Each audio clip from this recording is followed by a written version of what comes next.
we should be live. Let me turn off my audio so you don't hear it twice.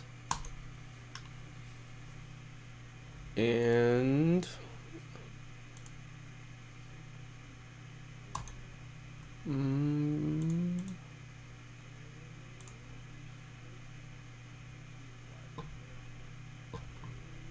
hopefully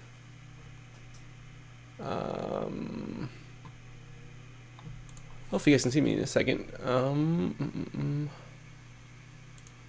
Broadcast alert.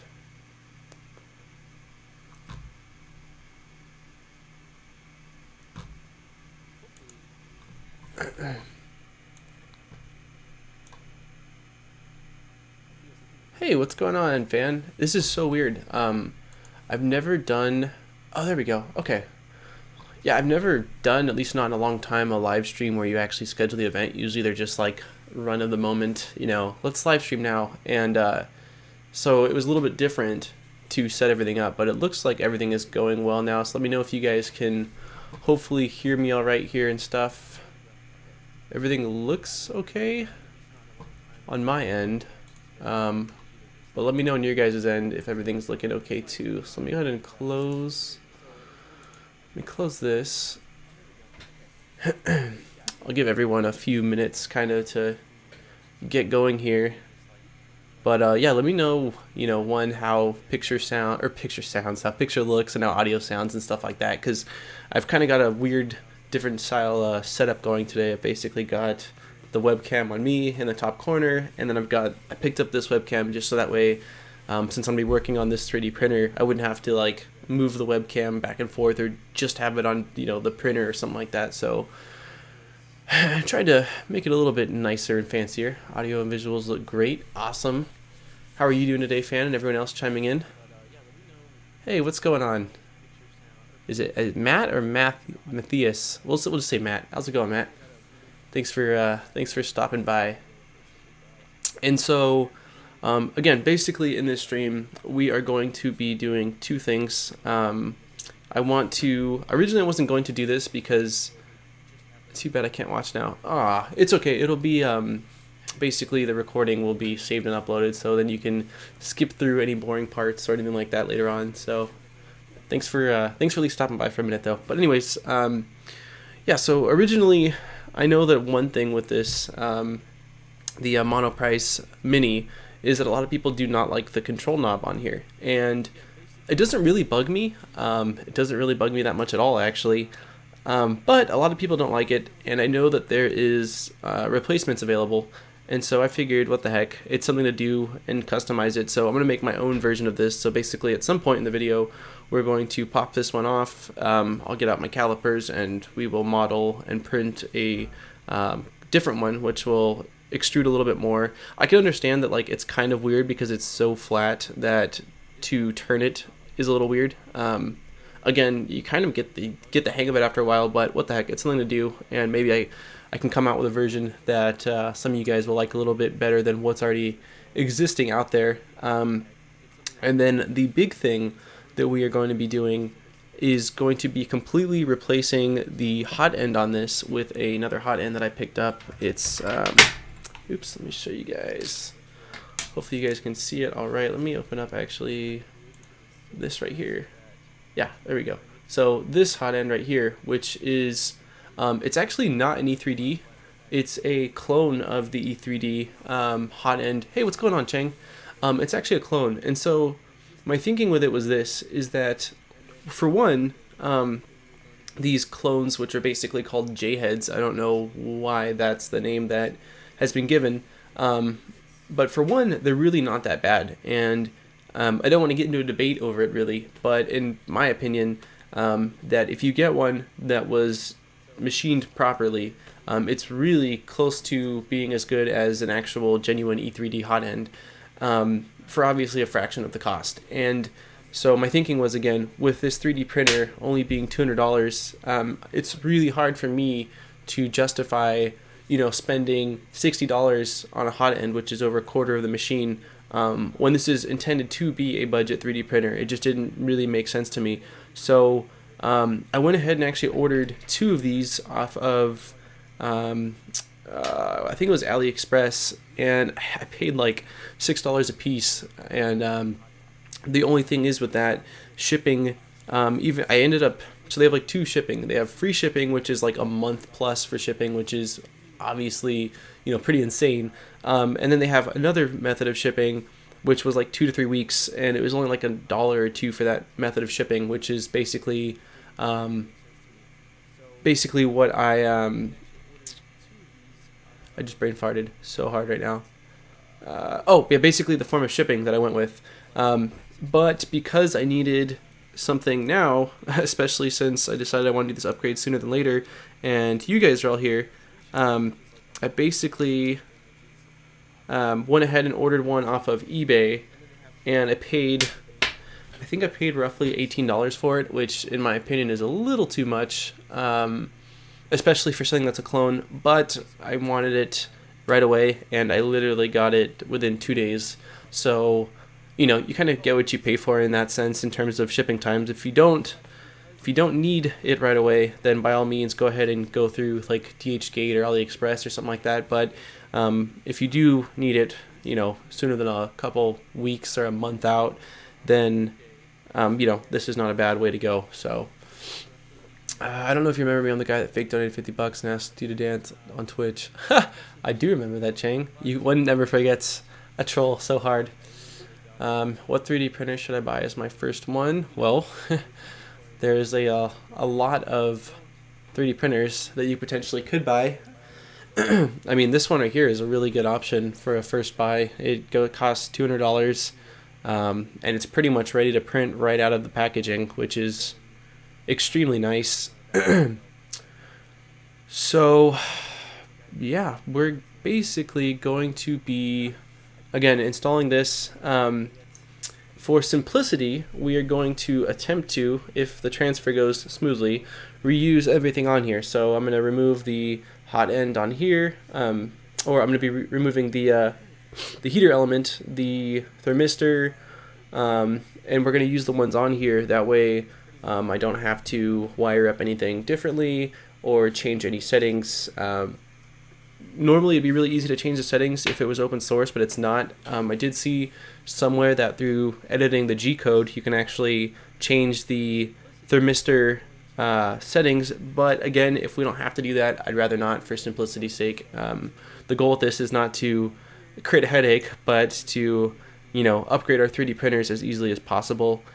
And yeah, I will be using this fan as the fan to basically cool the extruder, and then there's a second fan that is in the model I'm using that will basically be used to cool the first layer, that I will have to actually wire into the board, which is optional, but very much so recommended if you want to get the best quality that you can out of your PLA prints, which is, I'm sure, primarily what a lot of you guys are printing in, especially on this machine, although you can do ABS as well. So yeah, I guess, again, I'll hang tight for just a few minutes here, and if you guys have any other quick questions, I can go ahead and answer those before I kind of dive in a little bit more, into this upgrade or mod.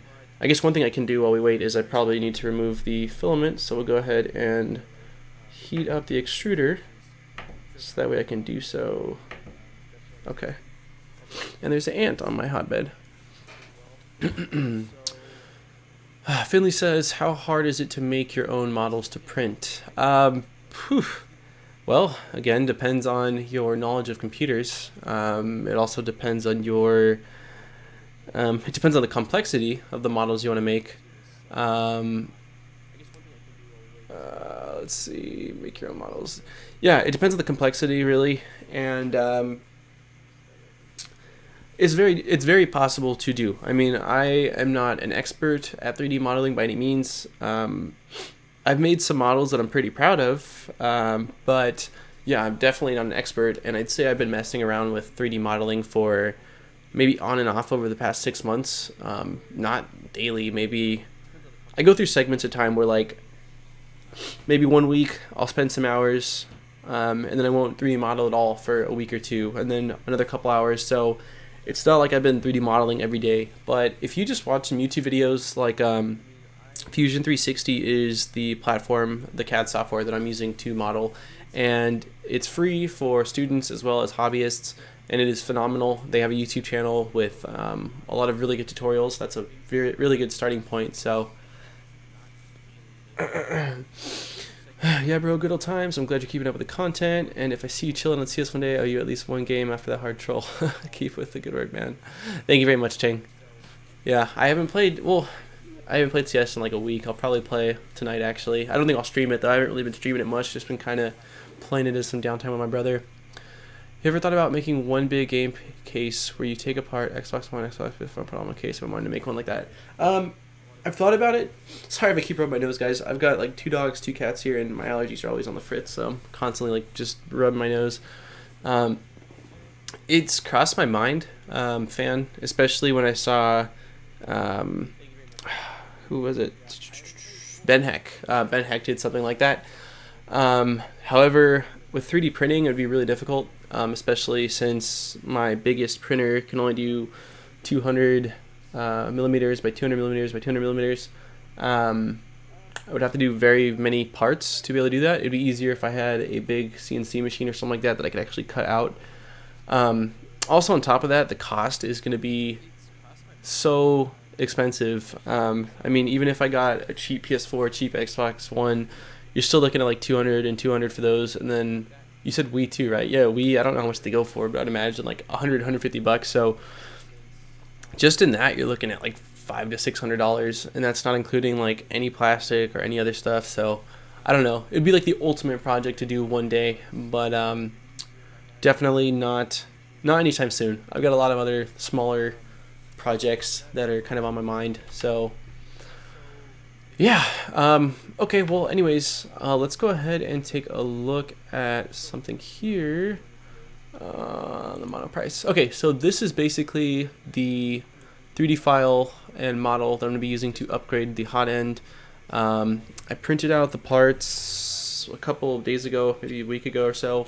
Basically, it's 3 parts. You've got this, which is like the fan shroud for the first cooling layer. You've got this, which is going to be the mounting bracket for the E3D or J-head style hot end. And then you've got this, which is what locks the hot end into place. And then you attach a extruder cooling fan onto it as well. So those are the 3 parts you need. I printed them actually on the Monoprice Mini.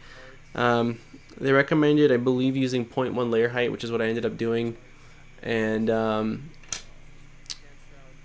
it took forever. I don't really remember off the top of my head, but I want to say it was like a 5 or 6 hour print for those 3 parts because I did, I want to say 100% infill and 0.1 layer height. So I mean, they're solid, but it's definitely a very, very long print. So would you prefer ABS or PLA more? PLA 110%. I don't like the smell of ABS. It smells a lot more like plastic to me. Plus, PLA is like more environmentally friendly, and to me, it's just easier to print. I really, really like PLA, and I would say I use PLA 90% of the time. It's very rare for me to use ABS unless the application, requires it specifically. Then they'll go ahead and use it. But other than that, PLA, PLA all the way. PLA all the way. I like that. So yes, but so for those of you that do want to, do this mod, this is the part that I'm using. I'll go ahead and place a link in the description so that way, for those of you kind of seeing this after the fact, 'cause I know that a lot of people will probably be watching this later on versus live right now, you can go ahead and download and print out the files if you want to. I should probably take the, 1 second, let me change the camera.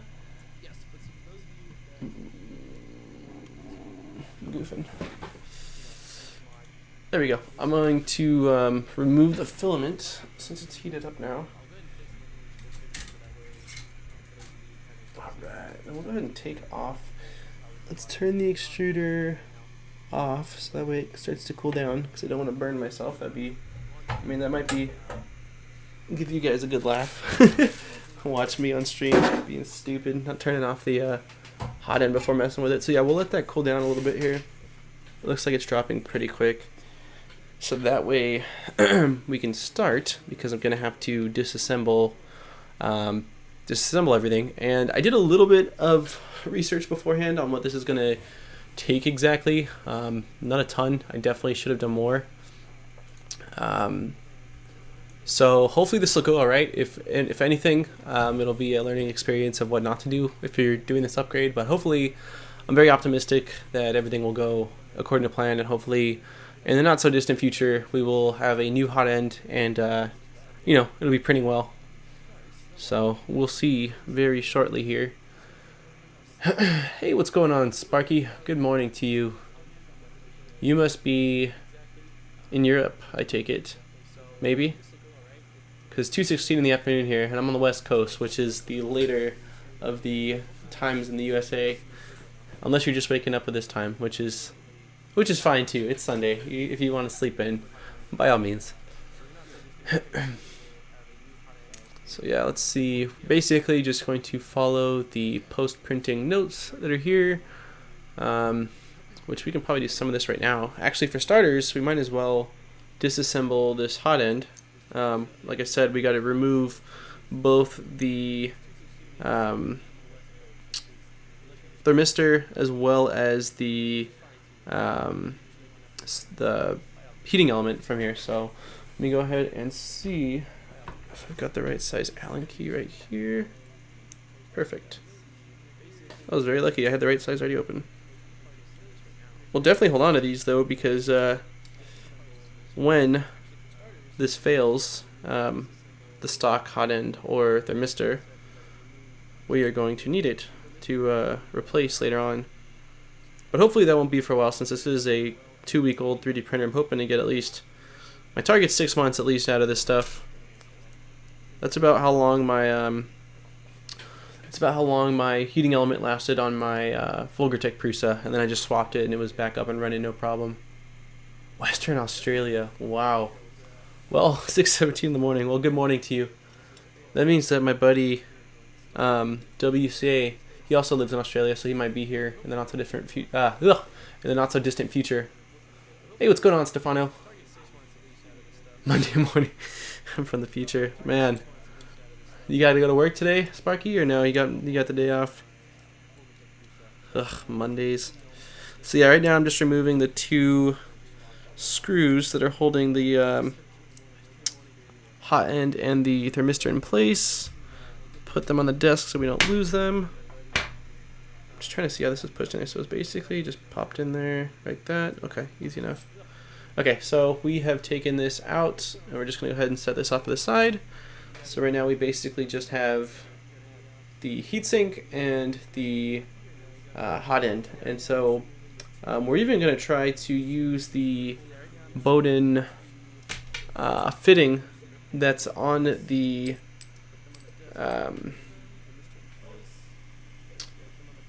oh, that probably won't work. No, it definitely won't work. Okay, I was going to try to use the Bowden tube that was already on this printer, but it looks like the top of this J-head uses a much fatter connection, so we'll have to go ahead and use this one, which is okay. It's no big deal. I was just, again, trying to keep things as simple as possible.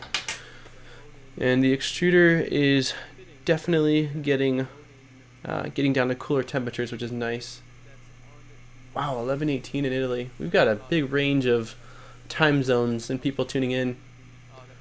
Do either of you guys have the Volgertech Mini? Not Volgertech Mini, the Monoprice Mini?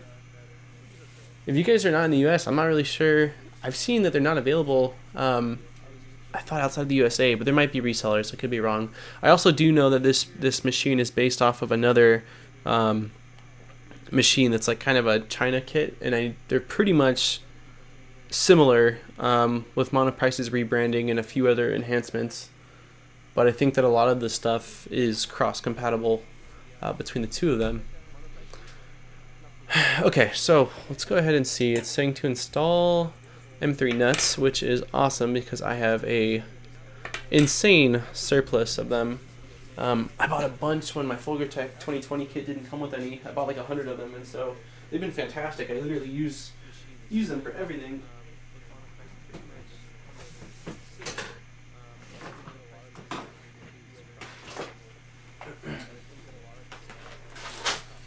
We got a big bag of screws that I've kept from random 3D printing kits. Hopefully there'll be two M3 screws in here that we can use, but yeah, I've got tons of M3 nuts in here. Yeah, that's it, the Malian M200 from Canada. Oh, it's from original from Monoprice, printing right now. I bought it through Amazon. Okay, yeah, that's what it is. It's the Malian M200. I saw they sell it on Amazon, so I think I can buy it here. Oh, cool. Yeah, Amazon is where I definitely recommend getting it. They have, I know that, I mean, Monoprice has their own warranty and stuff like that, but Amazon has really good, customer support, and they'll honor everything. So I want you guys to be able to see this. Can you see right here? Well, I guess, yeah, right here it'll work okay. Let me know if anything's not in frame, because I can't really look at the live video while looking at the instructions and looking at the chat. So let me know if you guys have issues seeing anything, but basically we're just going to follow the picture step by step. So first thing we're going to do is we're going to drop in these nuts, which that slid in beautifully. Wow, it was like a freaking match made in heaven. It's because we printed it at 0.1 layer height, which took forever, but at least, hopefully everything will fit accordingly. Let's see. Oop, that one didn't go in so well.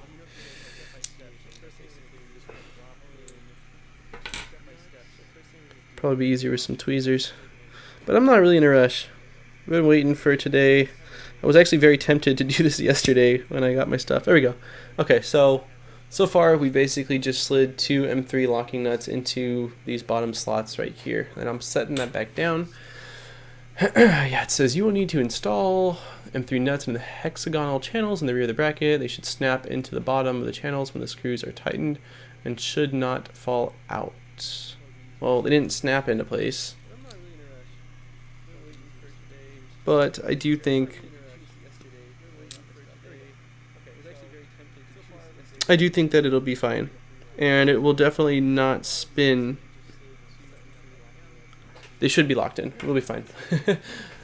Maybe it's saying that too because they shouldn't spin if they're not locking nuts, but since they're locking nuts, once they're in place, they're not going to go anywhere, which is great. Matthias, all I had to do was change the power cable. The power supply is compatible for 240 volts. Oh, of course, didn't think about that. Thanks, Sparky Face. Have you guys had to replace your stock power brick?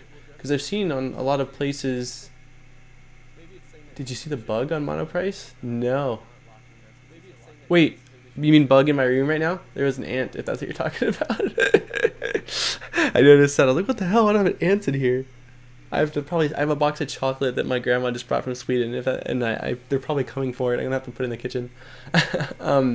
Yeah, but I saw a lot online about the power brick on these not lasting more than like 3, 4, 5 months, which isn't the end of the world to me. I saw a lot of people purchasing off of Amazon for like $20, one that was supposed to be a lot better, which is probably what I end up doing. Yeah, insect walking on. Welcome to a bug's life, man. Okay, so we did that. Remove the factory hot end and bracket. That's all it says.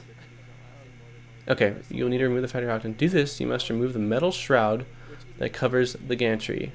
Screws on each end hold this in place. Next, you should remove the clips holding the fan of the hot end, saving the screws and nuts as they are used on the new bracket. Oh, perfect. Okay. So, well, we should definitely turn this off. Step 1. My power brick has had no problems. Okay. I don't know. I just saw people saying that, so I don't know. It could just be a few people or whatever, but either way, it's not the end of the world. It's a pretty standard plug from what I'm seeing here. Okay, so hopefully you guys can see everything. All right, I just hit the can now. Turn this guy a little bit towards you all. I'm gonna move the mic back just a hair, like that. Perfect. Okay, and so first thing we are going to do is, I want to cut the cable tie right here to give me a little bit more room.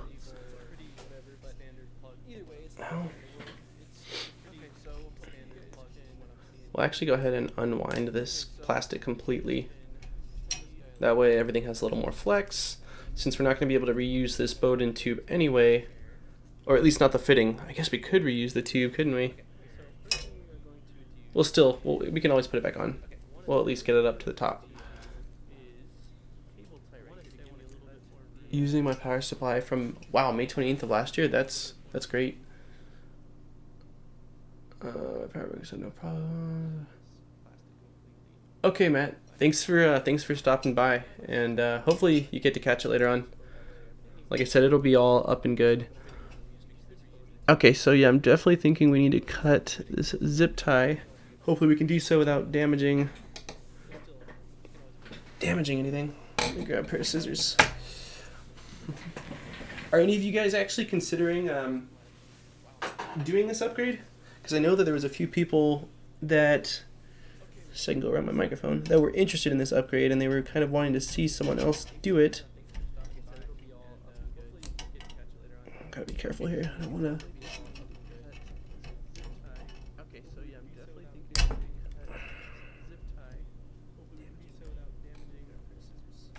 Man, that is really tight.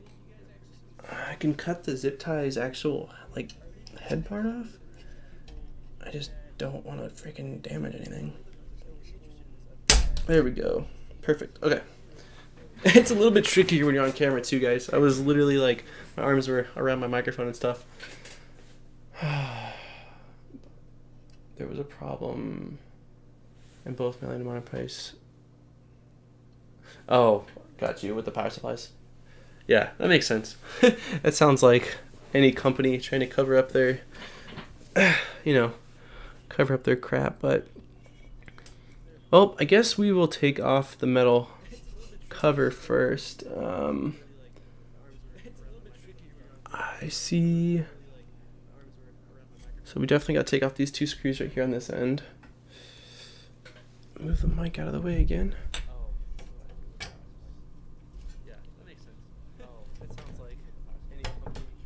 So it's just two little Phillips screws on this end. Got one of these out. There's a problem. I've been wanting to do mine. I have everything ready. Maybe this week watching someone else first will definitely help. Got you. Well, hopefully we can solve this together, man. I myself typically like to do research. And if there's not videos, at least look at forums to see what other people that have done any kind of mods and upgrades. Thank God I didn't lose that. But this one we're kind of going in blind. I'm just pretty optimistic because I've done quite a lot of printer upgrades and mods. And this doesn't look super difficult, knock on wood. Okay, so I only see one more screw on this end. It's kind of hard to get to. It's actually, hopefully you guys can hear me all right. Let me do this. Hold on. Put the mic up. There we go. Yeah, there's one. So we got two little screws in the back, which look like they hold the end stop, which I'm hoping I don't have to remove. They don't look like they're attached to the frame. They just look like they're holding the end stop. And then there's one more big screw, which is definitely holding it to the frame. It's just kind of hard. There we go. I can't hold the screwdriver straight above it, just due to the fact that the top of the Monoprice is blocking it. And that does look like it was the last screw. This thing feels pretty loose, so hopefully we can pop it off now. I still feel it being held. Let's do a 360 spin of this. The bottom of this machine right now is completely loose because I was upgrading the Z rod, or basically like the stabilizers for the Z, axis, and so I never put it back on because I wasn't sure if I was going to want to do any other upgrades. There is one more screw. Okay, so let me go ahead and turn this around so you guys can see it. I changed my cooling fan to a blower type, made a huge difference to quality of my PLA prints. Oh, right on. I did see a post on Thingiverse where somebody had showed like the blower type fan.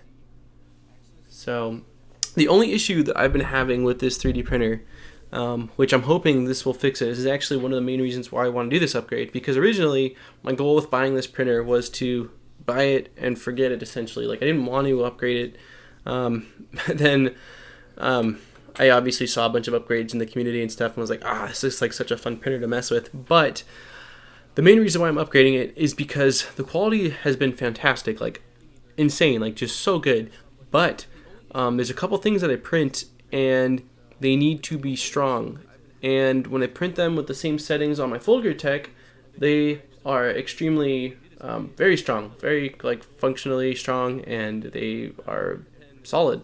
While when I'm printing them on this, and I've tried various layer heights and I've tried various speeds, I'm able to snap it with my finger after I put I have to put a decent amount of pressure, but that just basically shows me that this machine is not laying down my lines as well as this machine's laying down my lines. And I'm hoping, the speed is slow on this, so it shouldn't be a speed issue. It could be an extrusion issue in terms of like not outputting enough plastic. I don't really think that's it. I'm hoping that it's, the hot end will actually fix that. So that's kind of like one of my big reasons for wanting to do this. I'm contemplating the upgrade. My thermistor lead broke yesterday. Fortunately it broke high enough that I was able to resolder it. But I don't expect it to last long. I would recommend, if you didn't, I don't know what you're covering the thermistor that you soldered, but use some heat shrink tubing if you have it. Some really narrow stuff. It just kind of helps hold it all together. I freaking love heat shrink tubing. Once I found out that it was a thing like years ago, I saw someone using it. I was like, what is that stuff? And then I absolutely love it. It's phenomenal compared to using like electric tape or something like that. So okay, let me go ahead and continue spinning this thing around for you guys. Sorry, I getting pretty sidetracked here. But yeah, so we got those two screws that were on the far right, and then on the back side there was a big screw on top right here. There's also another screw on the very bottom right here, which I should lift up this Z-axis. I'm gonna plug it in. Is there any reason I shouldn't plug it in? I'm trying to think if there's anything I've done that's made it where I shouldn't plug it in. No. Okay, we're gonna plug it in and we're gonna raise it up to make it easier to remove.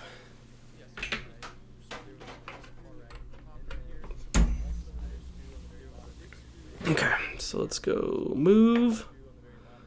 Let's go Z-axis.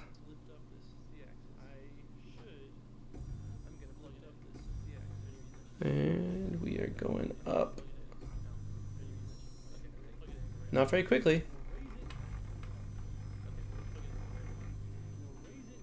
Wow, you have to keep spinning it. We're making progress. But man, are we making slow progress on this. I'm gonna go pretty much all the way up. You guys can actually see the upgrade I did on the Z-axis down here.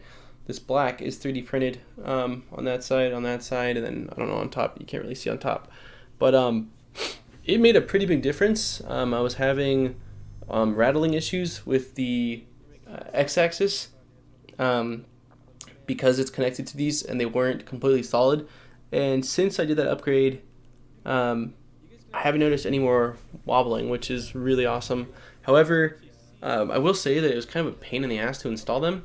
They don't really fit that well. Like, I know I saw someone saying somewhere that maybe Monoprice or the manufacturer changed up these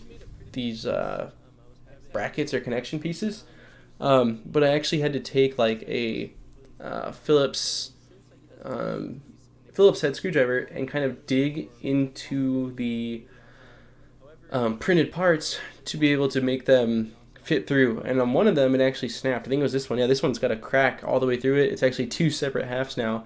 But once it's all tightened down and connected together, it still holds it in place really well. But yeah, it was kind of a pain. And there's so many screws to remove. Like, there's a ton of screws. The ones on the top are really easy. The ones on the bottom are a little bit annoying.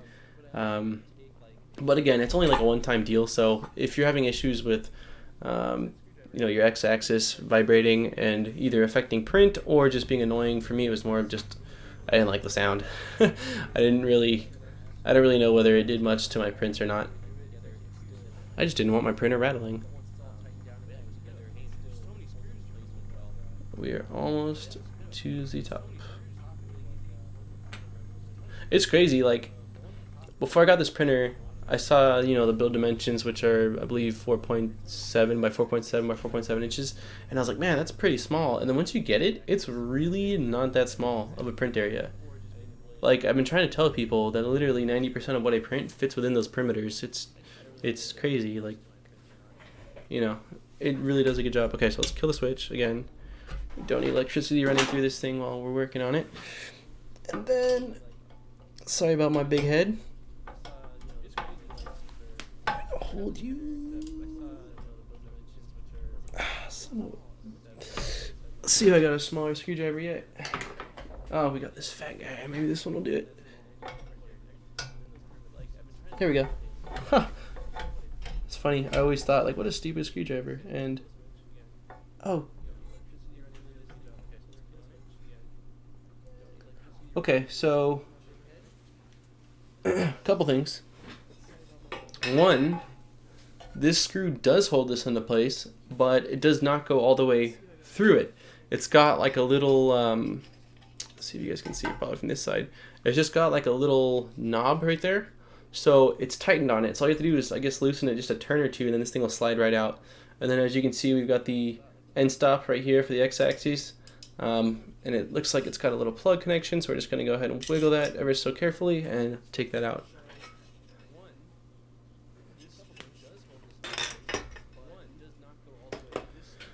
Alright, so that was step one.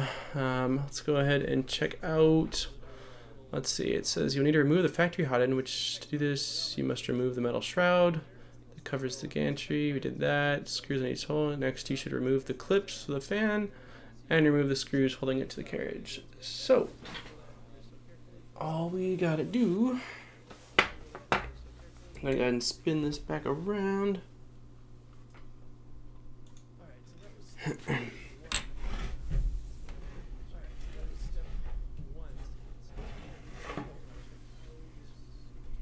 Okay, so there's going to be clips on the side here which are holding this together. So we're just going to go ahead and use our finger. If you just use your finger, you can slide the clip up, it looks like.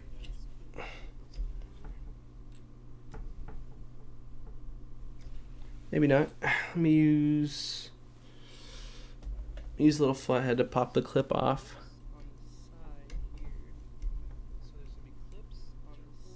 There we go. And the second one you don't even got to worry about because it'll come off all on its own. So then I'll just put these off to the side. Put these off to the side somewhere. And then we've got a couple screws. Little baby screws. I might need something smaller than that. You know what? We might not need to take that off at all. Okay, so first thing we're going to do is we're going to take the fan off because we don't need this plastic piece anymore. So let's go ahead and do that. Trying to decipher like the best order of operation on this stuff.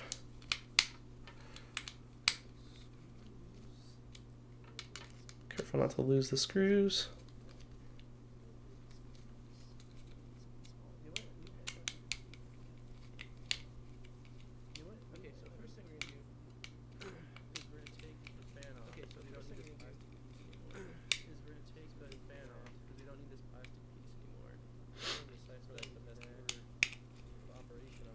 Should be almost there. Which one are we stuck on? These are actually these are freaking long fan screws. I guess they screw through a different part too, that's why.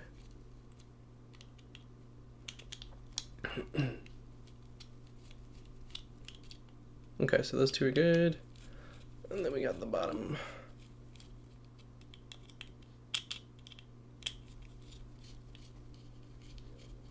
Okay. And we are good. So this comes off. We'll put you off to the back. Wow, this is about as light as the one that we actually 3D printed. It's crazy. Okay, I'm gonna pop all these screws out because I don't need them to fall out and roll under my bed or somewhere. Put these over here.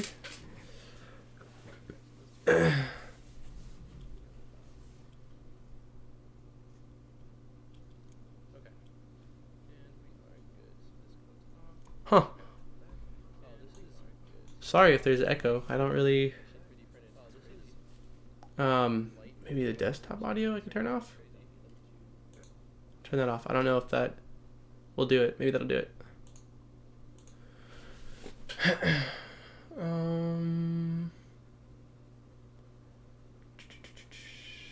Okay, so we've done that. Let me look through this one more time. So we did that. Next, you should remove the clips. We did that. Remove the two screws holding the heatsink to the carriage. Okay, so I want to say I don't think those are the screws, to be honest with you.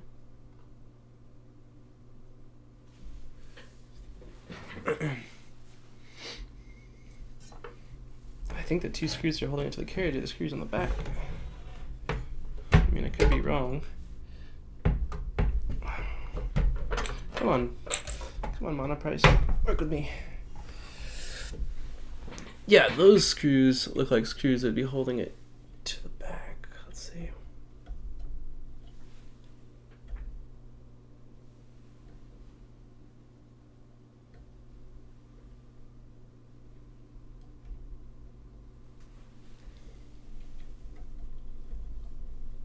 I think I gotta take the belt out. You must connect the belt to the belt tensioner feature on the back of the guarantee. This you need to loosen the belt by removing the screws from the end. Okay, so it's not saying to do that yet.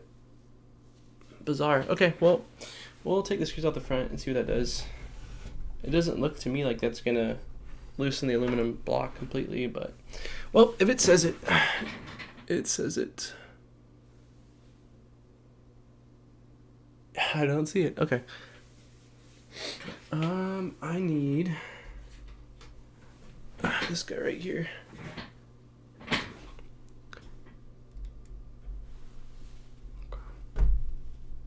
So now I'm just using a little, geez, that's in there tight, little Allen key to remove these two screws right here.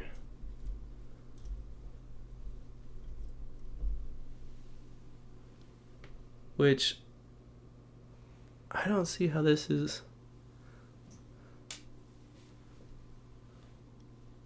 I don't see how this is at all what's holding it in place, but we'll do this first, just to do it. And then we'll remove the screws in the back. Okay, so I guess that did remove the, at least partially.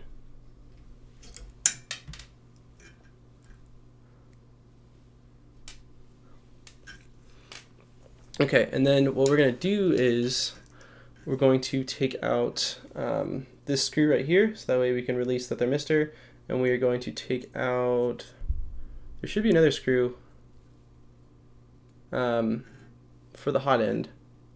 It's probably underneath the tape, so we'll probably have to cut through the tape. Yeah, we'll go ahead and do that now.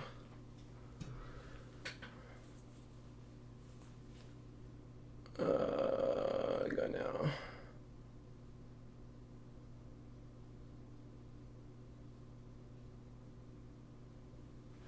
Yeah, there's a there is two screws behind the belt, which I know I need to remove. At least I think I need to remove, otherwise how is this gonna come off?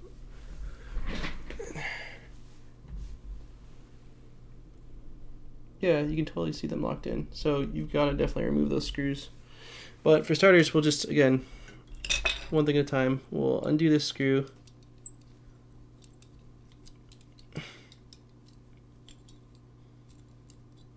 Okay. Now we should have thermistor loose. Be very careful with the thermistor. It is extremely delicate. Yeah, and the hot end. The heating element, there should be a freaking screw. It's gotta be. I don't really have much to.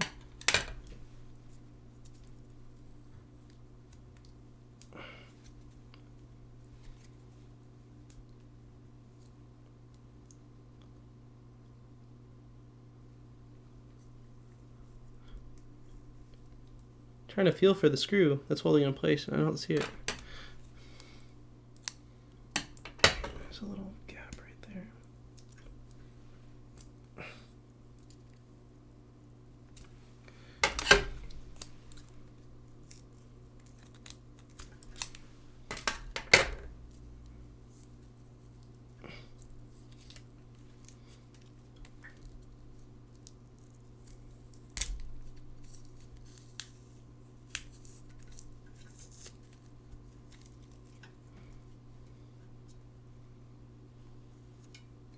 This thing is not coming off clean at all.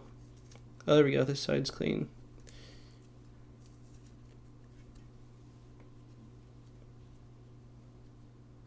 Oh, okay. So yeah, there it is. There's a screw on the side. I was like, man, am I crazy? There's got to be a screw holding it in place, but yeah, there is. Okay, so let me first clean up some of this crap because the screws are so small. If I have all this cardboard gunk, I'm gonna lose them. Okay, so now we got this. Go ahead and loosen this up.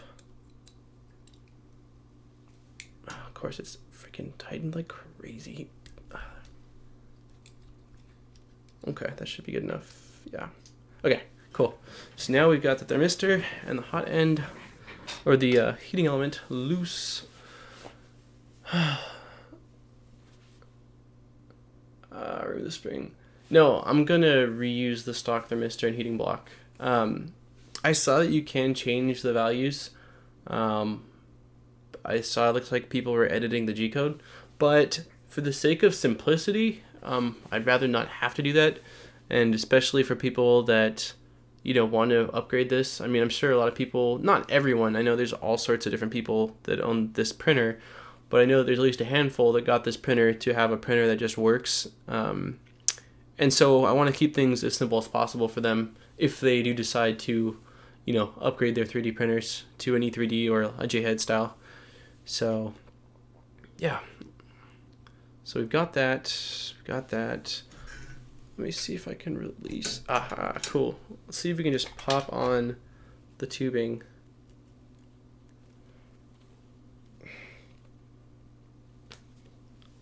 I'm about to be so excited, guys, if we can just reuse it like this. Oh my god. Wait. Oh, okay, so it's only doing that because it's not actually on. Oh, shit. So we're going to try to reuse this tubing. That's the game plan. And we're just going to put this fitting on there.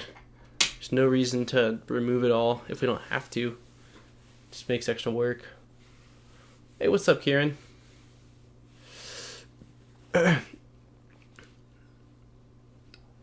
Okay, so anyways, I for sure see preparing the printer, save the screws and nuts as they're used on the bracket. It's wild to me that they want me to remove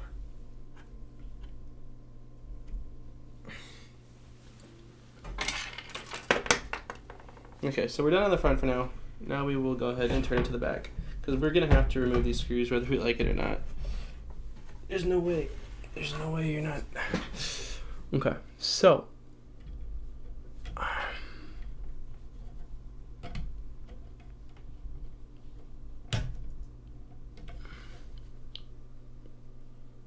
see if we can use like maybe a flathead to have it release the belt The belt in the back is pretty stuck. Let's see if we got a flat head.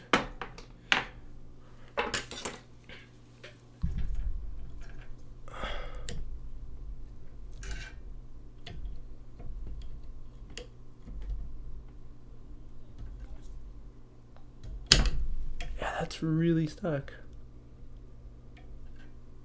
Okay, well, we're gonna go ahead and skip to the next part then, where we remove this, because it should release the belt tension and make it a lot easier to remove, because I don't want to apply too much pressure. One, I don't want to bend the x-axis, and two, I don't want to break anything. So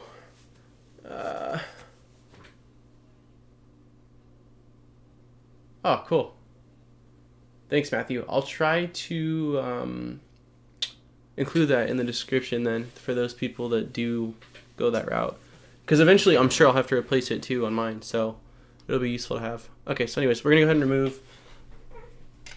Let's see if you guys can see this part. We're gonna take the end off. Looks like it's just one screw. Can you guys see this part? No, you can't. Okay, we're gonna go ahead and move this camera up just a hair. There we go. Okay, so we're gonna remove this screw right here.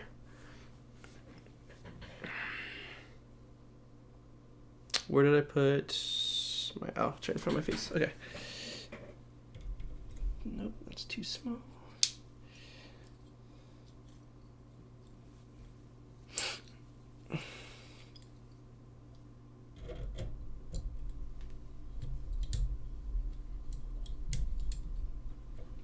Just hit to remove it completely.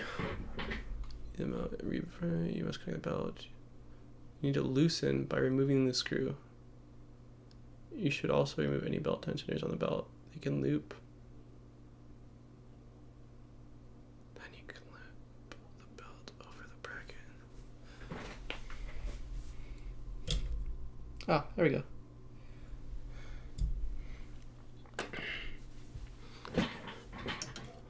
Well, that made it a lot nicer. So at this point, we should be removing. Now we're going to remove the two screws that are holding the aluminum heatsink on, or I think it's aluminum.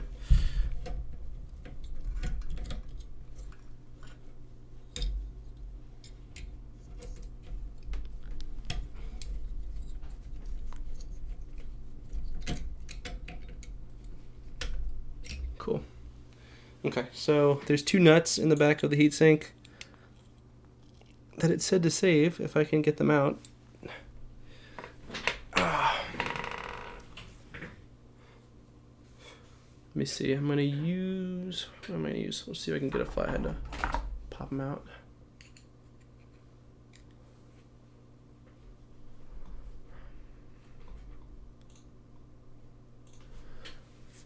I just ordered one of these printers. Should be here Thursday or Friday. Right on, Jason.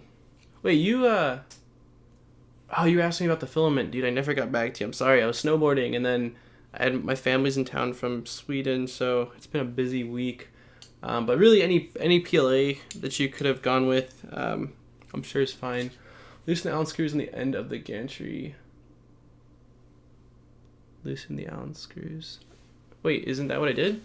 Isn't this the end of the gantry, or are you talking about, what are you talking about? I'm not sure what you're talking about. Yeah, this channel used to be called Dope Swanner 930. Holy shit, how do you get these out? I changed the name just because people are having a really hard time remembering it. Oh my god. The only way I'm getting these out is if I legit like take a hammer to them or something, which I don't want to do. We're gonna leave it off to the side for now. Yeah, I changed it a while back. It's probably been like, oh man, 6+ months now, maybe. Anywho's, so let's see, how are we going to fit this guy in? So it looks like,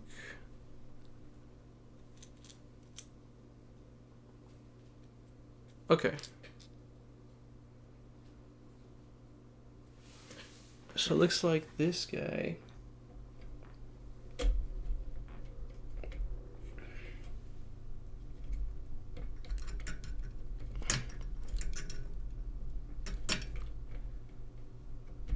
It's gonna be an interesting fit.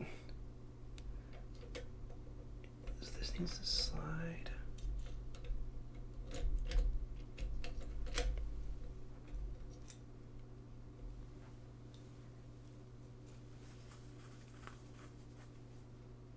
That's crazy.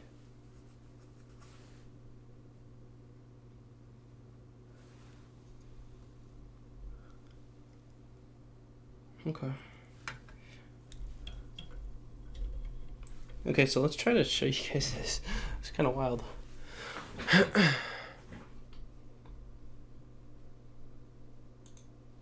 Okay, so turning this towards you guys now. So we need to get the belt and from the back push it forward so that way we can clip it onto here. Okay, and then this needs to basically lock into place. So we're gonna attempt to do that now. It's just a little bit tricky, and I'm hoping that the print was accurate enough to actually fit. Time will tell. But yeah, so basically just pull the belt forward like so, and just kind of loop it. Let's see if I can do this.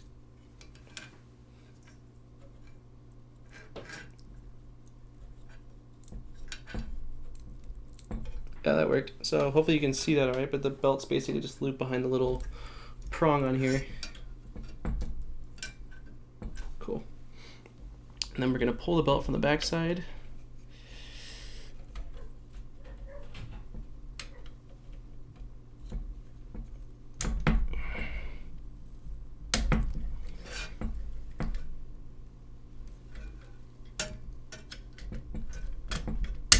Oh, it fit like a freaking glove, guys. Hopefully I'll be able to get some nuts on the end there. But wow, it actually, very impressed that that went on so well. So yeah, that's let's take a second and clap our hands that we got that part. So basically, print this at 0.1, I would say for sure, maybe 0.2. But just because of the fact that everything needs to like intertwine so perfectly, there's not really much room for print error. And again, this isn't something you have to print all the time. It's like a one and done. So definitely print at a 0.1 layer height. But yeah, that's freaking awesome. Let's see this little guy fit in there. Very cool. Okay. So what nuts does it want me to use? It said reuse nuts. Let me see, is that those ones in here? Can't be those ones because these are square nuts. I'm gonna use my own nylon locking nuts right there. That should be fine. If they're M3, which I think they are. We'll try it. We're gonna try it. So make sure you pick up some M3 nuts, guys, before attempting this.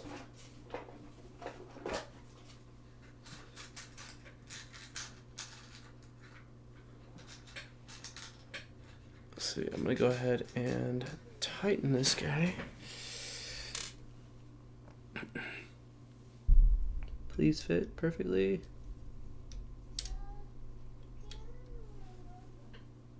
We'll try to fit it this way.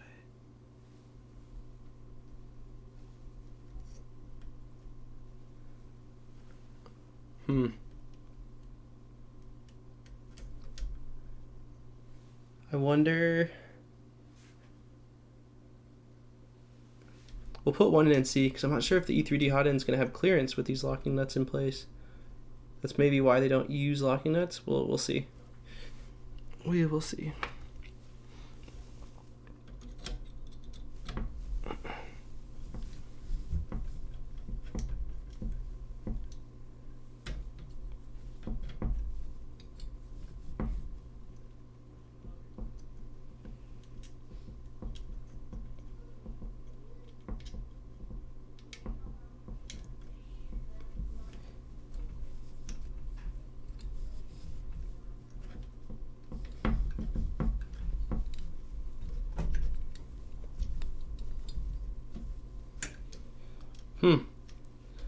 There's not very much of the screw sticking out.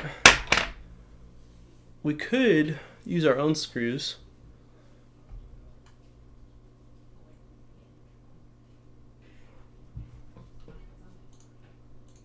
I'm gonna take a 30-second break here. Let me see. It says, if it looks very satisfying to do. It is pretty satisfying. Hey, I'm gonna turn the fan on, guys. Let me know if you guys can hear the fan or if it's okay. Yeah, it was extremely satisfying when it snapped into place. I'm like, oh dear God. Let's see. Wondering if I could have a bit of advice. Around a year ago, I purchased a DaVinci Junior 3D printer, and only about a month ago, I got my. So you had it for a year. I think I got your first clog. I used the metal tool that makes with it and go all the plastic out. However, the tool was stuck and ended up snapping. And they said the extruder was covered under 100 where they couldn't do anything. Yeah, I don't know, Karen. I had terrible experience with oh yeah, US Water Rockets. I had terrible experience with XYZ and the customer support. There's actually a rant video of me talking just shit on their customer support. So honestly, I don't know what they're really gonna do for you. Can you use the square nuts? I don't really know what they're gonna do for you, because they did jack shit for me. I ended up oh, I've got M3 nuts, just regular ones. Okay, so I guess it looks like we probably can't use locking in this situation. These should do the trick, hopefully. We'll see. I literally put my 3D printer in my closet and stopped 3D printing for like 6 months because I didn't have a 3D printer because of good old XYZ. And I completely converted it to like a ramps board using Marlin. And that's the only reason why I got it up and running again. Come on, please grip. It's not gripping at all.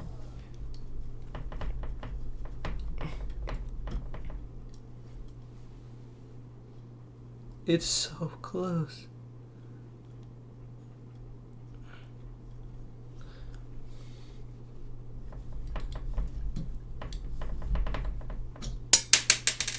Nope, screw came out. Alright, I'm gonna make sure that this nut can actually fit on here. Yeah, it can. Damn. It just needs like a hair more length.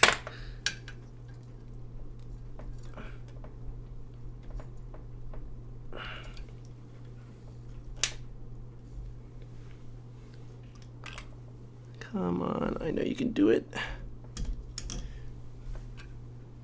It totally looks like it'd be able to grab at least like one thread. Although I would like it to grip more than one thread, but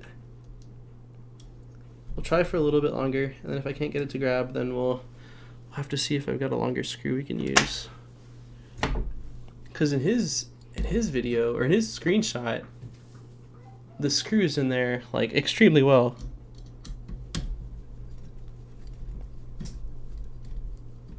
And in mine, it's just not doing it.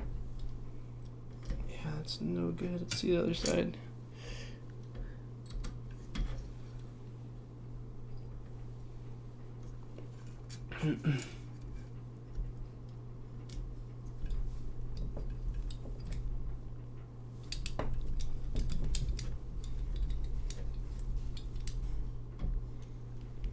Nope.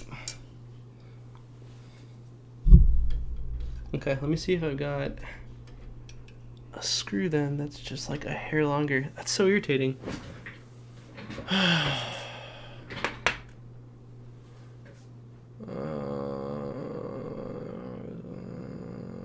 looked at getting the Monoprice like mini, but I can't get one in the UK. Any alternative?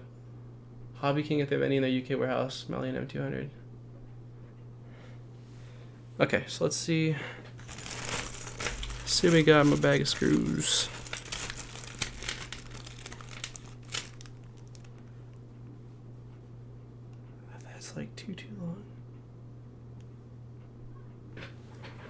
see this.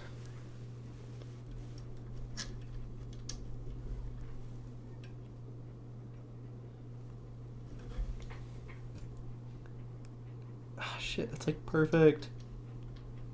But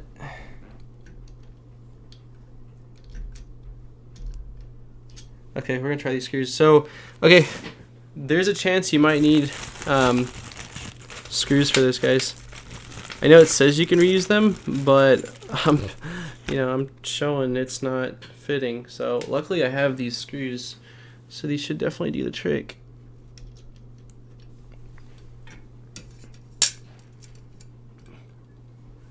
Let me see, I need a Phillips now.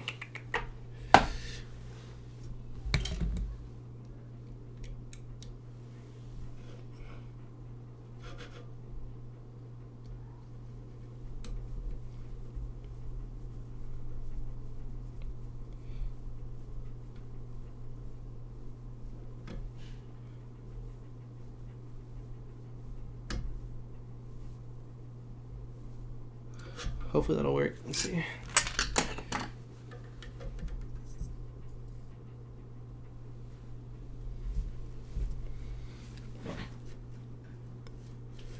Yeah, it looks freaking perfect.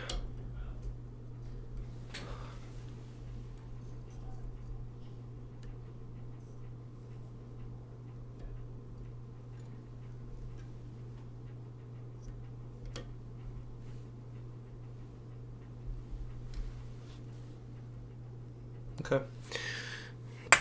We'll see. I remember hearing having some 13mm screws for this step are handy. Not sure if that's true. Oh, did I think I heard that too, or read that. Did it say anything about that? The difference between this one, PTG. I swore I remember hearing that too, actually.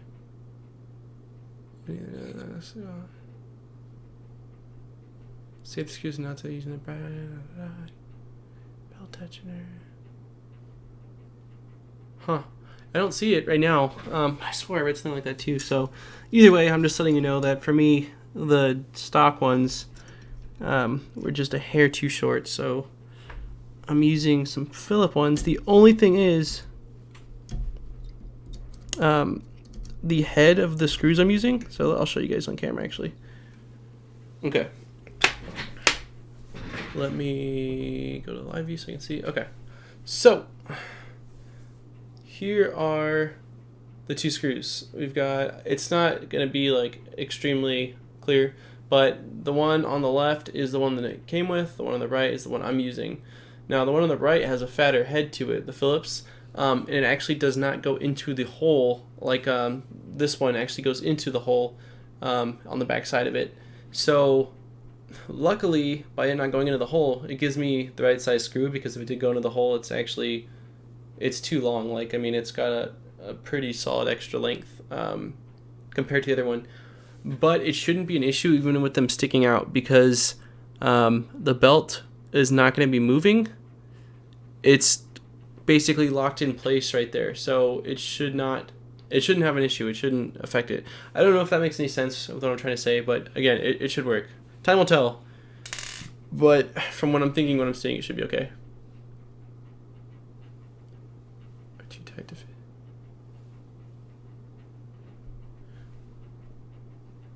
Wait, what did... if the nuts are too tight to fit easily, then you can use a longer screw to pull them in. Then when the nuts are seated, to use the guideline. Oh, no, the nuts don't pull in any further. They pull in for the other one, which is like the top part, which is basically, this is what you need the screws for that he was talking about up here. But for down here, they don't really recess very much. So I don't know. I wish the stock ones had worked, but I'm telling you, they just did not work. The size. Because even if I was able to get them to grip the nut, it would only be just like a hair, like one thread, and I wouldn't feel very comfortable, you know, leaving the hot end the X carriage assembly being attached by just like one thread. It doesn't make me feel very comfortable.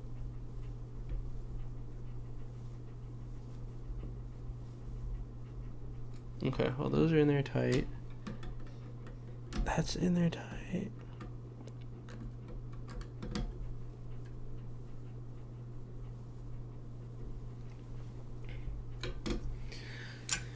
I'm just hoping that these screws are not actually gonna hit. They totally do. Shit. See, so now the issue I'm having is that because these screws stick out, the freaking hot end doesn't sit perfectly right. Let me see something here.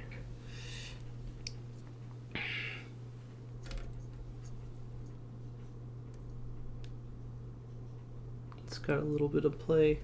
And then if you sit it in there perfectly, it's got a little... And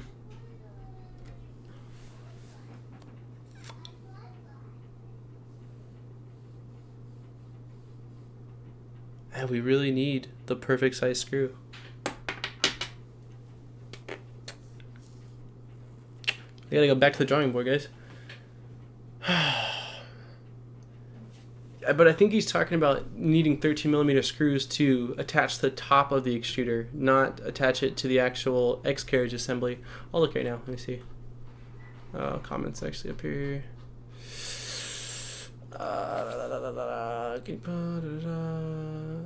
Oh, I'm in the process of making this. Did you use the factory screws? I ordered a set of assorted bolts on entry. Gonna try to print. Yeah, it says I think they were 13mm. The factory screws work for the lower part, so they're supposed to work for the lower part, which they are not working for the lower part. I'm trying to think if there's anything I can do to make them fit. Other than like squeezing the carriage harder. Yeah, so they're supposed to be. It's supposed to be working. Hey, what's up, Mod Shop? Welcome to my mod. We ran into our first stumpage. The screws that you're supposed to reuse with this are not are not working for me. I'll try them one more time.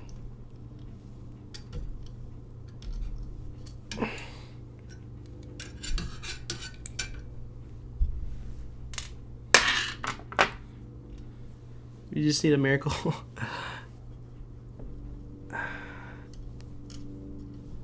Okay, let's try.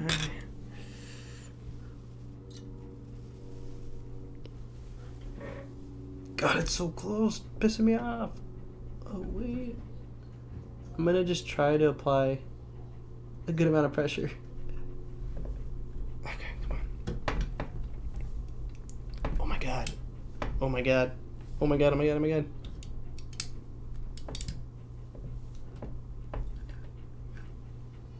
Oh, we're in it. Yes! Okay. So, you've got to squeeze it pretty hard. Like, I was trying to be careful, and I'm not saying don't be careful, because be careful. I don't want, you to be like, hey, he said squeeze it hard, and I snapped it. But it takes a really good amount of pressure from your right hand pushing the screw in, and pressure from your left hand pushing the nut towards it. But it did grip it. I was able to turn it like twice. I don't want to overturn it because I don't want to snap the plastic piece. Like, I don't want to, over tighten anything. But once I put the second one in, I'll probably tighten it down just a hair more. Kind of break out the Dremel, right? Oh, that's not even a bad idea. I could have done that with the Dremel. I actually lost my Dremel. I have the Black & Decker makes a Dremel that I bought off Amazon for like $30, and it's phenomenal. I've used it over the years. So many times for so many projects, and it's like a fraction of the cost of Dremels, actual Dremels. And I lost it in the move. I don't know what happened to it. I've searched pretty far and high and low and nothing, so it's in a better place. I do have a Dremel still though, but it's like a much higher end one that's it was supposed to be used for my CNC mill.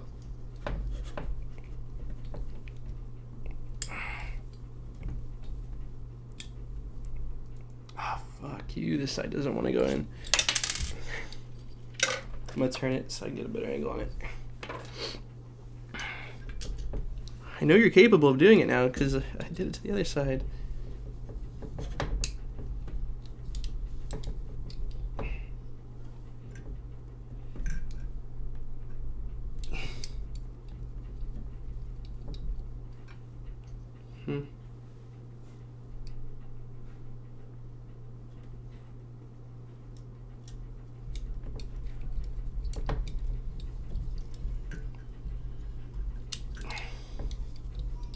Son of a bitch, man. Alright, well this side is being the ultimate dick. Oh. He says he thinks he used 12 or 13 for the gantry. Well, the gantry I'm not nearly as concerned with because I just needs to like hold it. Baby's crying. Yeah, I'm not nearly as concerned about the gantry. I know I'll have screws for that. It's just this one that has to be so precise because otherwise there's no clearance for the freaking extruder. I mean the hot end.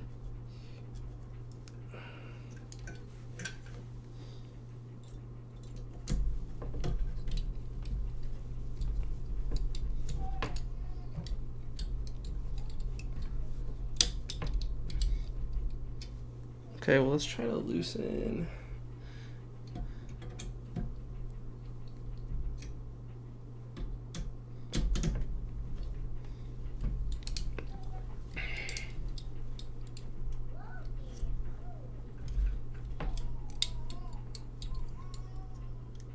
Why you gotta do me like that?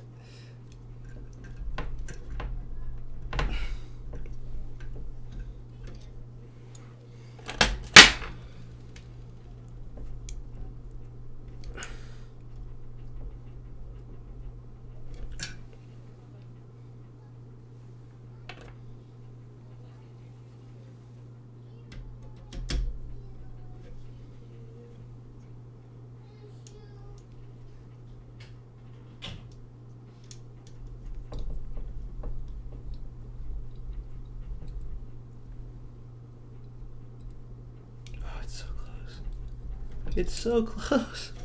I can like feel it half grabbing it. I almost just want to take the whole fucking thing off and just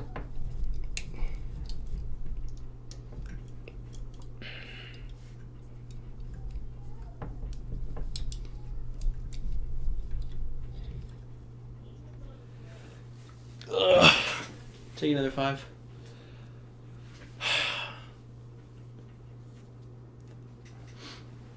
Sorry you guys can't really see what's going on. It's pretty much just me trying to get this damn screw in. Oh. It's pretty typical. Let me make sure. It's not going in any further.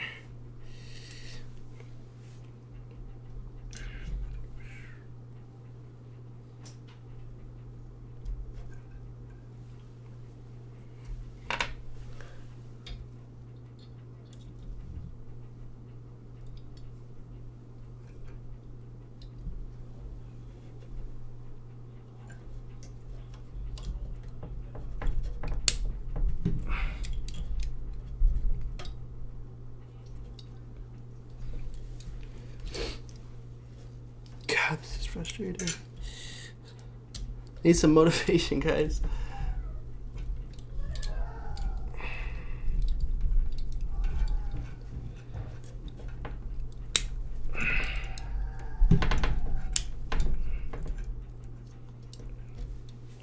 Alright. Well, let's check on my bag of screws one more time. It's frustrating. Super frustrating. Oh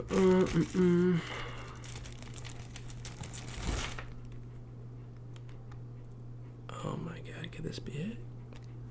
Could this be the one? This one looks like it'll slide in the hole too. Oh, and it will. we're gonna try this.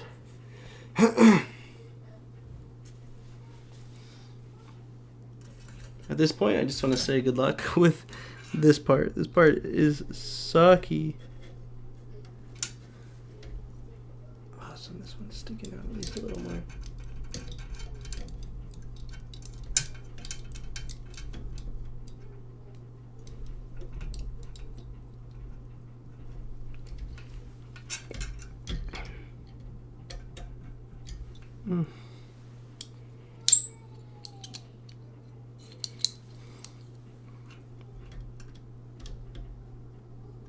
Nope.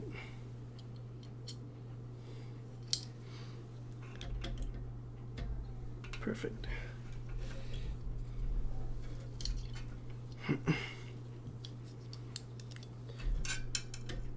Well, this is the case. I'll use the stock screw for one side and this other one for the other side. Except it's not. Oh no, it is tight. Oh shit.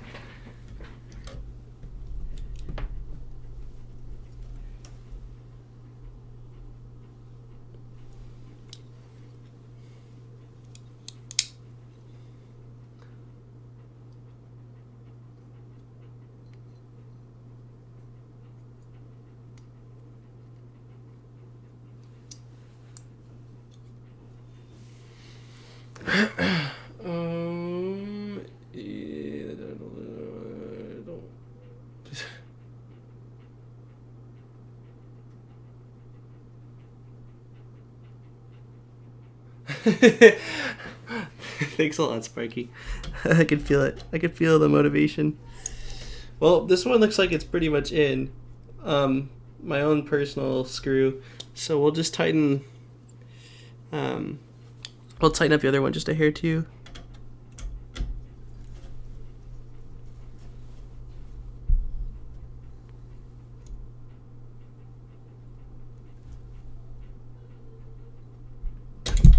Okay, I'm not going any tighter than that because I'm scared I'm going to shatter this and then be super upset at myself.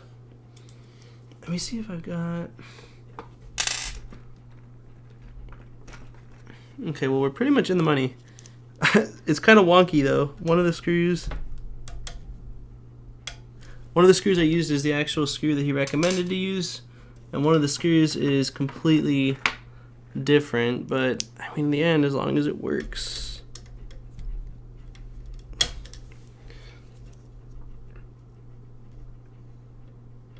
Okay. Yeah, his screws are still on a bit tighter than mine based off of his picture. Where's his picture? Thing details. At least they look like they are. But I don't want to over tighten, and they shouldn't be able to back out due to the fact that they're locked in. I mean, they're locked in the plastic. It's perfectly shaped for it. And I don't understand, because he said you're going to need to reuse the nuts and stuff, but the cutouts aren't for square nuts. So I'm not really sure what that's all about. I definitely would say you're going to need some M3 regular nuts. But I feel pretty confident with reassembling now at this point. Well, let's go ahead and put you... Let's see, how is this? There we go.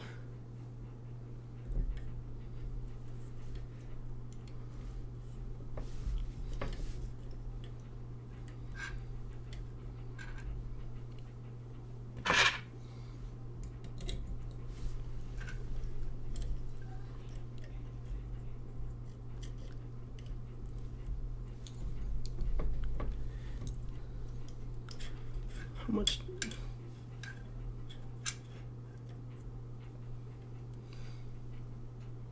Okay, so now we're just basically going to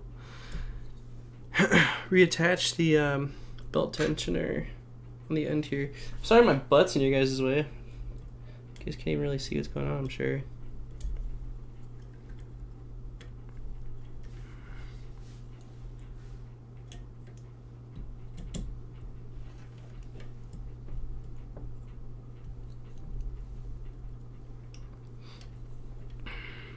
It's gonna be a pain in the ass to get on too. You can have some reverse order, put the pulley back in the end of the gantry and screw it back into place.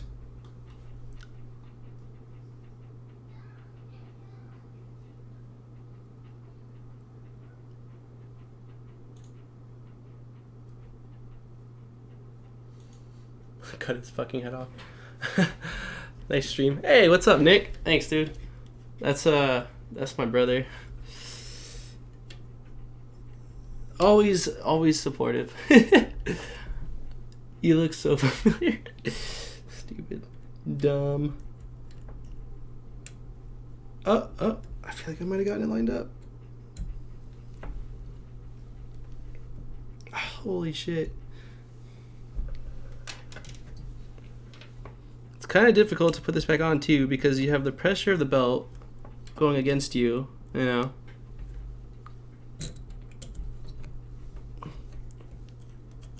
And it's hard to see whether you're freaking lined up or not.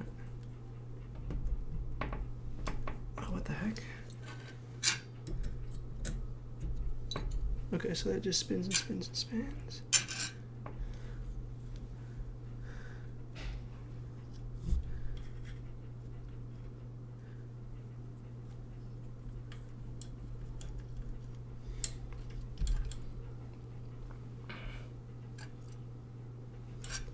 Can't even see my glasses on. Hold on.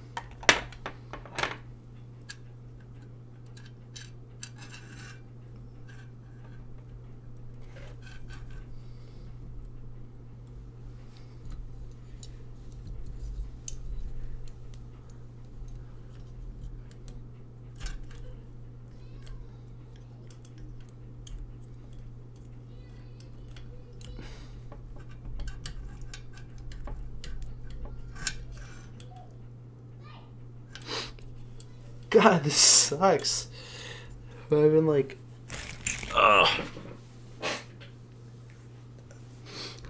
At least we got the screws figured out.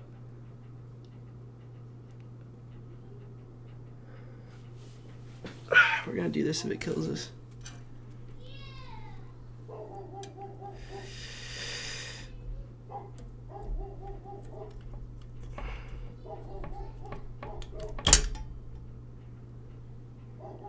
Whoa, the belt. The belt popped out on the other side. That actually might be a good thing. I could probably loop it. Okay, so we're gonna try to do it on this side and then loop it on the stepper motor once I have it on this side. Let's see if this will work. So we'll just get in here like 2 turns. Okay, so we already locked it on this side. Hell yeah. Can we get it on the stepper motor?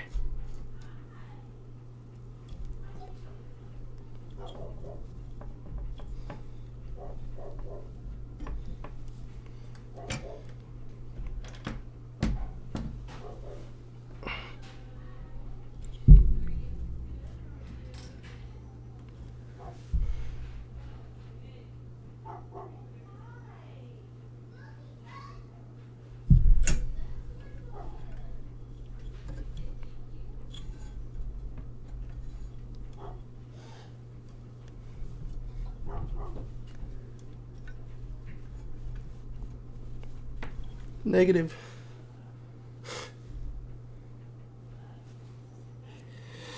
Have you removed the belt tensioner? That'll probably make it easier. Yeah, well, I removed it now after the fact. I'm probably going to... Okay, so I'm going to put it back on the motor. And I'm going to try to put it back on without the belt tensioner.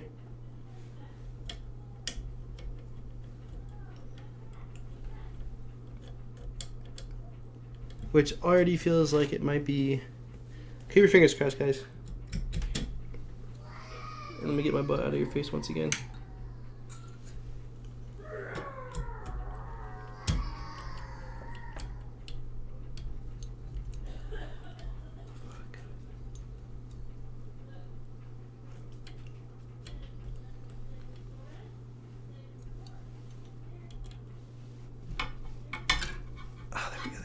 go.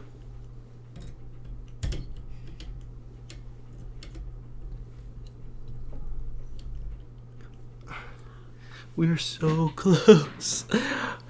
So close. Good luck getting it back on. I don't think it'll be that hard to get back on. And if it is, I'm not sure if we need it on. Because the tension on this freaking belt is insane, dude. Like, this is one of the tighter belts that I've screwed with.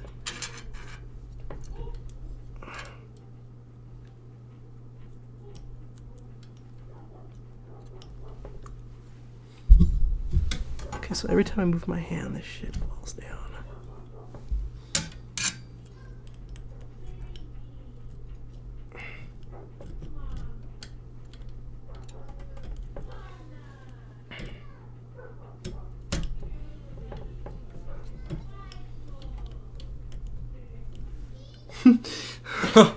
Oh my god. Why is this such a fucking dick?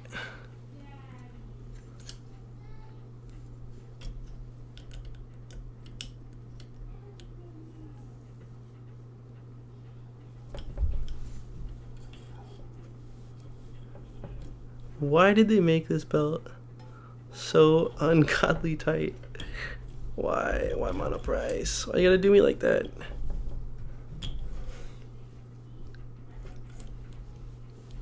I hope that for you guys it's freaking easier. I'm gonna try it one more time now as getting the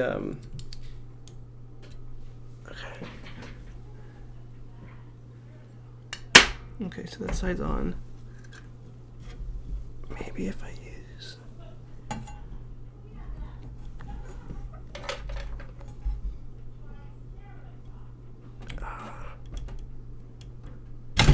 fuck.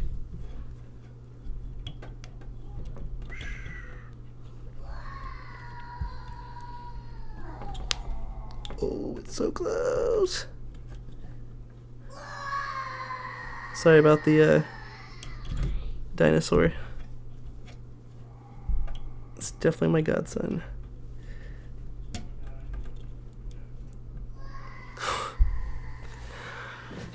Oh, yeah, I'm replacing the hot end. Or the hot end's replacing me is more like it. Shit, man.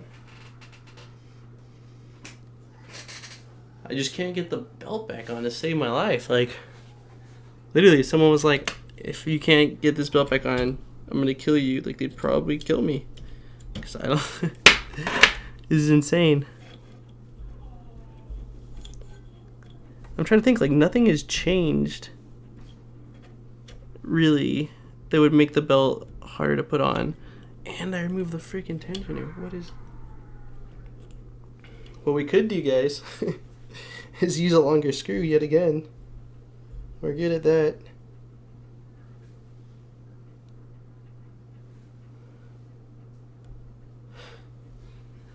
If we have to use a longer screw, then maybe we will. I can't let this be the death of me.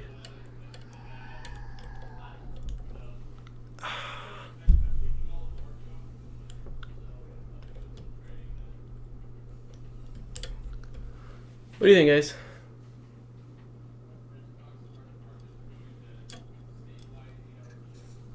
Let's see the size of this screw. So what we gonna do? We gonna see the size of this screw.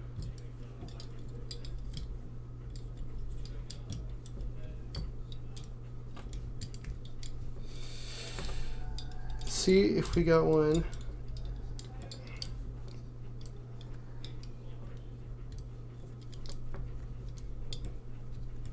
See if we got one just a hair longer. That's a tiny screw.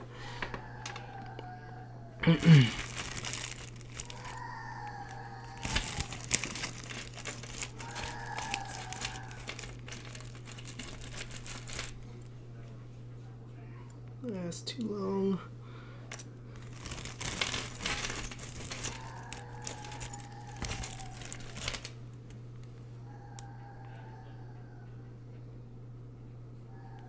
This one's just a hair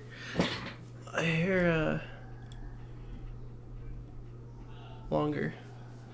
We gonna try it. we gonna try it because I am. Yeah, I don't think you need the spring tensioner, man, at all. It's so like this freaking printer is so tight already as is. I have a hard time believing that you need additional. Alright, so I'm screwing this in.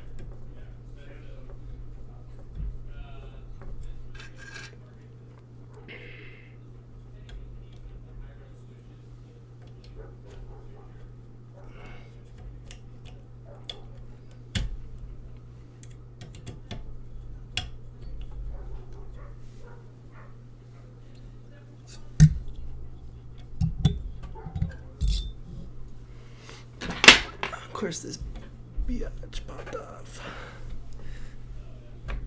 Fucker.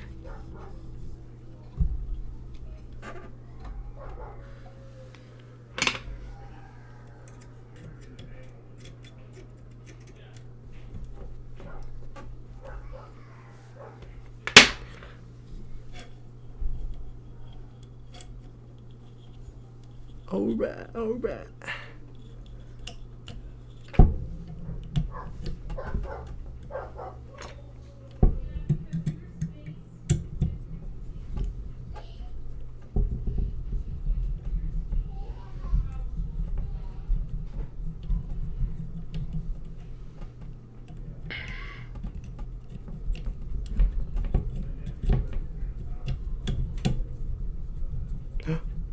Oh yeah.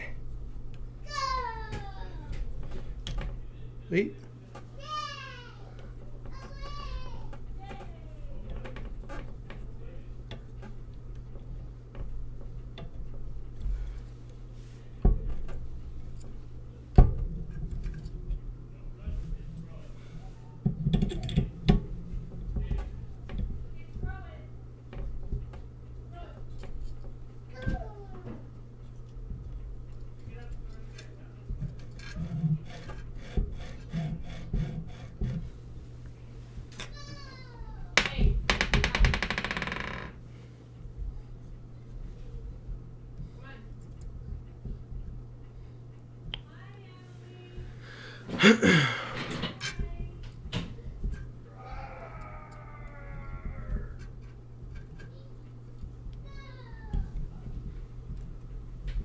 That's pretty close.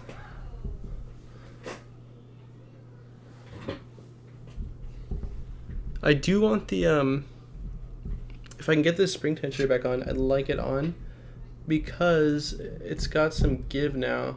It's actually as tight. Let me see. It's definitely as tight as my Folgertech, but it was printing. Let me see.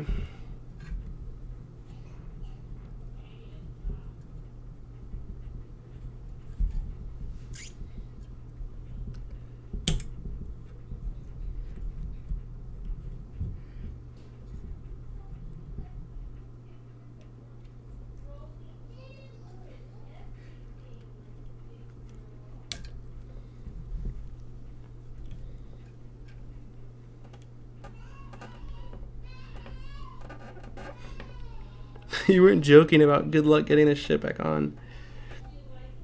Oh, it's so close. So close.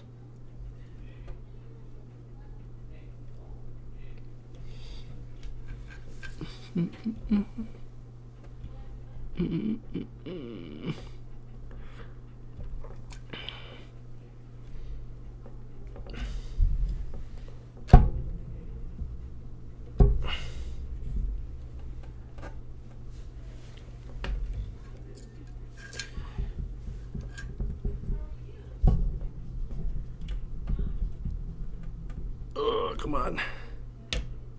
No! Ah, we were so close. Oh my god. Shouldn't need the spring tensioner. Ugh. It does feel pretty tight, guys, but I still.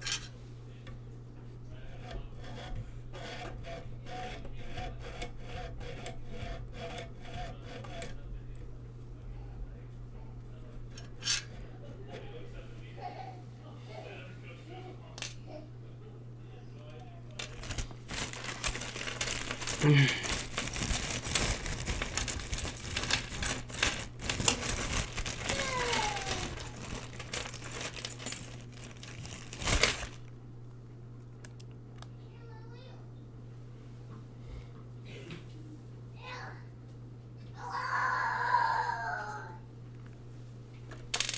gonna try one different screw actually. This will be the final screw, then we'll just roll with it. Thank you guys for hanging out patiently. I mean, hopefully, like you know, anyone that's wanting to do this will see this and be able to avoid some stuff by not even trying like certain parts of it, you know.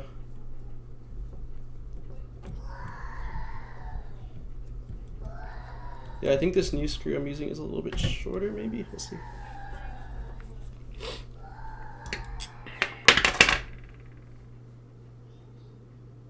Yeah, this one's a hair shorter, so I should be able to tighten it a little bit more, and then I don't even need the spring tensioner if that's the case. We got this. And then once I'm done with this, then we are putting the hot end on. That is the next step.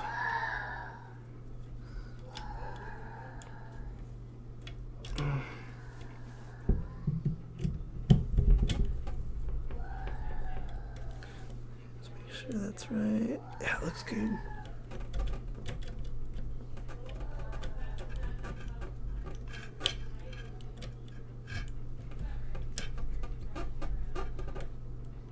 Oh yeah.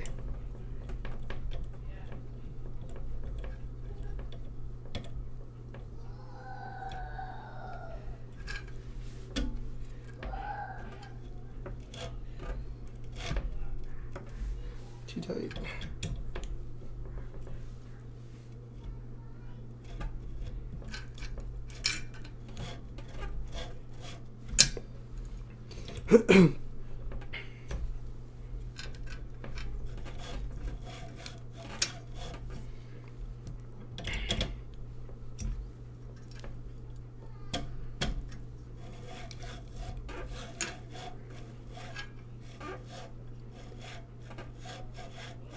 Alright, we're gonna roll with it. We're gonna try it. We'll see. We might have to go back, but for now it's okay. I think so. I think it's supposed to be done before attaching the bracket. Maybe. You could try that. Let me see. It says you can loop the bracket over the bracket inside the bracket. Put the pulley. I don't know, it doesn't look like it. To over tighten screw, it strips easily. No, there is no guide to align the pulleys.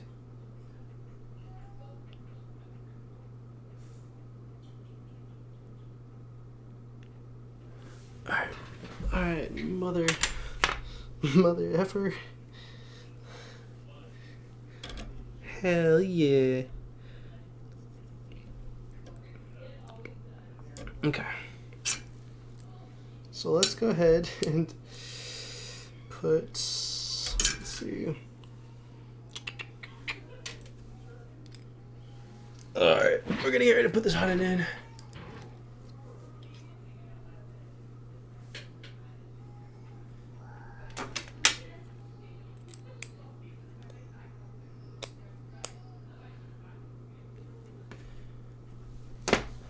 Alright, so let's get the Bowden tube pushed in.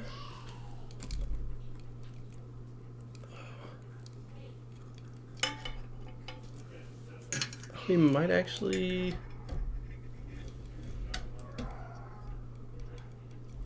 need to replace the tube.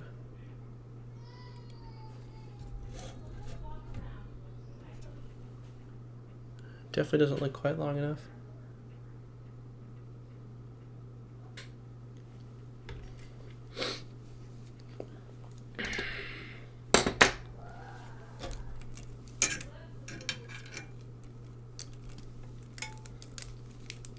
I really just want to see this thing printing.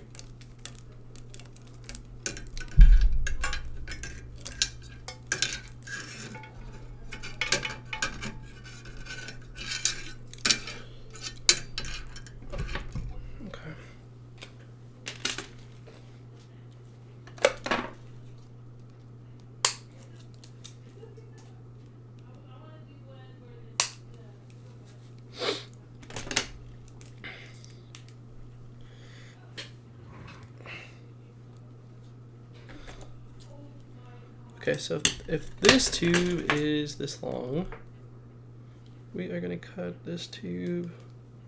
We'll give it about that much extra.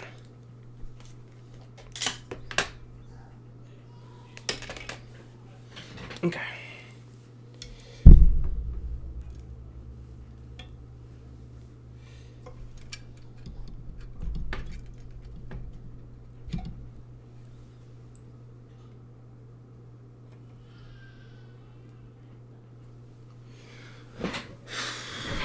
Perfect.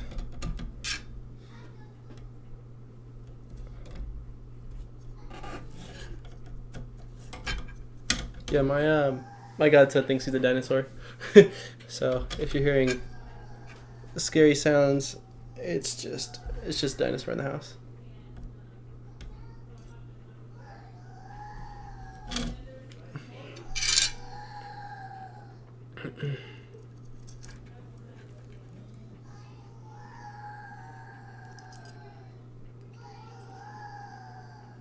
Which side was it on beforehand? Let me see.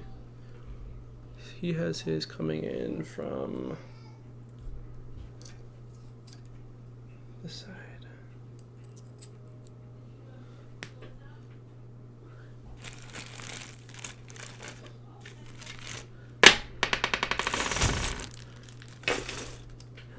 And then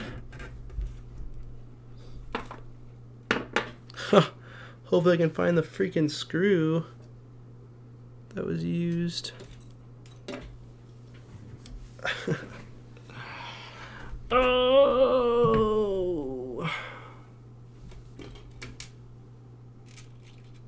I see 1, 2. These all look the same size. Nope, that's not the right screw.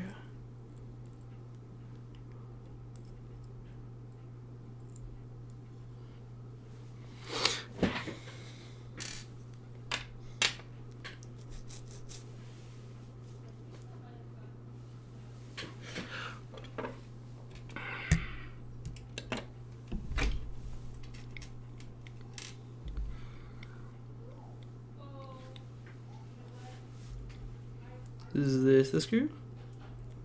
Maybe.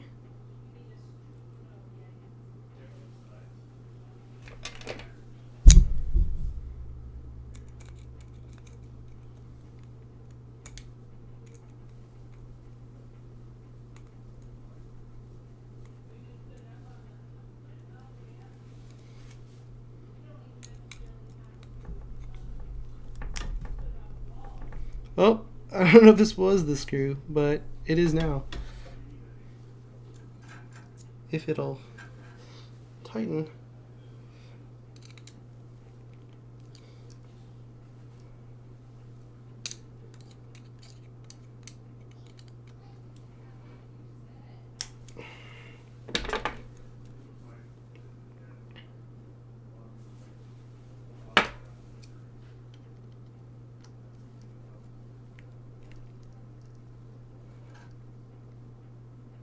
This can't be the screw.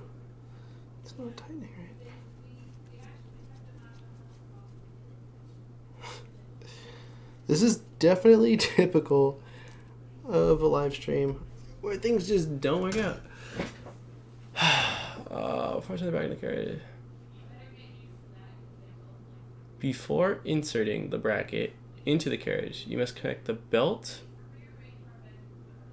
Yeah, I did that. That's already in there. I did that. I showed that on camera.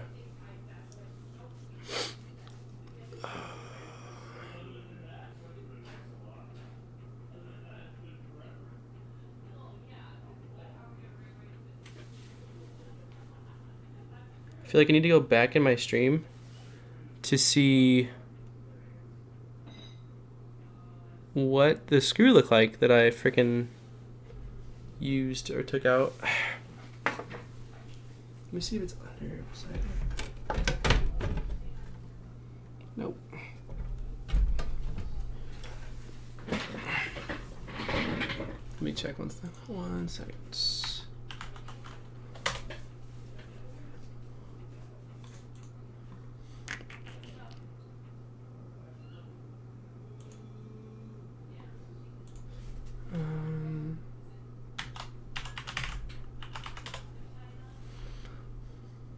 trying to see if I can see a picture of.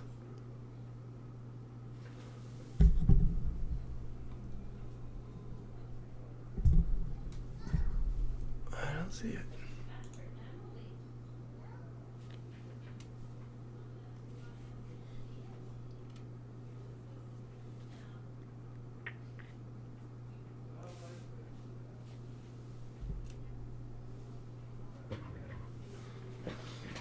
We'll try this screw.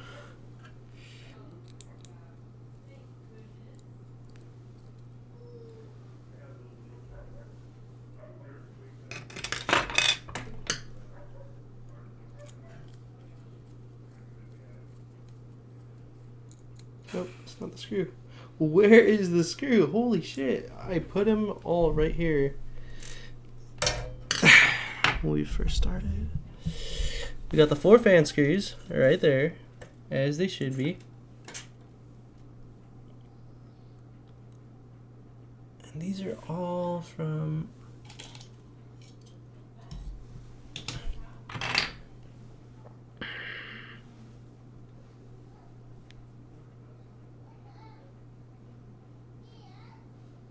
It's just madness. Unless...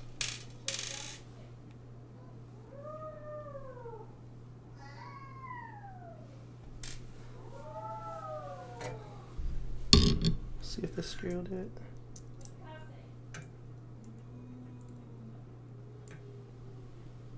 Oh shit. Could this work? Could this work?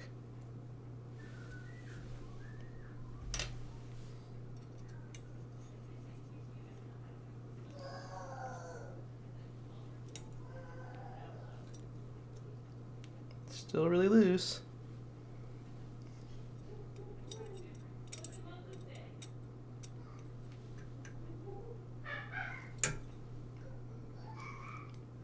Oh, we're getting there. We are freaking getting there. You guys are probably hearing monkey sounds next door too. Okay, then he says you can discard the spring temperature. So I did good. I did good then. I mean, kinda.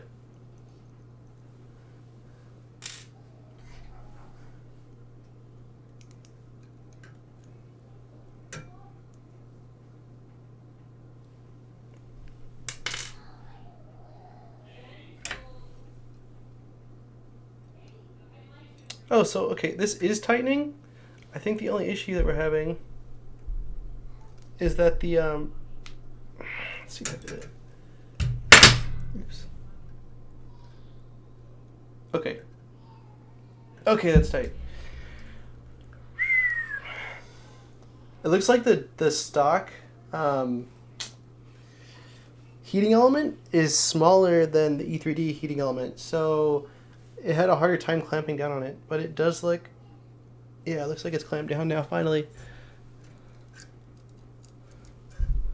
Thank God. Alright, so now all that's left is this guy, the thermistor, which we need to be extremely careful with. Okay.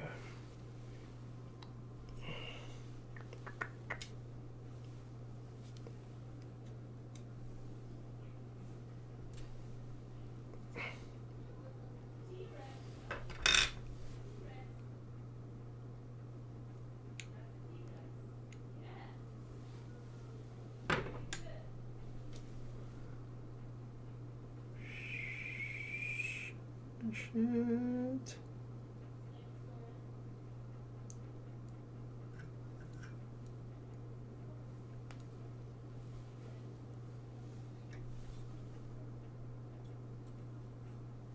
Don't you dare pop out. No, no, no, no, no, no. No, no, no, no, no, no. I need you to stay.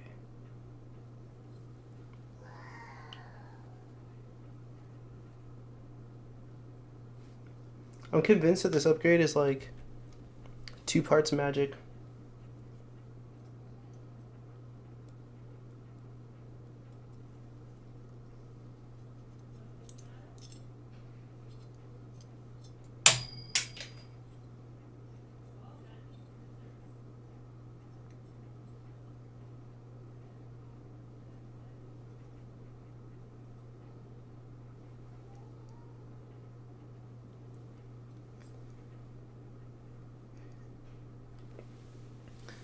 Okay, so I'm gonna turn this on for like 2 seconds just to see if it even still reads. I want to make sure I didn't damage the thermistor in the process, because if I did, then there's absolutely no point to carry on with the, at least not with the thermistor that it came with.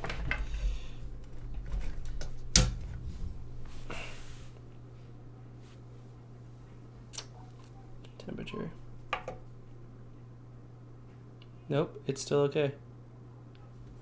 Sweet. And the only thing is, I didn't tighten it very tight. Like, I didn't over tighten it because I'm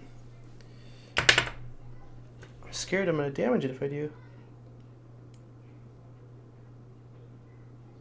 It's got to be good enough. Okay. Alright. Easy, guys. We got this. Easy. Okay.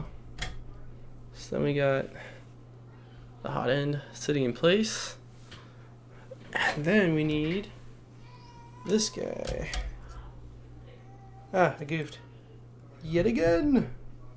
Gotta take out the tubing real quick. Nope. Come on, tubing.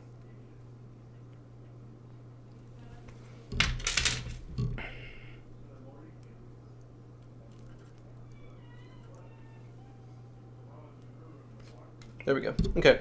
Don't put the tubing on yet, because you need to slide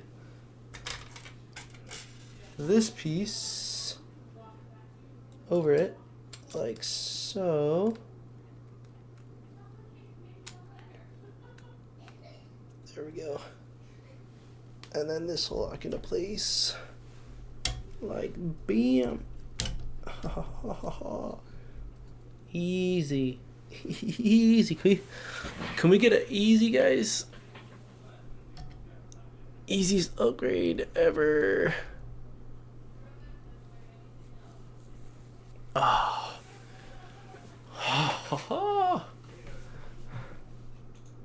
Can you guys see that? You guys can't even see that.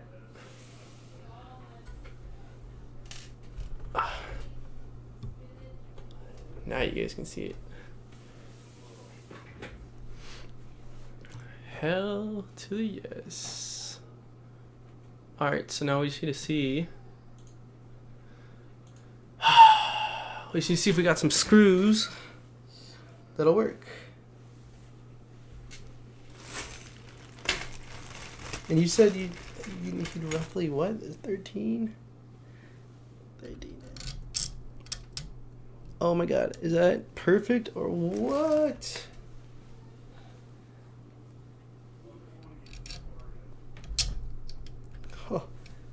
Oh, can it be?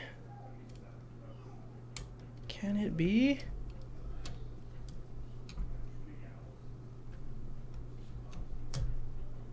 No way. It's too good to be true, guys. The first screws just fit perfectly? There's no way. That's not my luck.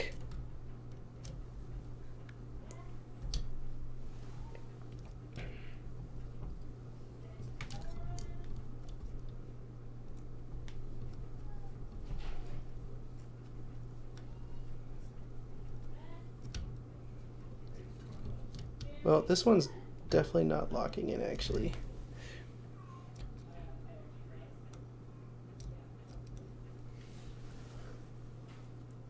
I have a clone.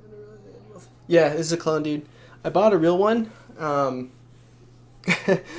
making a video about that, dude. About the... Yeah, I talked about it at the beginning of this, actually. That, like, if you get a clone... Why the fuck is this not fitting? If you get a clone that's machined properly, it's literally as good as an original. Oh, there we go. Beautiful. But yeah, I mean, you can literally get... If a freaking E3D genuine is like $60, you can get an insane amount of clones for that price, you know?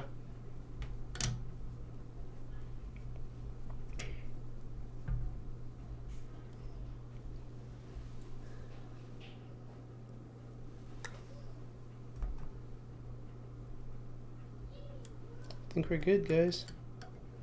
We're gonna attach the fan. I'm not gonna add the part cooling layer fan yet. I'm gonna put on the default fan and see how it works.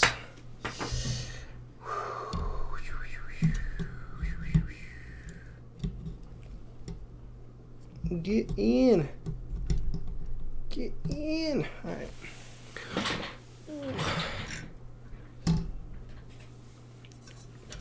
Let's stick these screws back in.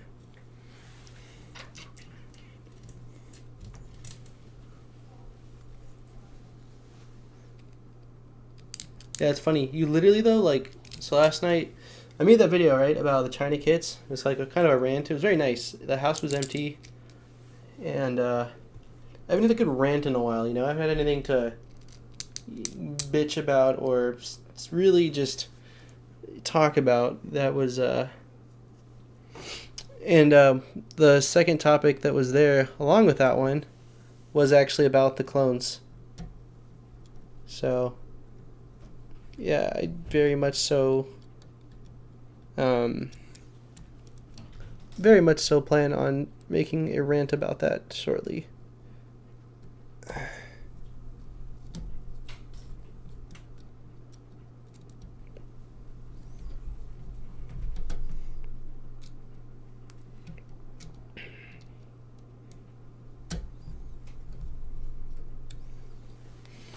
Okay, so I need to turn this to the right. Power supplies kind of in the way.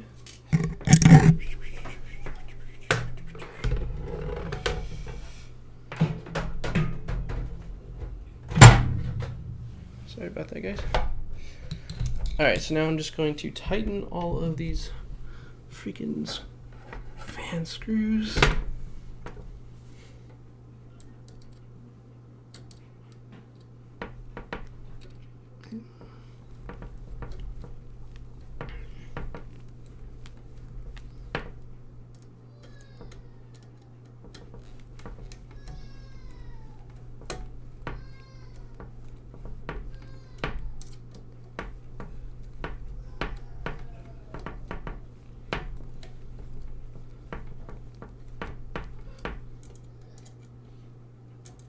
Honestly, if those few hiccups along the way with this thing had not caused such a delay, this mod would have gone really fast. It was just like the freaking screw not being long enough, the other screw not being long enough, the belt tensioner, you know, not being able to get that back on.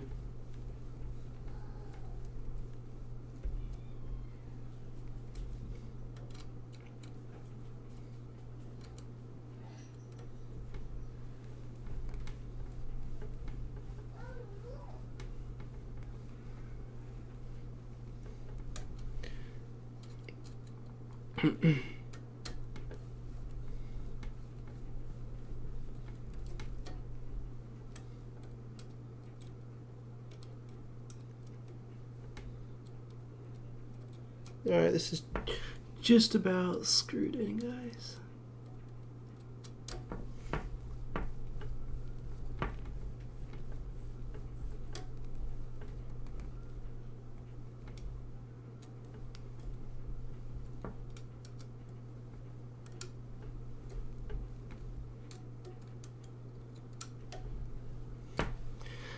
Okay, so all that should be left is to plug the end stop in, attach this to the end.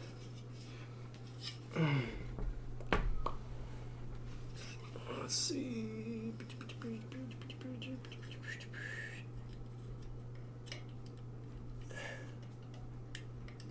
Oh, come on.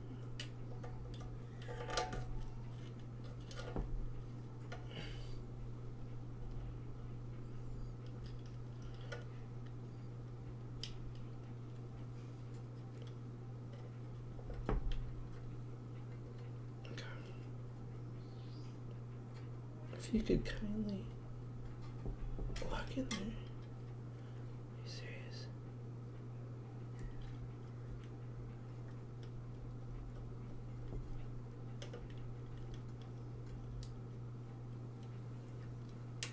Okay, it's in.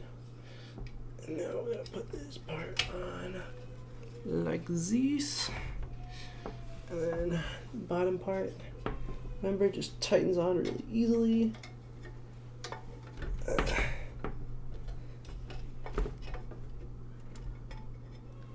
Perfect.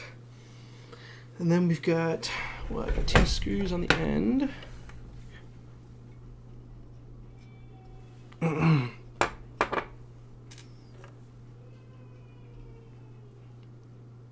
to remember what screws they were. Were they black or were they yellow? Or I mean, were they black or were they this color? I guess it doesn't really matter. Oh. Sit for a sec. Oh, yeah, I saw it. It's the right tuning upgrade. Yeah, exactly, dude. Which I strongly feel that way about. I don't use Simplify 3D, no. Just the cost, man. And I've been trying to be like, since I preach like, I preach anti-piracy on my channels, or at least like, you know, that's basically my angle on it. So I've been doing my best to not pirate any software. So, yeah, I can't drop the money on it right now. And I mean, I could potentially contact them for a sponsorship, you know? I'm sure, like, if I approach them, I might be able to work something out with them, but I don't know, man. It hasn't been that big of a deal to me. Although I've heard, like, you know, phenomenal things. I don't know if a lot of the people that are saying phenomenal things are just, like, overhyped fanboys, or whether, like, you know, they're actually whether it actually is like a magical piece of software. I guess I've seen little snippets of it. I mean, it does look pretty cool, don't get me wrong. I just started with open source and freeware stuff like Repetier and Cura and stuff like that, and so I definitely haven't felt like I've been held back or stumped or anything because of it. Okay, we're gonna power this shit on real quick. I don't want this fucking cable.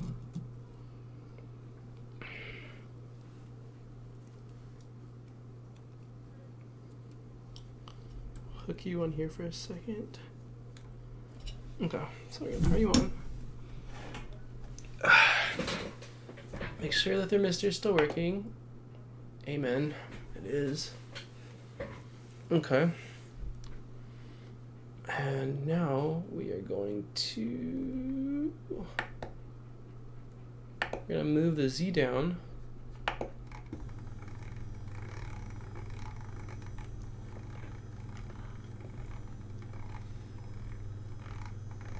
Because I need to put that screw in on the top.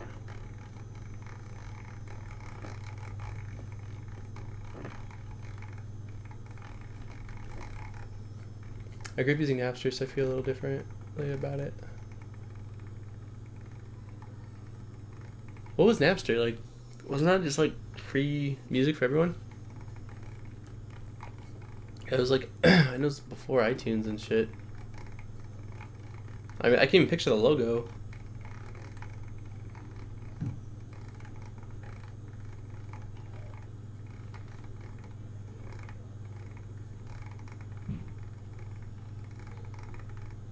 Alright. Let's put this last screw in.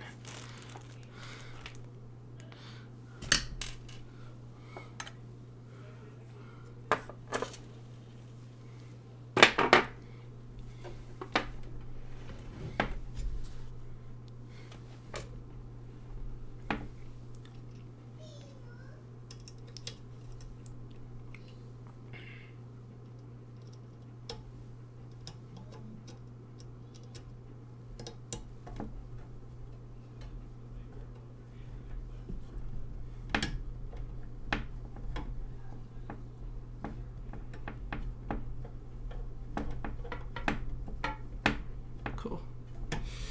Alright, all the screws are officially back in. Let's home this and see whether it crashes into the... Oops.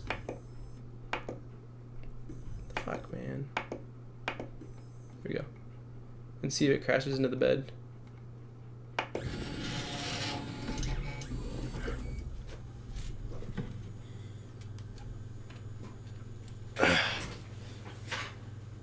It's moving, guys. It's moving!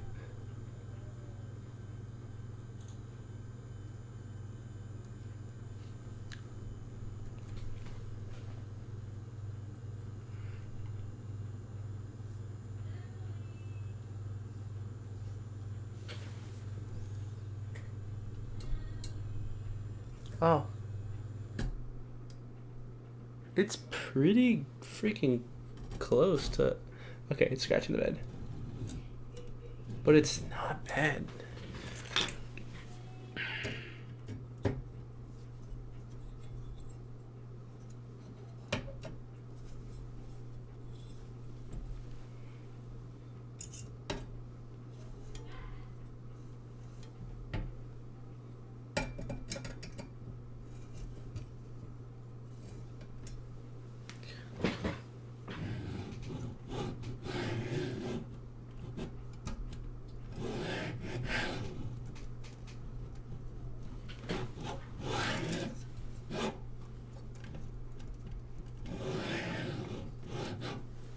Okay.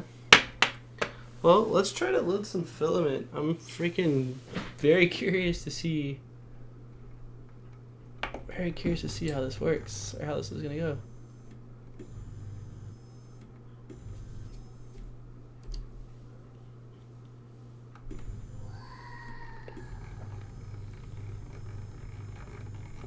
One weird thing is that the fan isn't spinning. And I swore it was always spinning before. Am I wrong?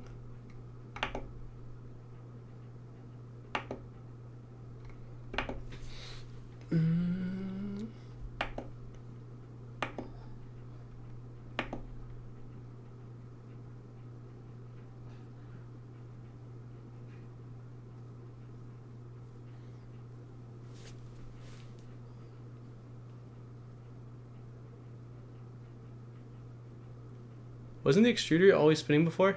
I mean the extruder fan? Nope. Never mind. It's working now. It was B2B client like LimeWire, which you might be familiar with, the first of its kind. Okay. Yeah, I definitely know what LimeWire is.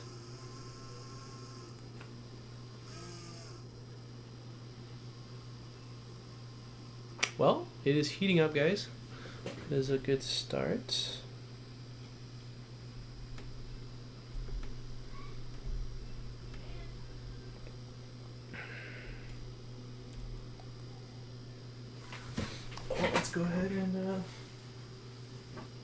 Let's go ahead and put this bad boy on like that, like that.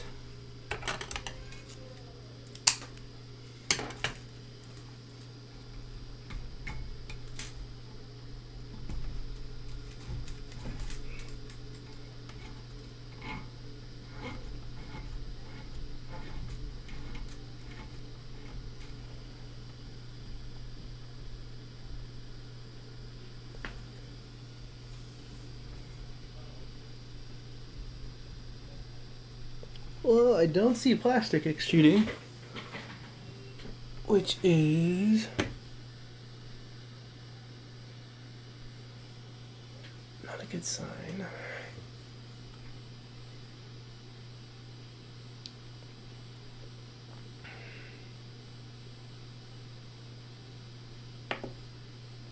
Let's try to print something. I think I have a cube.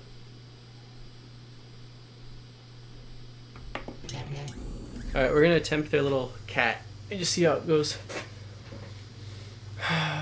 Just tuned in. Mine only spins if I have it preheating or printing. Okay. Yeah, that we're fine. I was concerned for a second once it started heating that something was wrong, but now that's... we fine.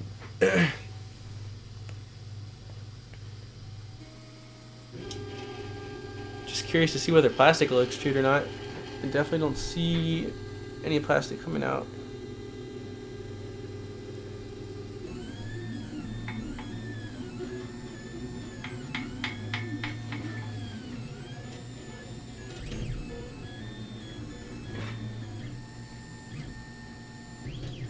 Definitely no plastic coming out.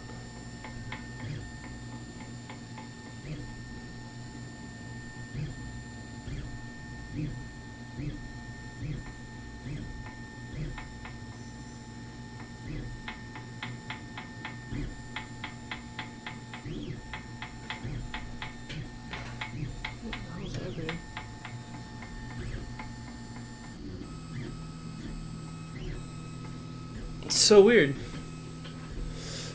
What's up, MK? Yeah, there's definitely no plastic extruding out of this thing. Okay, well, let's cancel it.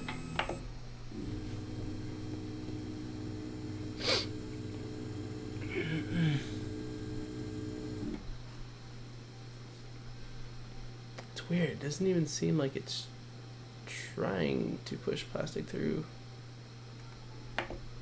We're gonna move the Z-axis up a bit.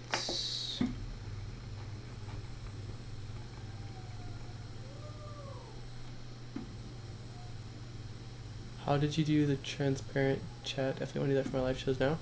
You mean on the actual video feed? Off the top of my head, I'm gonna say I don't know. I just literally Googled it a little bit before the stream.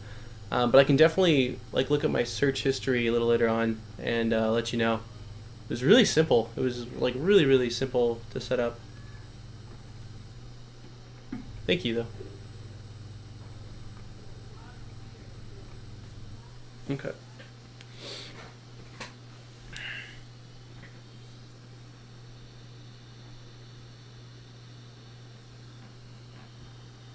So what could be causing... Oops. What could be causing it not to go through? Preheat this back to 205. Let me make sure that it's freaking...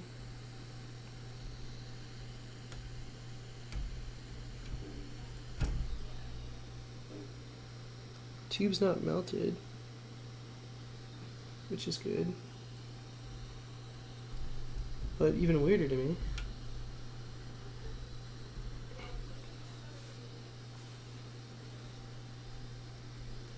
Thought at least like some plastic would be leaking out or something, or I'd hear clicking like it was too cold. I should be the link, that's best I've seen. Yeah, on YouTube Twitch seems to have very few methods to do that. Yeah, I'll definitely do that, man. No worries.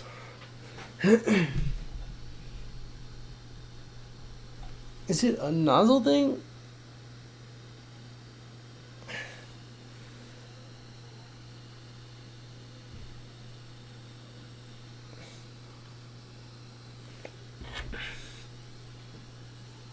I'm gonna try removing the nozzle and seeing if the filament will flow out at least.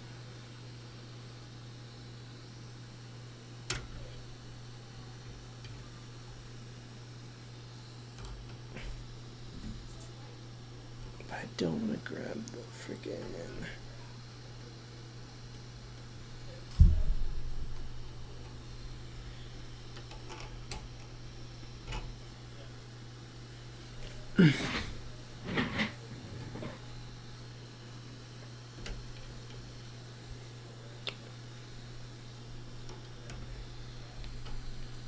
See if I can grab it from this angle. My biggest concern is damaging that thermistor. So fragile. Okay, there we go.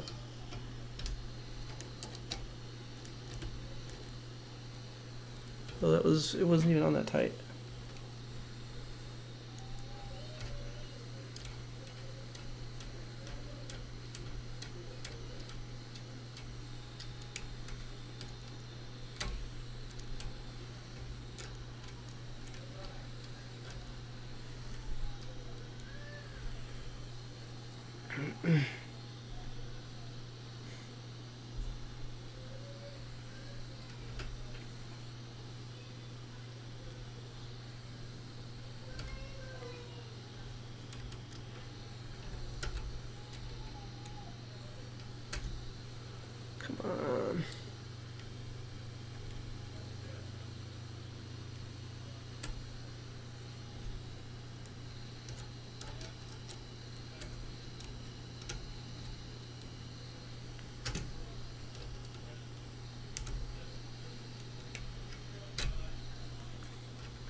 Oh.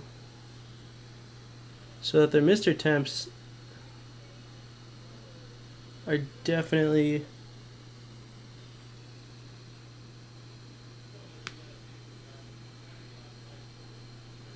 being super wonky.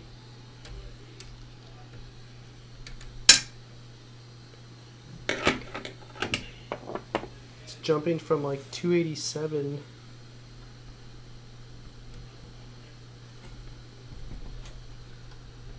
Yeah, the filament's actually not making it down there it needs to go. Why?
Oh, this is so frustrating.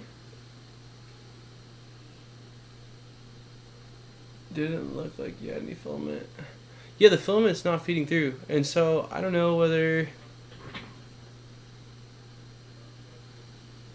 Because right now my extruder temperature shows that it's fluctuating from like 150 degrees all the way up to 330 degrees Celsius, which is obviously not right. So the cable's obviously pinched.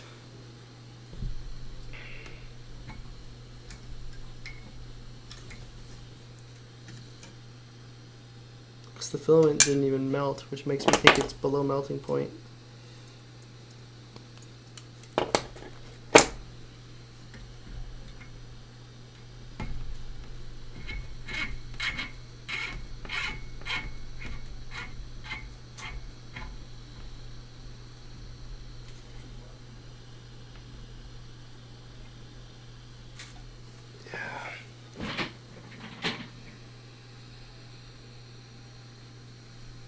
Yeah, because right now it's literally saying 143, 144.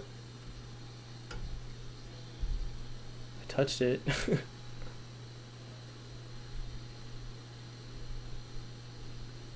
interesting.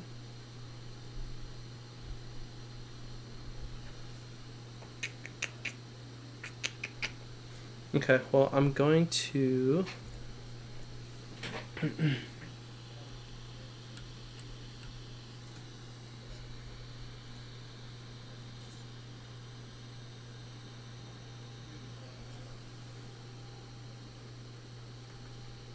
So let's stop the preheat. Let's also pull the thermistor screw out.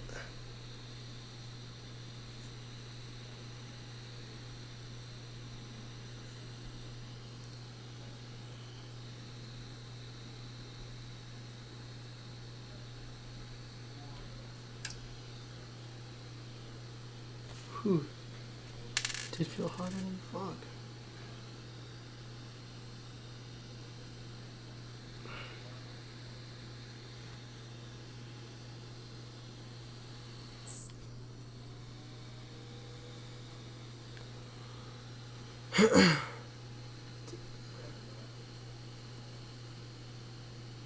Does not having the Kapton tape around the heating block change the temperature? It shouldn't. It shouldn't really. I mean, I don't have it on any of my other extruders, so it's never an issue. I think it just helps keep it all together a little bit more, for sure. Yeah, no, I know. I don't think it's actually shorted though. I think it was just from the pressure of the screw when it was on it.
Attempting to clamp it down again.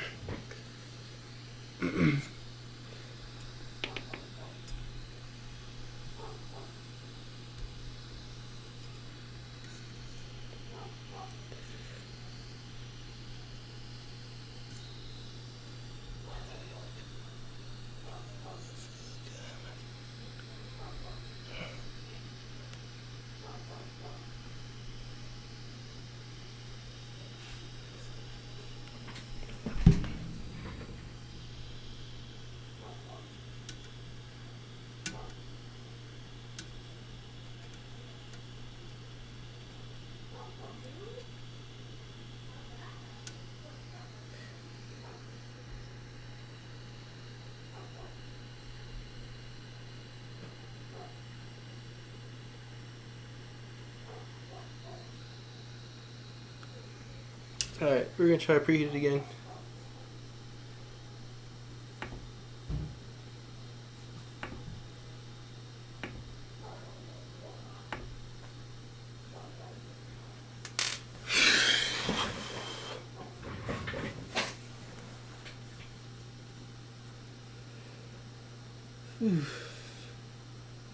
Hey, what's up, Fahy? Thanks for the sub, and thanks for coming and hanging out, man. I am hoping that very shortly here we have this going. Right now, the plastic is not making it through to the nozzle. So I'm not sure if the thermistor is getting the wrong readings, causing the hot end to not heat up appropriately, or what exactly is going on. But I reseated the thermistor, so now it's heating up. It's at 190, 195, 199. So I mean, technically speaking, it went through. Okay, so that's okay. Alright. Probably gonna burn this shit out of myself in a second here.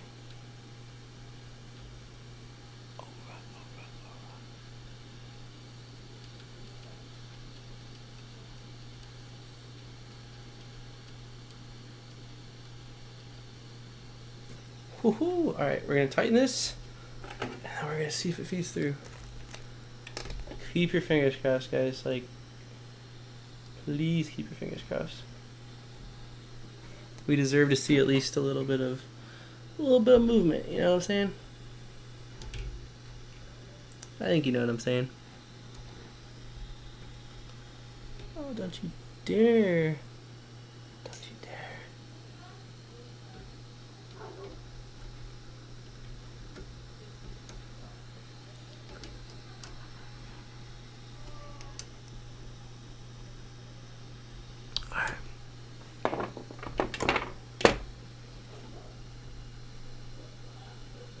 Oh, it's spitting out plastic, family. Oh my god. Alright. Alright, let's try something. Let's try a little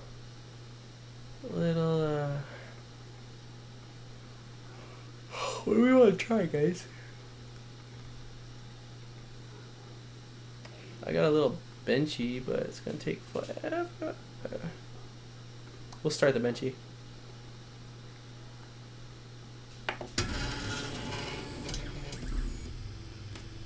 You guys nervous? Because I'm nervous.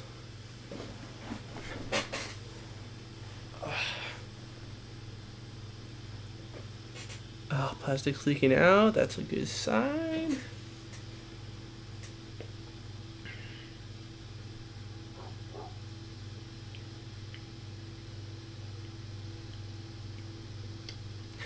Voodoo, you are always late to the party, man. It's alright. At least you're, what do I always say? At least you're consistent. So we're gonna see. Can you guys see? You guys can't even see. You guys gotta tell me these things, man. I get so wrapped up in my project. Let me move this right there so that way we can see what's going on.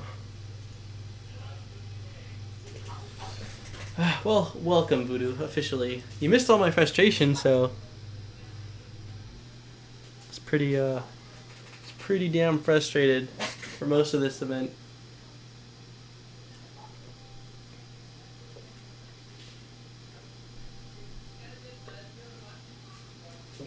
But everything is now connected. It would definitely be easier for me to do this again, you know. I would know like what to look out for, what not to do, and stuff like that. Definitely have some M3 nuts and some M3 screws on hand. You should just have a variety. Like, since I've gotten into 3D printing, M3 nuts are like, it's like water. You use them for everything. Freaking life. Really need to just pick up a sorted size of M3 nuts and screws.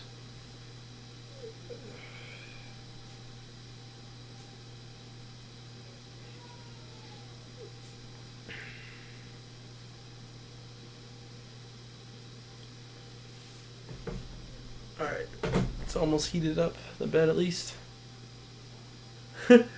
You always out when I stream. I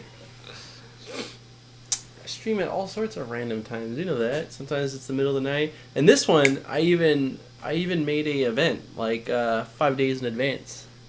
This was like the first stream I've actually really planned out. So I was like, you know what? I'm not gonna just randomly stream. I gotta give people a heads up, you know, because that's the right thing to do. All right, guys. Should be printing in the next 60 seconds here. I'm not sure if the bed's completely level. I might have to do some adjustments on the fly right now. I kind of just cranked everything down too.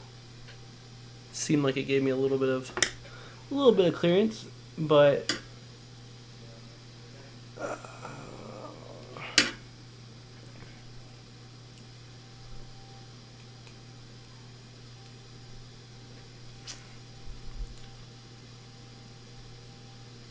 any second now. It's pretty exciting.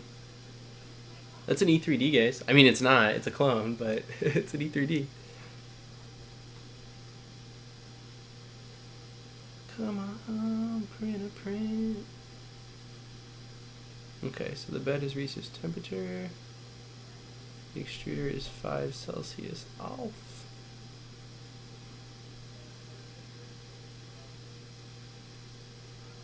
4 Celsius off.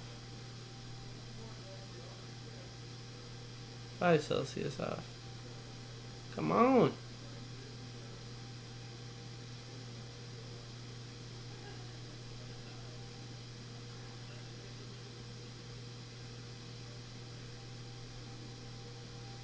Awesome. Now it's not heating up all the way.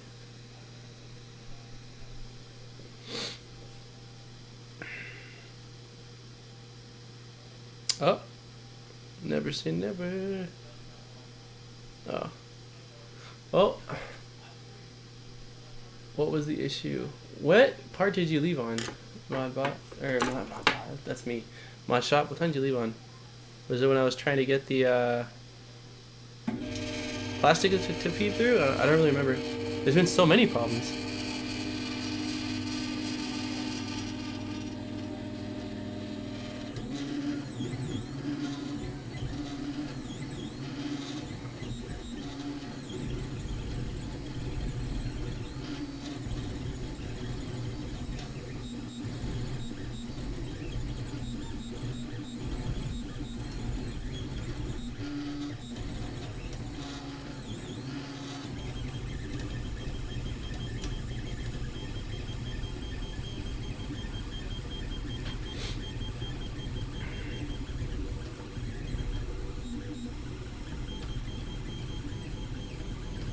Well, the bottom layer doesn't look super great, but everything that's laying down, like after that initial outline,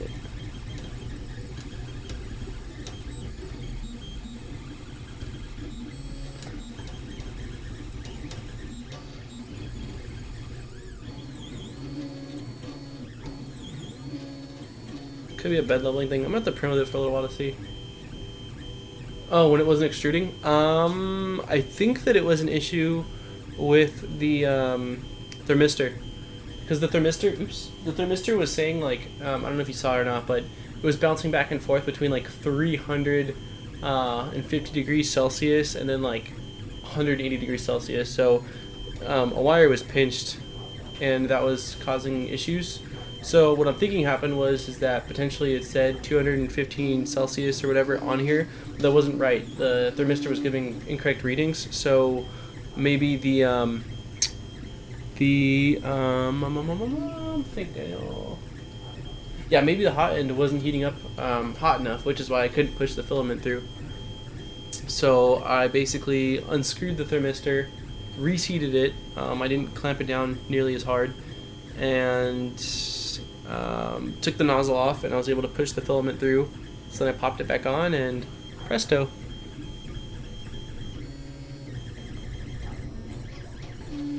Definitely looks pretty sexy at the bottom of this boat.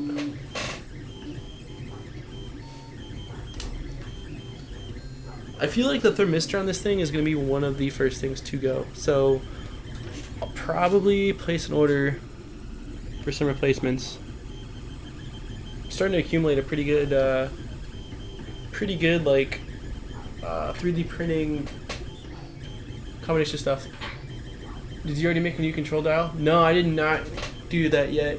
I'm actually might have to do a rain check on that till like tomorrow. I'm not really sure. This took a lot longer than I actually thought. I started streaming at 2 and it's almost 5, and I still want to do some cable management, or not cable management, but at least wrap it all back up. We'll see. We will see. If I do end up scheduling, I'll try my best to do it tomorrow, actually.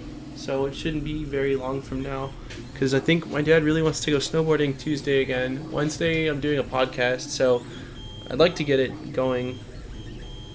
Yeah, I'd like to get it going. It's looking pretty good, guys. Maybe try seasoning the new nozzle. Yeah. Wait, by seasoning you mean just use it, right? I feel like that's what seasoning means. Like when they say it's seasoned, that means it's like... Bear with me. I grew up with a mom that is first generation Sweden, and so a lot of the things that I don't know, just I'm used to hearing weird phrases and not the ones that everyone seems to know.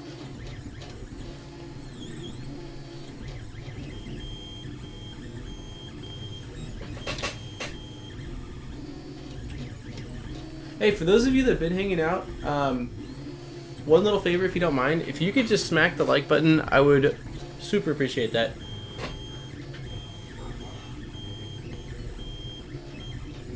But yeah, we'll wait a little bit longer on this. I'll probably run a few prints and then do some cable management. I also want to add LEDs. I know. Okay, so this This extruder assembly or whatever basically has a spot for 2 LEDs inside of here. But I don't want the LEDs inside here because I don't really care to have just like the exact spot where it's printing highlighted. I really want the whole printer to kind of light up. So I'm probably going to add 1 strip of LEDs under the X carriage, like under the whole platform, like 1 strip. And I'm probably going to add 1 in between, like inside of the actual Monoprice, to make the whole thing kind of glow, like the actual machine glow on the side. Yeah,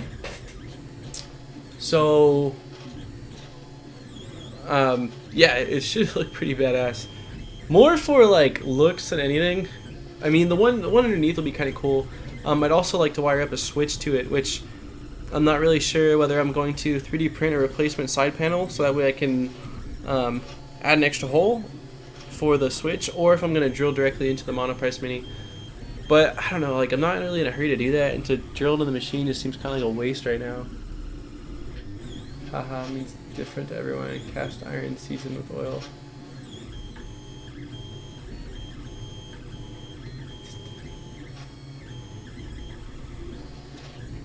Means different to everyone. Steak, chill spice. That's what I thought. Willing never worked too well for me.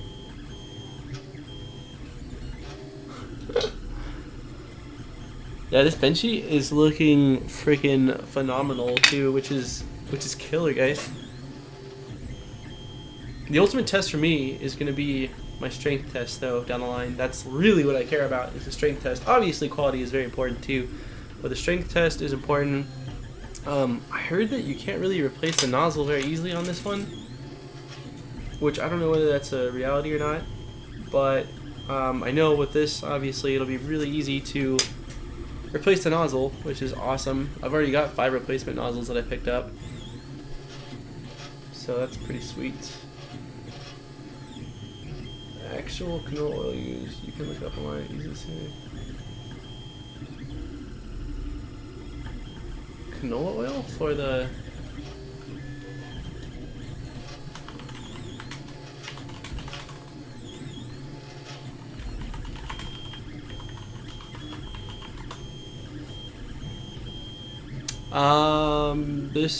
It should be at 50 millimeters per second. I think it's really low layer height though. I want to say this is 0.1. It might be 0.2. It looks freaking beautiful though. I'm pretty upset because I threw out my other benchy that I printed with the old nozzle. Yeah, it's gone. Son of a bitch. It'd have been really cool to have been able to compare the quality between the two. I guess I could print the cat. I could print the cat again, but that was such a long print. Yeah, it should be 50 millimeters per second. Yeah, the sides of this thing look just freaking perfect. Now, this printer, app stop. Do you have this printer or no? Because let's say if you don't have this printer, just interested, you should know that it's a very slow printer. Like 50 millimeters per second is like the max that I'd say you should print at, or the max it's capable of without skipping steps.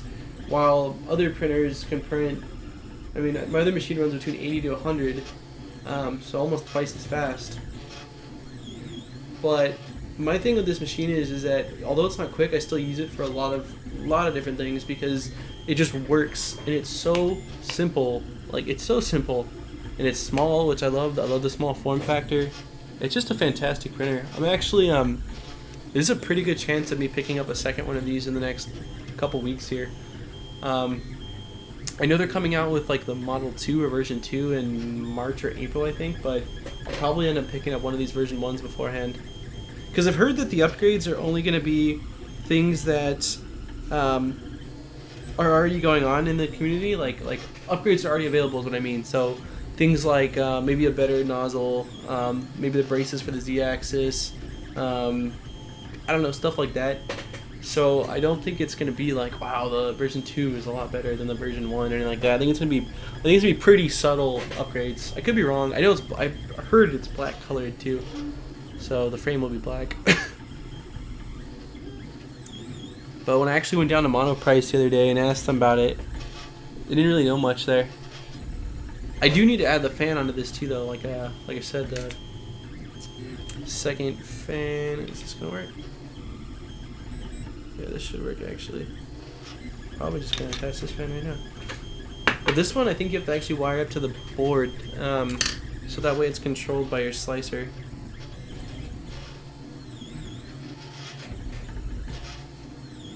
Also, check this out. I front-lit my Game Boy Color and used Loco. Worked great for like a week. Turned it back on and noticed the Loco was cracking under the screen. Oh man, that sucks, dude. Yeah.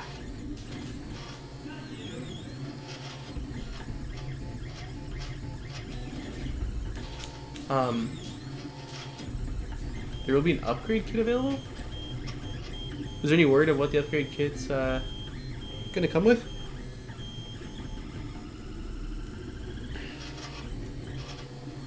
I don't have much experience mod shop with the Loca, other than the 1 or 2 times I used it, which, you know, was quite a long time ago. Big shout out to oh, what's his name? To US Water Rockets for making this. This is a pretty incredible, very well designed add-on. Granted, it was a pain in the ass to install. Can't really blame him for that though. But yeah, I mean, huge shout out. This is way cool.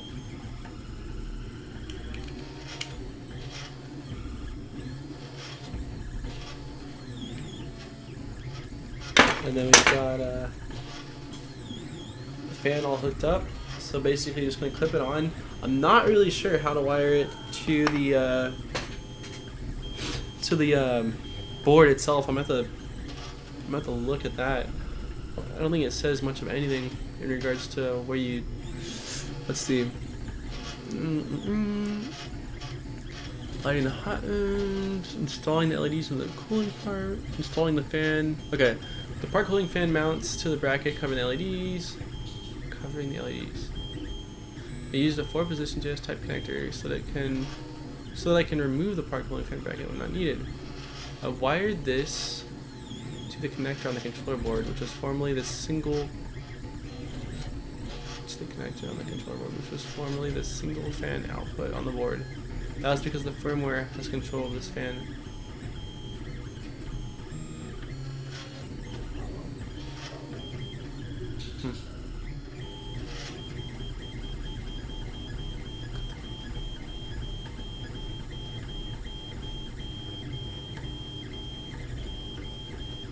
Do you know what though V2 is going to be bringing, Matthew? Other than like maybe some of the stuff that I mentioned, is there anything significant that's like, oh my god, V2? Because if it's just the stuff I mentioned, then you can pretty much do all those upgrades. You can pretty much do all those upgrades on your own.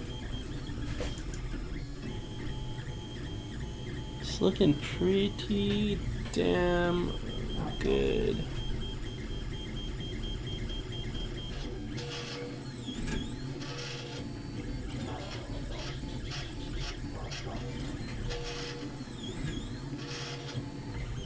Because yeah, like I think I said this already a minute ago, but I don't know, I'm brain farting here pretty hard. Wasn't oh no, when I went down to Monoprice the other day, because I actually live pretty close to their factory, or not their factory, but their distribution center out here in Southern California. I asked them in the like, you know, office area if they knew anything about the 3D printers that were at CES, and they knew like absolutely nothing at all. They had no idea like what I was talking about or anything. So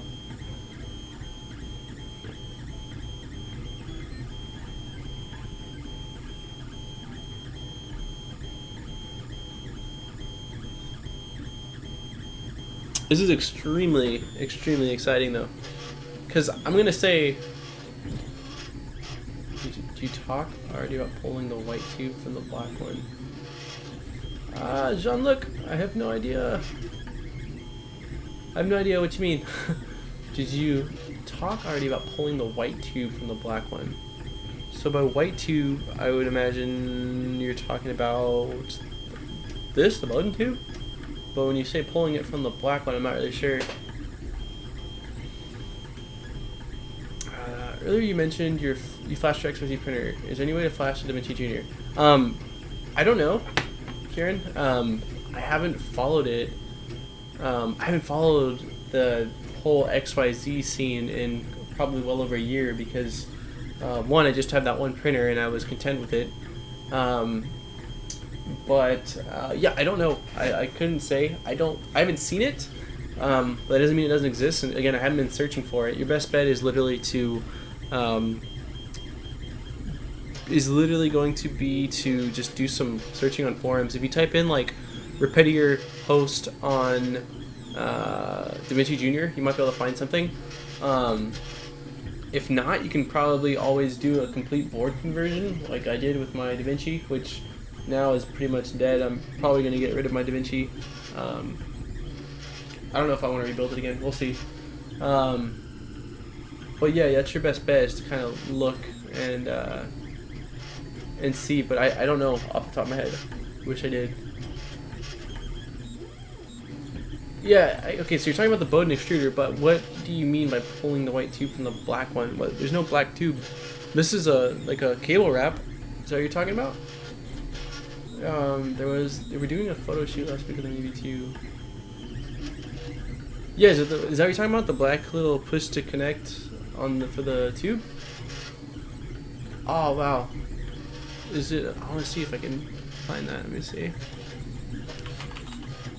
Monoprice Mini V2. No, it's just the select that comes up.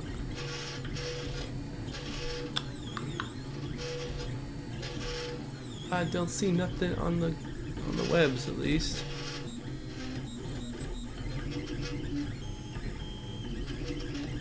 I'm very excited to see it. And then they have the freaking they've got the Delta style printer coming out, which is even cheaper. And wait, so did you talk already about pulling the white tube from the pipe? Okay, so yeah, the only reason why I undid the cable wrap was because the Bowden tube that it came with, which is this one right here, wasn't long enough. Because in this extruder, so like, okay, in the extruder that it came with, there's that little fitting, and it only, I don't know if you can see this, it only goes into it like a tiny bit. But with the E3D style, it goes into it like, it pretty much lines the whole extruder. So there wasn't enough room, so then I basically had to unwrap it so that way I can use some other tubing that I had that I cut to size. So that is what happened.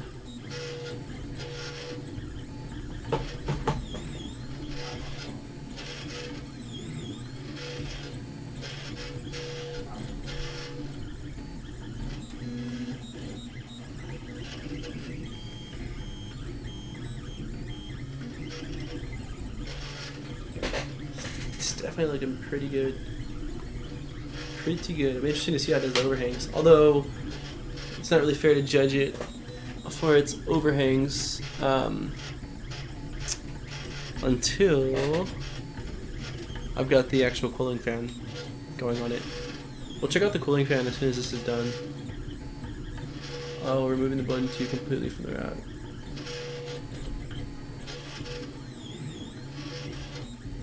There we go, that's what, oh, okay, cool. Yeah, sorry, I was trying to understand you, but I was like, huh, black.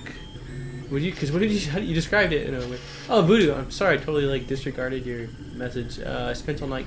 What did you have to do? What became uncalibrated? That is one thing really nice about this printer is that calibration, at least so far, knock on wood, has been really good. I've had to level the bed like once or twice, but it's so simple. I mean, it's literally just like a hair of a turn, and then it's good for quite a few prints after that. Removing the bone too quickly for that, but continue to a different length. Yeah, I might rewrap it. No. I'll probably end up rewrapping like probably the hot end and the thermistor and the fan cables. I'll probably wrap those together, and then maybe zip tie it to the Bowden tube, just kind of lightly to hold it together. You know, not very hard. I don't want to pinch it or anything like that. But yeah, I'll probably do that just to keep it all nice and together. That's one thing I really enjoy about this printer is like the clean look to it. It's just so clean. It's such a simple, like, clean little printer.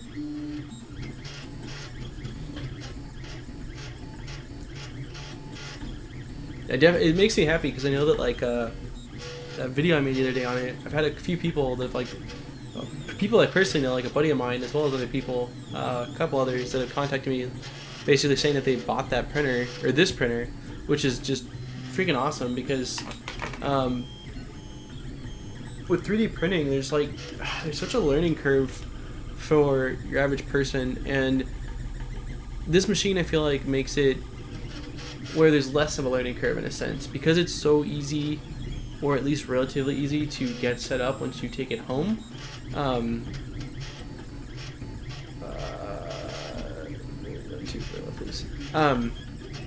It makes it where 3D printing can be more enjoyable because you can spend more time focusing on like all the other stuff there is to learn. You know, you've still got to learn about slicers and your infill settings and your perimeters and your layer height. There's already so much stuff to learn that it's nice that the printer can at least work. And then you know, obviously, once you learn how to use, you know, the ins and outs of all of your slicer settings and stuff, and this printer how it works, I mean, you can upgrade from there, you know. So, but I definitely think this is like a super good starting point for people to get into 3D printing. And for me, it's just a workhorse. It just freaking works. I load up files on it and print. Probably, the only thing I wish, it'd be really cool to see the amount of hours that it's printed, just so you can see like, wow, it's, you know, that was one thing that I want to say stock XYZ, the DaVinci 1.0 had. I believe I remember seeing my total print time, and it was kind of just a cool, super like unnecessary in a sense, but I see Mr. Mario bought one too. That'll be interesting. Yeah, exactly. That's actually who I was talking about, at least one of them. He's been kind of on the fence about him for a while, but just all of the like headache and stuff that he's heard of, and like all the stuff I've talked about, I think kind of deterred him from it because I don't know, just to him it seemed like there was a lot to it, like a lot to get going, a lot more than like maybe input more than what's worth what you get from the output. I'm sorry, I'm trying to speak here. But yeah, once I made this video, he contacted me and was like, or he messaged me and was like, you know, hey, that printer looks really interesting. And I told him, I was like, yeah, dude, like, if you're thinking about getting a 3D printer, this is the way to go. And also too, like, the price, like at $200, it's almost worth taking a gamble, even if you don't use it, like, you know, too much forever or whatever. Yeah, I'm really excited to talk 3D printers with him, and we're doing a Mod Chat Plus on Wednesday. If you do get a chance to make it, we'll be live streaming that podcast, and I'm sure there's gonna be a lot of 3D printer talk now that he's on board with that. And I've actually been trying to get Johnny Guns. He's interested in 3D printing as well. I don't know if he'll ever resurrect Mr. Johnny Guns back on YouTube, but I'd love to get him 3D printing, you know, and on here making YouTube videos again as well. But yeah, I'm really excited to see also what Mr. Mario does with this printer. My 3D printer's bed is higher on the right side. I tried to fix that. I mean, the axis was a bit higher on the right. Ah, so it was kind of, everything was like curved a little to the right. The bed I could see being easy to fix. How'd you fix the Z-axis on the right side?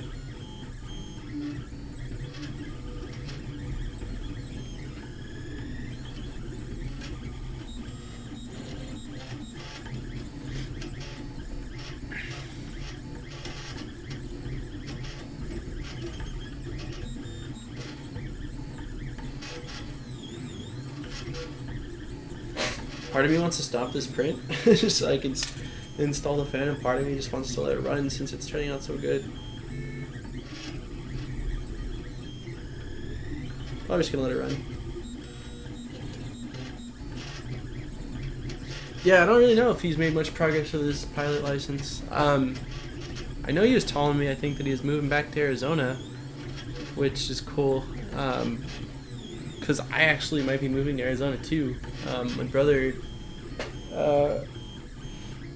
My brother might be going out there for a TSA job, and we've been looking in Arizona, so there's a strong possibility that in the next 12 months I might be out there as well with him. So yeah, it'd be cool if he moved back to Arizona, so that way maybe I can drive on down and get his ass out of the garage and over to my house so I can make some videos.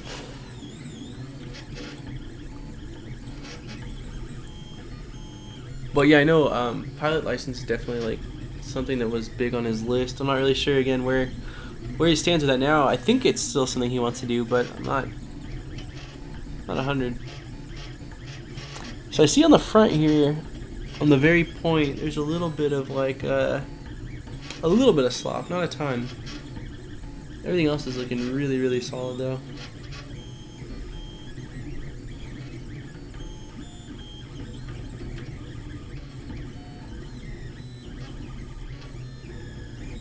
I guess if you guys want, we could probably 3D model the new replacement knob. What do you guys think? Do you guys want to 3D model the knob and hang out longer? Or... Let me see what's going on here. Give me a couple minutes, guys. I'll be right back while I'm letting this thing print. Let me know what you guys want to do though. We'll figure it out. Let me see.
It's a ghost type Pokemon. Alright, I got Dr. Pepper. Everything's okay. Let's see. That'd be cool. Yeah, that'd be cool. Yeah, I saw. Okay, I'm getting his pilot's license. I'm really considering it. It's a lot of work, Kieran. I'm letting you know right now. It is a lot of work. Oh my god, take some headache pills.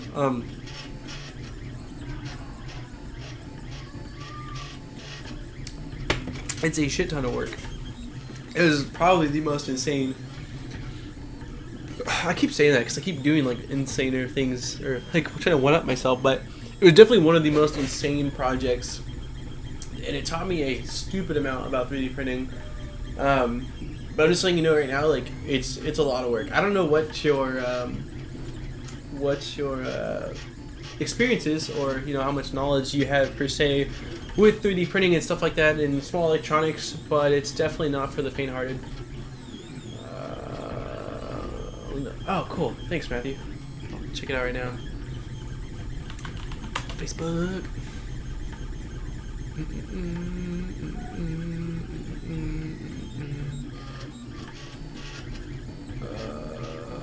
Matthew. Oh, man. Such a tease. Oh. Okay, so it looks super similar. I mean, okay, granted, this is such a faraway shot, but the interface looks identical. Even the freaking dial looks the same. They didn't even change that. It doesn't look like, unless I'm tripping, but from here it doesn't look like it. I'll show you guys the picture. Oh, it's on Monoprice Instagram. Cool. Did you see you had a list of the upgrades and stuff that it was going to be including? Let's see. Left screen. Bam. Okay, bam. There we go. So here it is, guys. A super far away shot, which I'm sure I did it to be such a tease, but.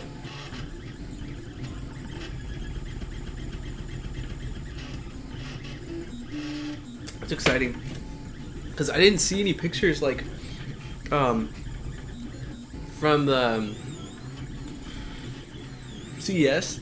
God, I got chills. I didn't see any pictures or anything like that. I only heard people talking about it and whatnot. So that's cool to see.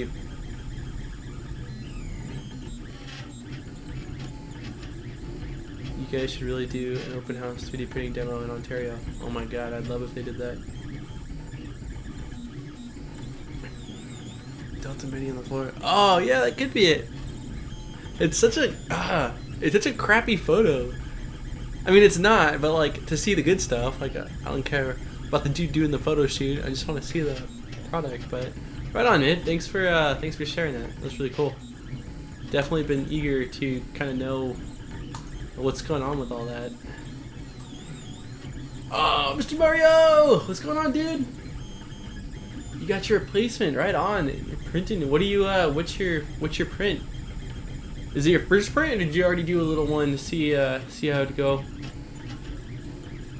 You missed a hell of a live stream, dude. Super frustrating. Oh my god! But this is the first print since I've changed out the hot end, and it is working beautifully, which is kick ass, man.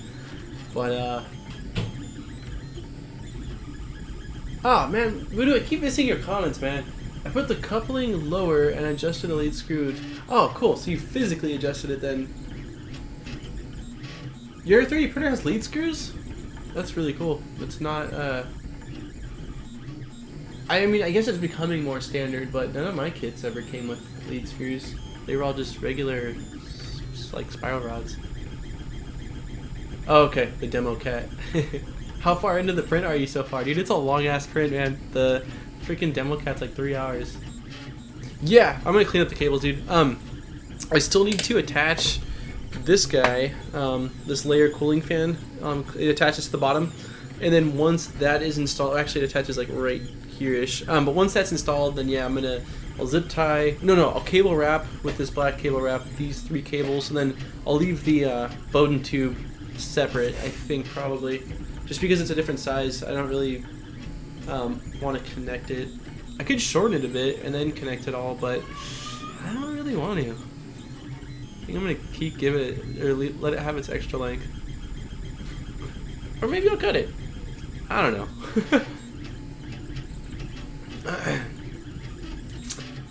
CES had a V2, but it was a prototype V2.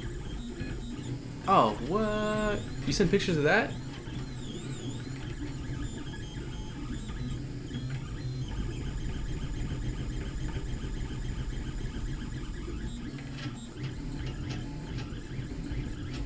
I don't think I got it. Did I get it? No, I didn't.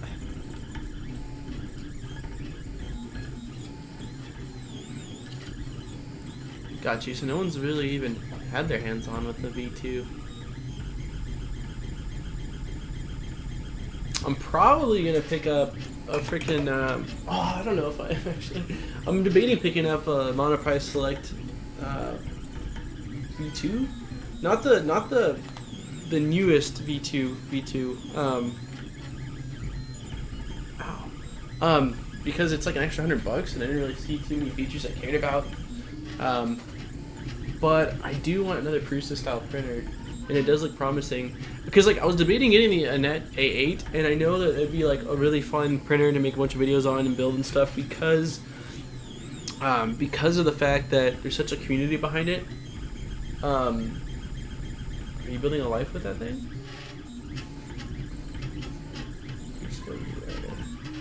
Oh, it's other Mario. Hating.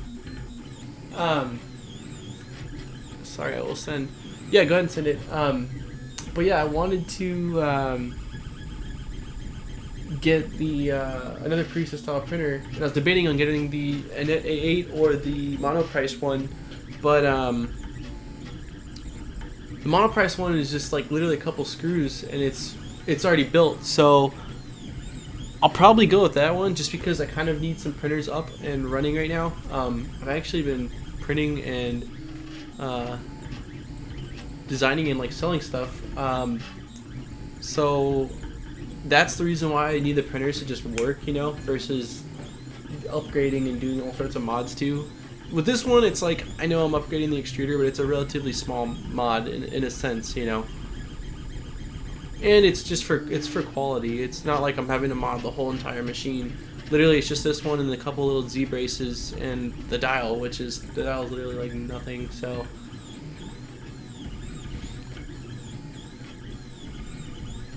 Yeah, it's turning out pretty freaking good. It's definitely got some stringing going on, so pretty lightly though. It's not a lot of stringing. I'm curious to see how it does the top of the boat.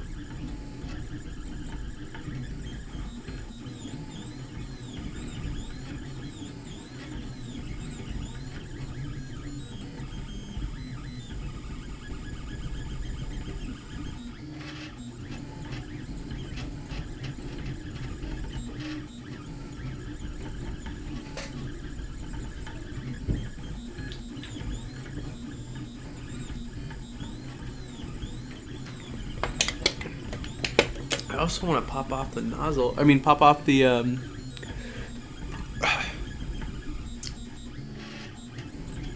guess I'm gonna get some dental floss and pop off the dial on here, so that way I can start to measure it and make a model it. I was thinking about buying the Annette 8 as well, but I think I'll keep on saving my money for a car. Oh yeah, I forgot, Voodoo, because you told me originally that you weren't getting a 3D printer, I thought, because you were saving for a car. Yeah, dude, don't get a second printer before you get your car. Dude, get your car and then get your printer, man. You gotta get your, your priorities straight, your ducks lined up. Talking to me? Baby James? Doggy's not in here.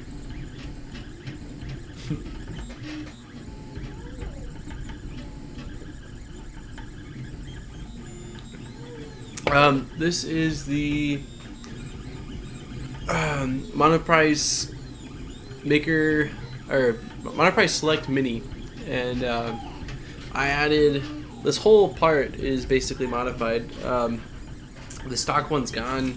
I mean, the stock one had this guy attached to it, and it had a completely different extruder and extruder block. And so, yeah, it's pretty much completely been replaced with an aftermarket. It's an aftermarket E3D style hot end. It's a clone of an E3D, so it's not an actual authentic, but they print like almost as good. The kid want to print? Oh, I was like, what are you talking about? You're talking about boy. No, I think he thought his dad was in here. His dad went to go into his room. I heard him close the door. He's just checking in here. He calls it that donkey instead of daddy because he can't pronounce it, or I don't know. He probably could pronounce it, but we just let it kind of roll with it. Yeah, man, that's freaking looking so. I'm just pissed at myself that I threw out the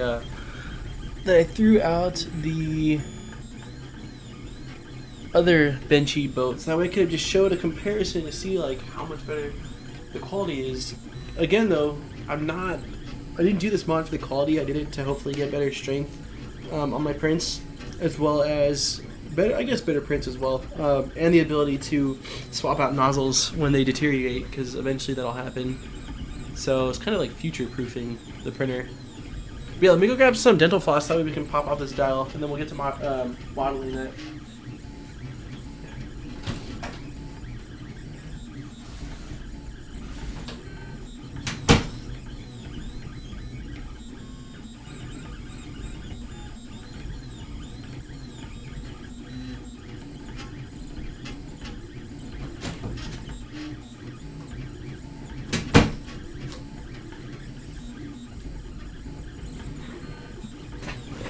Daddy mod block.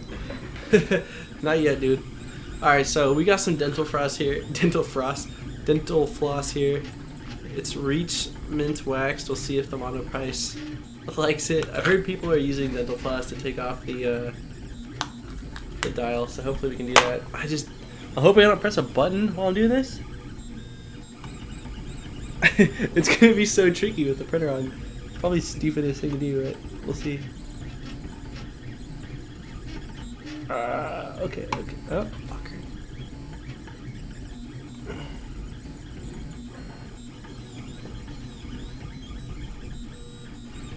It'd probably be better also if this wasn't like knockoff ass teeth floss. Yeah. Oh, from the bottom maybe.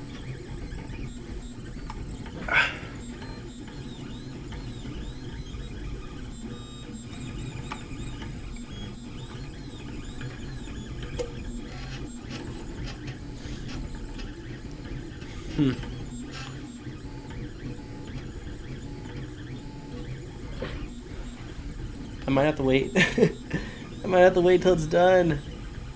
I just really want to get a head start because it's got this freaking print's taking so long.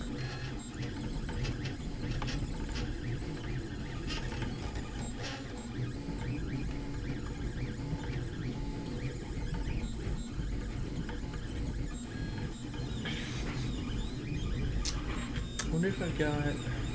Let's see if I can push it underneath it. Let me see.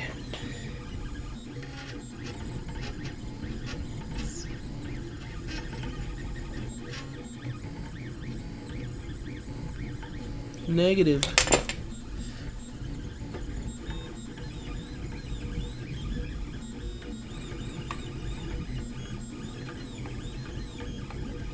Yeah, we're waiting.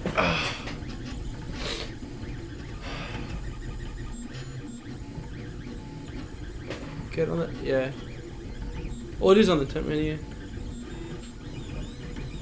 I used to have this little like ice pick thing that would have probably worked perfectly to just get behind and pop it. Cause I'm imagining it's just probably like got a little insertion, like probably like a half circle shape on the back of it.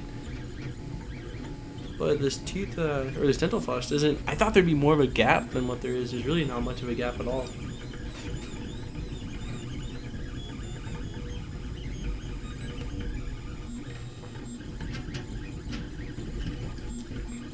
Easier just to pry it off. With what? A flathead?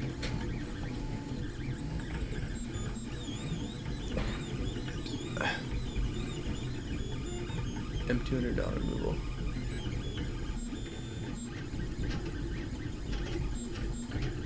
Okay, we'll check it out. $200 removal.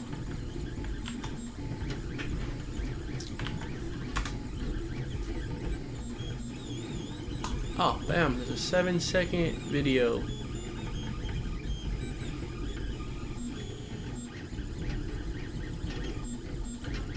This guy literally shoved.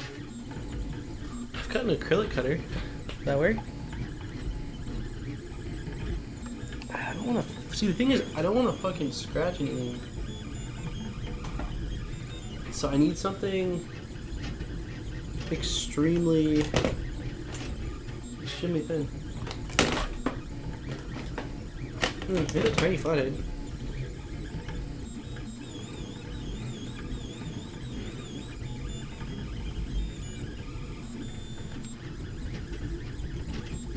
Come on, bitch.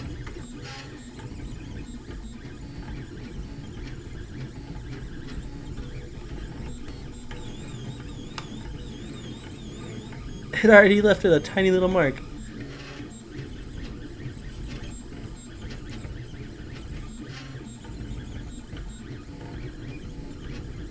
Yeah, it's literally a 7-second video just showing a dude just straight up prying the damn thing off. Oh no. Oh wait. Oh!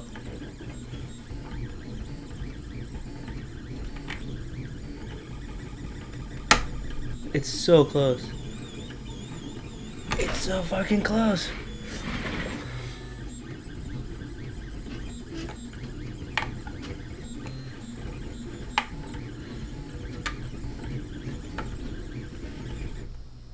No, I canceled the print.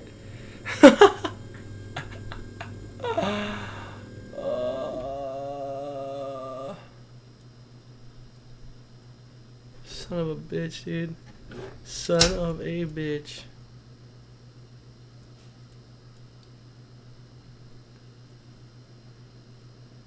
Oh my god. Well, at least we can do it.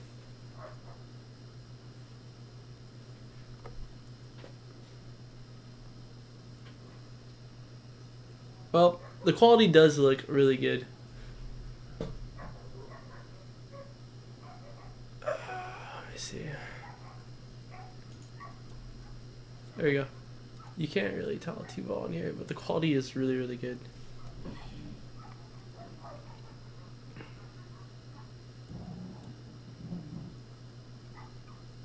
Anyways, well, now we're gonna do two things. One, we're gonna remove this freaking dial, and two, oh, there we go.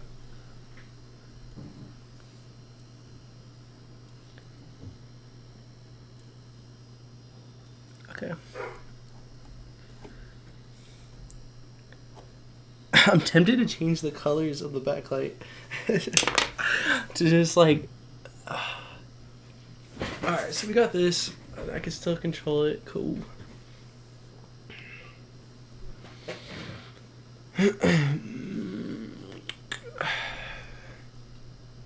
Okay, so now what I'd like to do.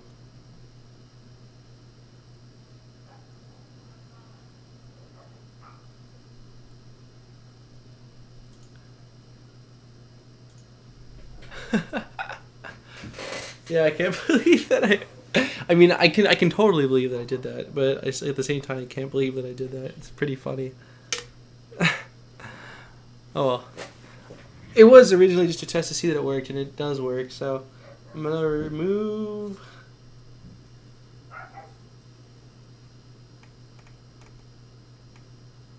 Okay, I'm gonna preheat this again because I want to remove the filament, so that way I gotta look at the control board for the printer now and see if there's a an input that says fan.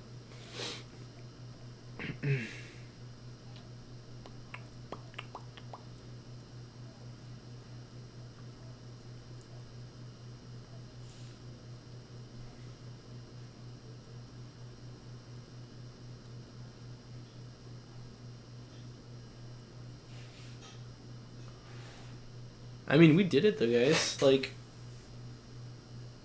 that's an E3D. I mean, it's not. I feel like I can't even say that because it's not. It's a J-head. That's an E3D style hothead printing on the Mini. It's insane.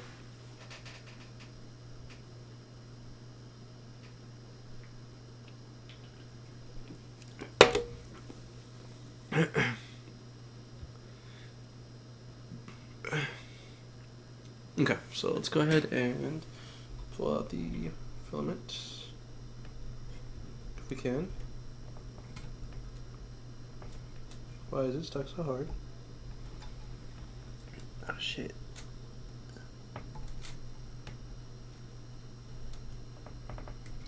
Come on! There we go. Got you, sucker. Alright. Filament coming off. Are you going to make the heating block even? Wait, what heating block? Oh, wait, that? That? Is that what you're talking about? Are you kidding me? No, I'm probably not going to make that even. Unless I can just grab it and twist it. Just grab and twist. Oh, that's fucking... These are the smallest needles. Smallest of those pliers. Unless I can just grab it and twist it like so. It's not even the block. It's probably not going to stay like that, but there you go. Merry Christmas. It's totally not going to stay like that. It's going to move, but whatevers. Alright, now we're going to stop preheat. Remove the side panel. Or side.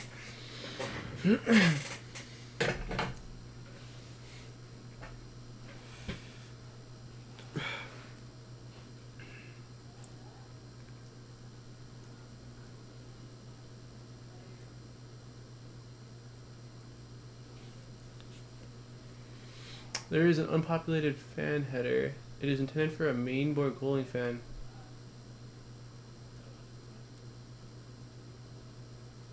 Huh.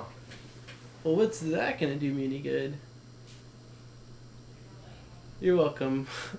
You're welcome, app. How's that gonna do me any good?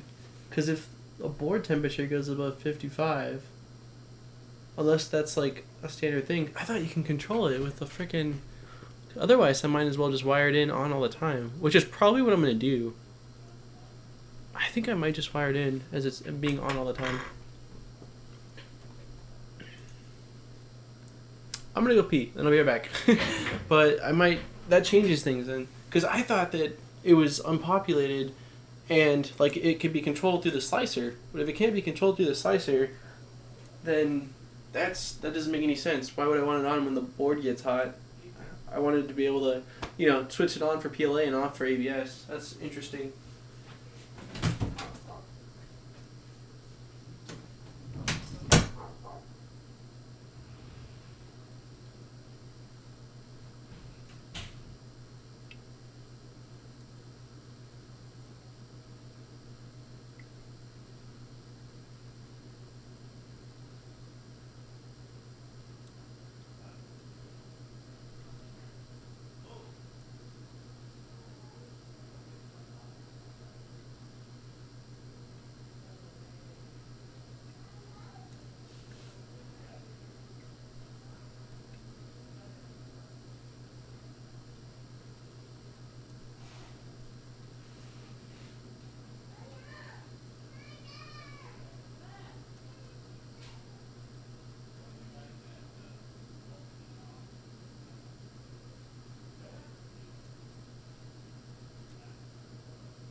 Alright. The fan is supposed to work with motion control version 26 and higher. It is no good for a part cooling fan.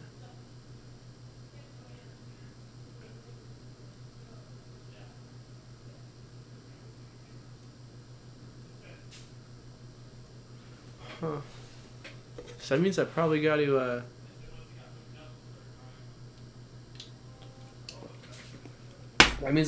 wire it directly then. Why would he say that? Maybe he didn't know that at the time when he wrote this up. You think he would have edited it. What's up, Retro? How's it going?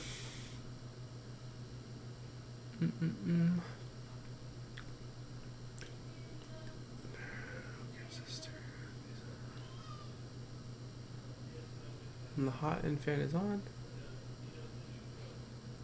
Insulator delays.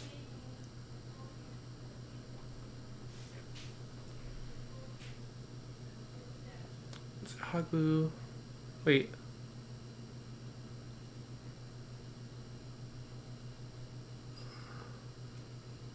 Okay. So.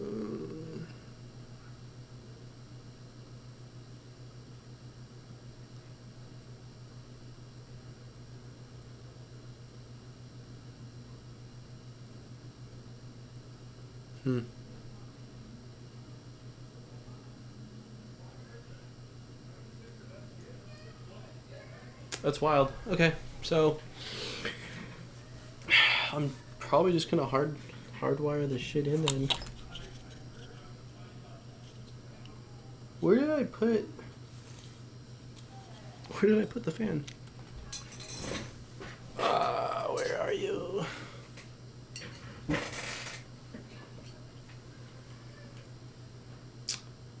Okay. I don't even see what the hell I did with the fan.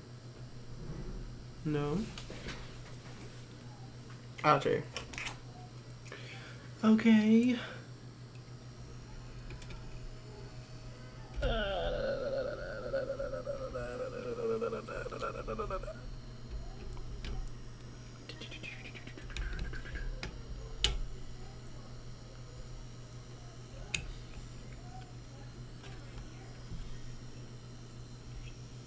Dude.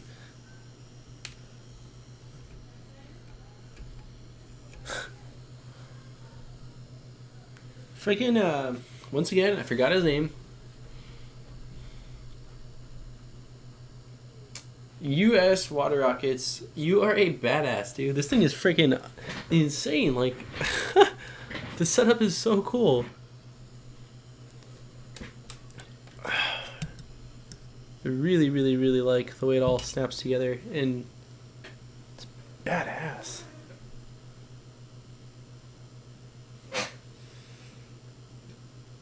Chat cleanup spam. Hey, what's up, Kyler? This is about upgrading this 3D printer, man. We're upgrading it to a new hot end and really the whole pretty much X carriage assembly, essentially, kind of, not really. No, not the assembly. But the whole, it's got a new hot end, this whole thing's new, this fan's new. Yeah. I'm not sure how I want to do these. Well, I think what I'll do is then... How far down? Okay, so we should probably turn off the printer because we're working with it again.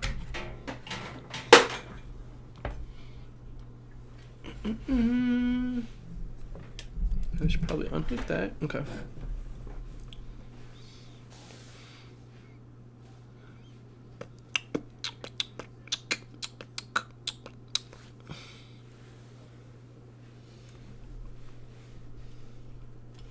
Alright, so for the sake of you guys,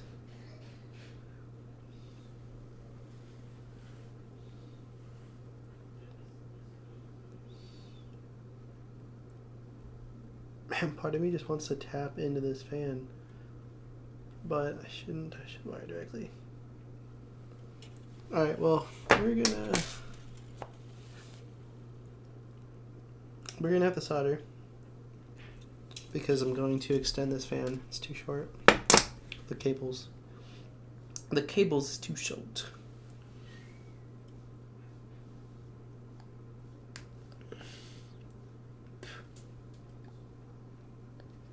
Sorry, I always bite the cables. I've like been biting the cables since I first started working with electronics. I know it's not good. Probably shouldn't bite the cables. Actually, I have. Let's see. We got my soldering iron. We need a power cable.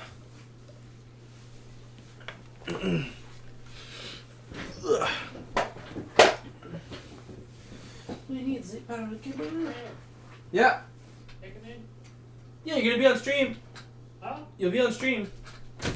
Whatever, I don't care. Good. It's turned out pretty good, dude. Dude, catch me outside.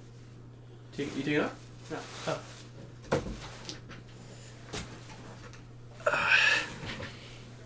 This whole thing is basically new. So, like, the stock, it had... What the fuck is it? I don't even see where the stock thing is. Oh, okay. So, stock, it had, like, this thing in there. I don't know what's on my hand right there, dude. But yeah, it had, like, this thing. And so, this whole thing was replaced. This whole setup is brand new. Like, it's all tricked out. So, right now, I'm soldering extension wires on this so that way I can run extra wires. Basically, it comes stock with only one fan. I'm adding a second one, which will help with layer cooling, so it'll cool quicker. And so when you're printing basically things like, let's say... That are like small? No, like, let's say I wanted to plastic connect these two things, right? But there's nothing here. Normally, it'll like drip down, it'll like not look good, but with the fan, you can almost dry it instantly, so you should be able to connect things like that a lot better. Oh, that's not live though. The only way you can actually tell is like that. You know. Oh, okay. I like moved it. Thanks, friend. No, please. Hey, my buddy from Australia just got in. Dude. Hey, what's up, WCA? Everything is a 3D printer lately. Maybe you should 3D print some Honbot icons and logos for display. Maybe I will. Maybe I will. V2 upgrade list sent. Okay, let me see if I got it. I didn't get it, dude. I didn't get it. If you sent it over Facebook, it definitely did not get it. Alright, I'm gonna plug this in. So, if you want to go, friends, we can go later on. So I gotta do some packaging and stuff, but I mean, dude, if you're up, down, all around for it. I mean, would you be cool if we just went for like 4 or 5 hours? Yeah. Okay. Go for however long we want. Okay. We can go out there and get some food or something. Yeah. I mean, I know we're gonna eat here, but yeah, we'll there's be some good hungry ramen again, spot. There's a good ramen spot out there, and then there's a really good boba place out there. Boba? You like boba? Yeah. I fucking love boba, dude. And then there's a good everything. There's a lot of good like bakeries out there. Dude, Tuesday, my dad, after we went snowboarding, we came back, he took us all to Asahi. Oh, really? Yeah, dude, it's freaking killer. This is the first time there. He's like, dude, this place is the shit. I went to a place out in San Dimas for sushi when I went out, hung out with my buddies for work. It was pretty good, dude. Oh, is it? Yeah, I was pretty surprised. What was the name of the spot? Something Asian? Go is like Sushi Go or something like that. Okay. It's pretty original. Yeah, pretty standard. It was pretty good.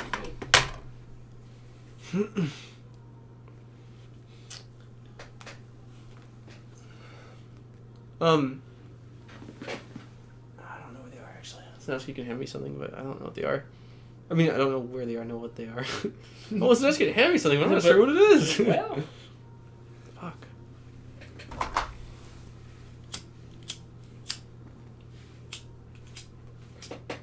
Holy shit, dude.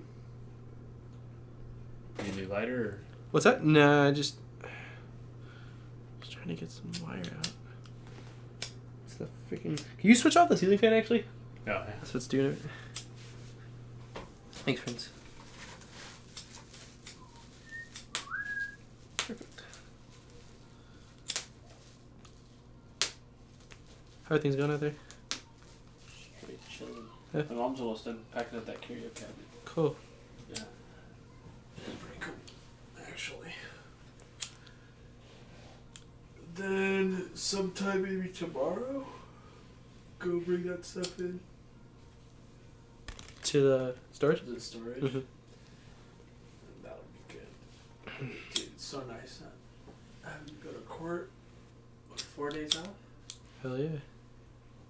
Straight chilling, dude. Straight chilling. The freaking Horizon comes out in like 28 days. That's long. I know. But, I mean, it's a lot closer than it once was. Right. It was. Closer than it was from yesterday. Yeah. Let's see. I swear my cat JD loves me right now. He was asleep next to the window, so I opened the curtains and invited him with his opened eyes. Cat's probably like, motherfucker. How many people you got? Right now there's 13 people hanging out. Hey! You're like famous. No, dude. You're like practically famous. These are all friends. And a lot of people here though actually like have been here or like have been through with the channel for a long time.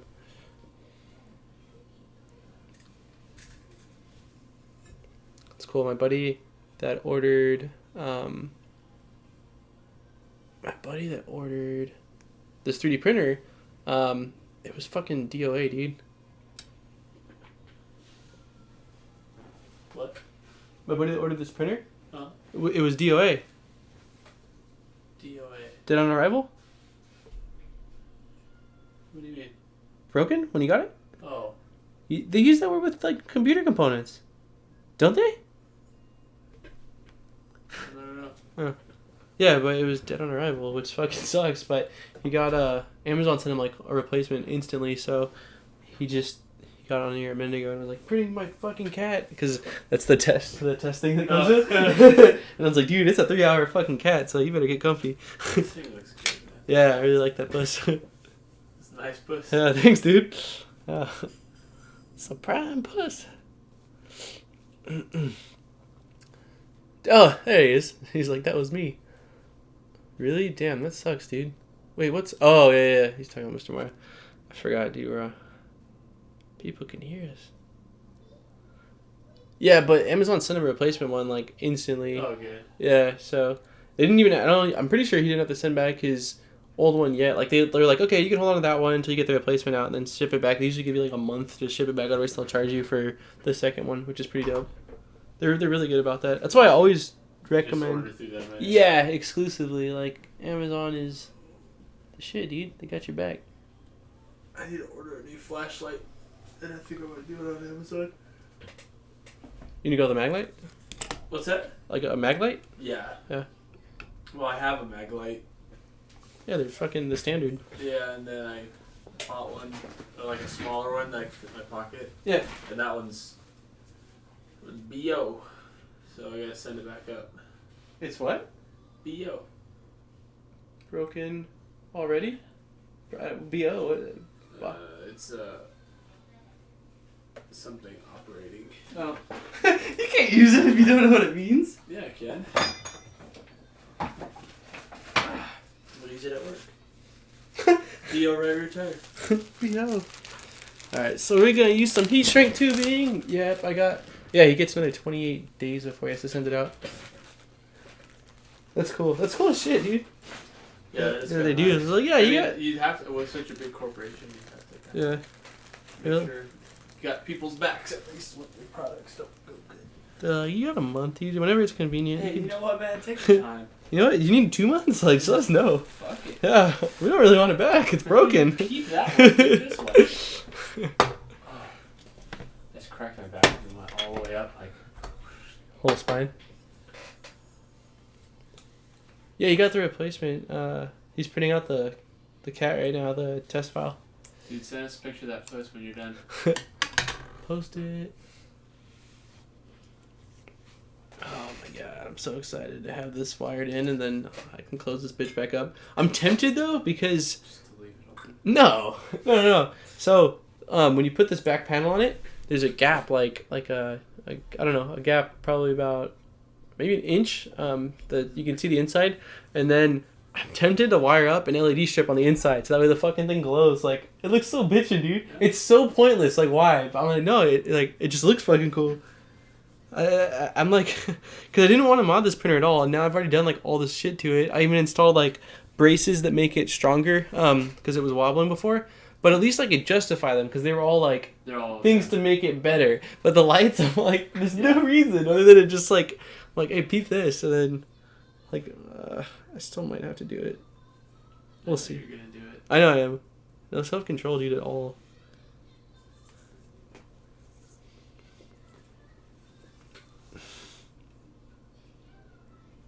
Perfect. Wait, a little bit more. Fuck.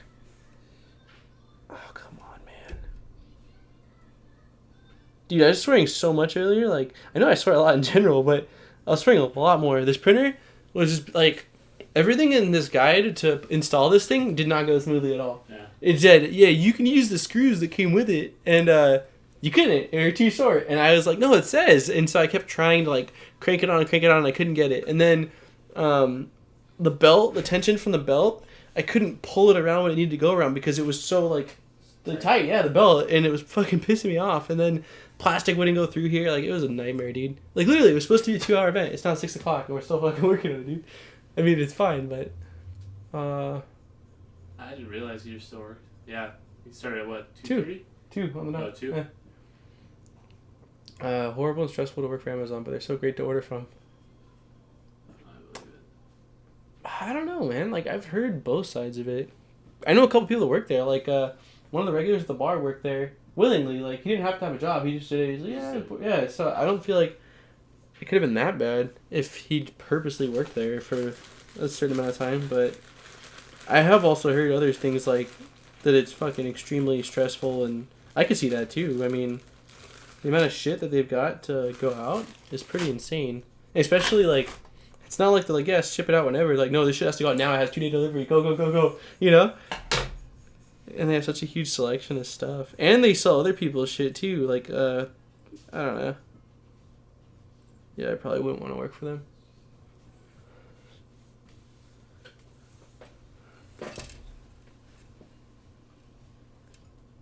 Alright, so all the soldering. Where's my lighter? Oh, thanks. One down. I'm going to do some quick cable management. I'm just going to wrap the loose cables and make it look good. How's Megan making that chicken? I saw potatoes Making it. On the potatoes? Yeah, so she sauced up the potatoes and then she put the chicken on top of it. Just like the chicken breast, so I'm sure after we're going to cut it. But, yeah. And then just throw it in and bake it. She put any seasoning on the chicken? Yeah. Okay. It's a lime something. Cool. Either way, I'm sure it'll be fucking good. But there's going to be asparagus with it too. Here's sauteed? Yeah. Thank God. Alright. You better cut it. Alright, we're going to take this off. Alright, so now I'm just basically going to feed the cable that I just soldered from the new fan, the second fan I'm adding. I'm going to feed it through this hole with all the other cables, and then I'm going to cable wrap it so that way it all looks nice. Maybe. Actually, it's zip tied, so I'm not going to be able to do that at all. Okay, so I'll just feed it through. And then we'll figure it out. Let's see.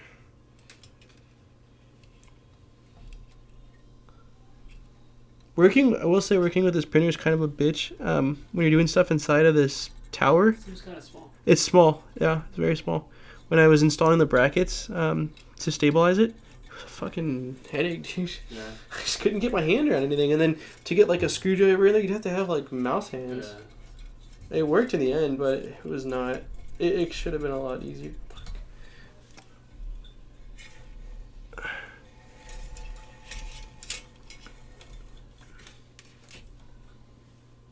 But it's a fucking cute little printer, dude. Shit's adorable. Oh, you bitch. But you gotta swear at it a lot. Yeah, earlier, dude, there's like moments where I was like, I think the fucking printer won, dude. Like, I was like, I'm defeated. Like, this is it. I can't do it. And then someone in chat was like, no, like, I got my pom-poms on for you. I was like, thanks, dude. Thank you. I feel better now. What the fuck? Oh, there we go. There we go. Okay, so we're probably going to zip tie some of this shit too, but we'll start with wrapping it. Okay.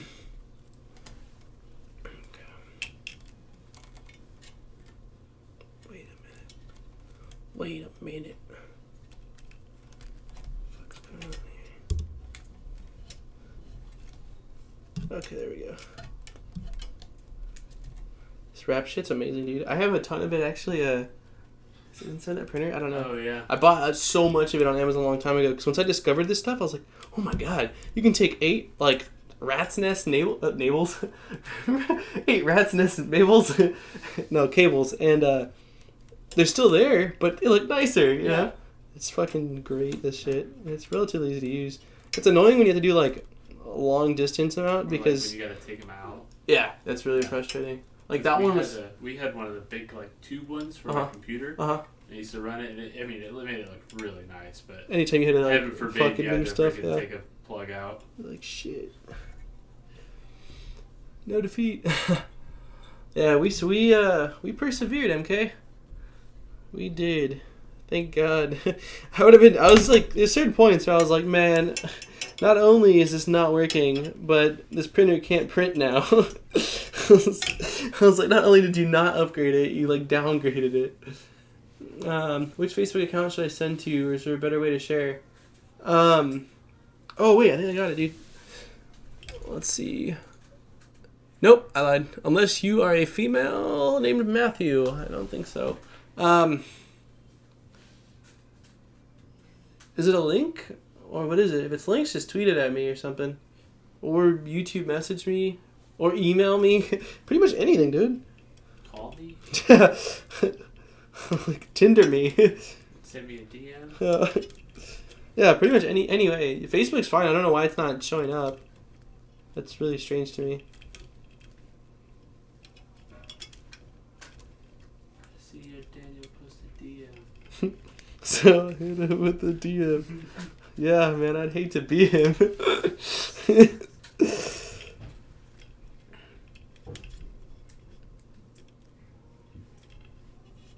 The printer's like, what are you waiting for? Alright, well. All I know is I get those goosebumps every time. You come around. Every time I need the Heimlich. I need a Heimlich. Well, this shit, since they're fucking spread. Okay, so we're gonna. Probably call it right there.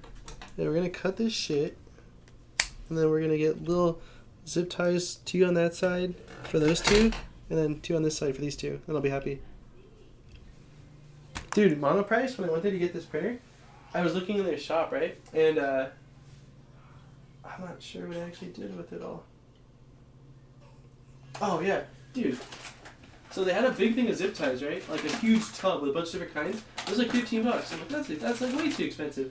But then they had like single bags of zip ties.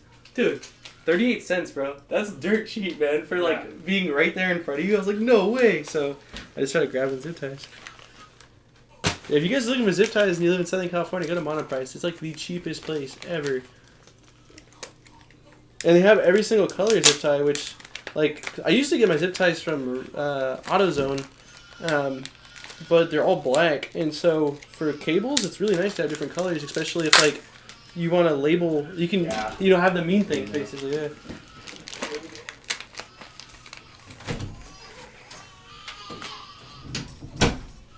So we're going to go ahead and zip it tie.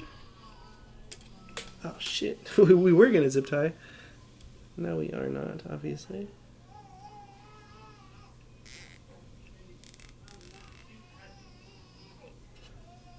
We'll do... That's probably enough, actually.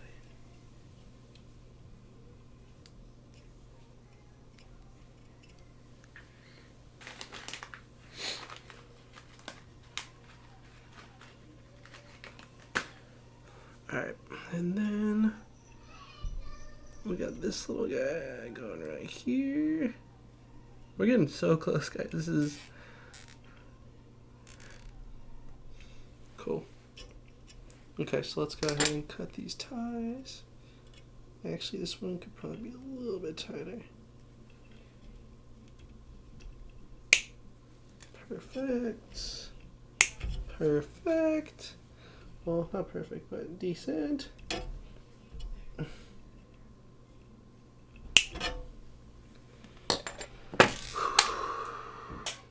Dropped a screw.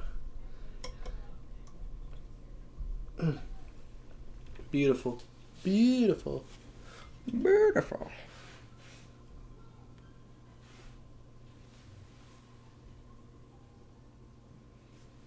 Okay.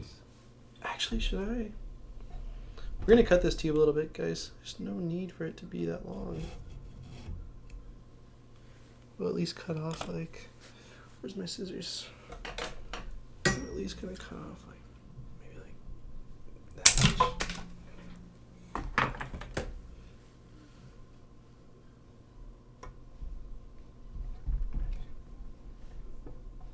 Perfect.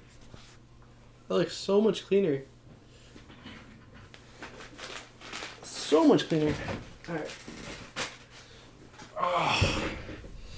Emailed.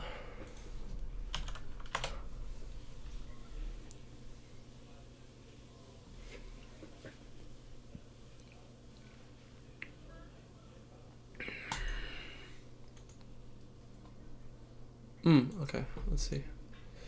Spec is actually the same when you view the matrix, so I'll include the extruder.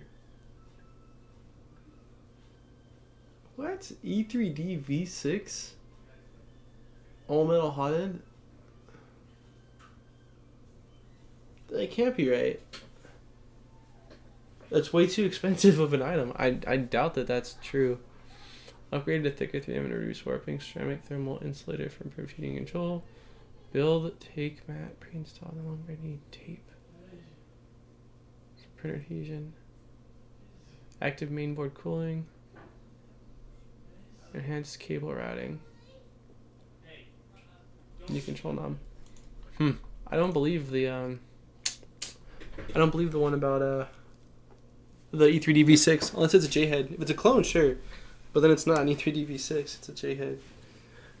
But other than that, it looks pretty cool. I mean, again, I don't really see it still being that much better than this guy.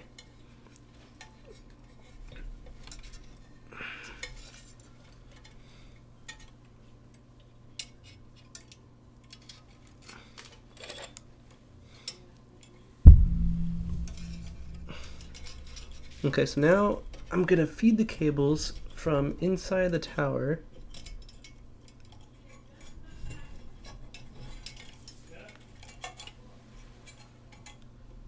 down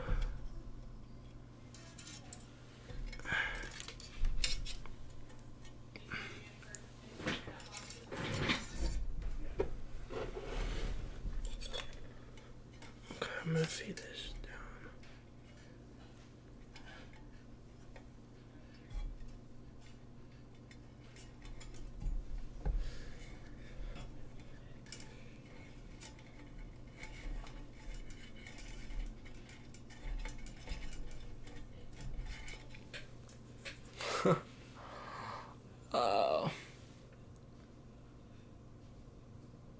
Yeah, that's possible. If it's saying style, like something like what I'm installing right now, then I could see that, which would be rad. Because then it wouldn't have to do this,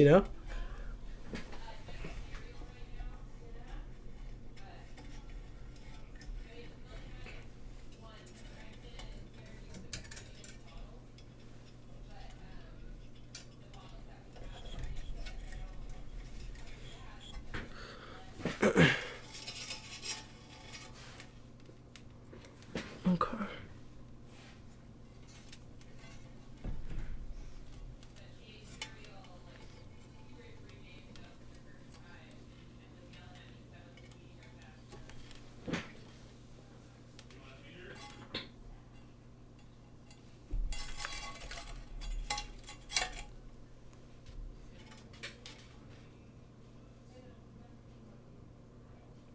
Oh, I'm stupid. Why am I not? Yeah, this would be a lot easier if I had like little tiny fingers so I could get these cables to feed correctly. But we're getting it.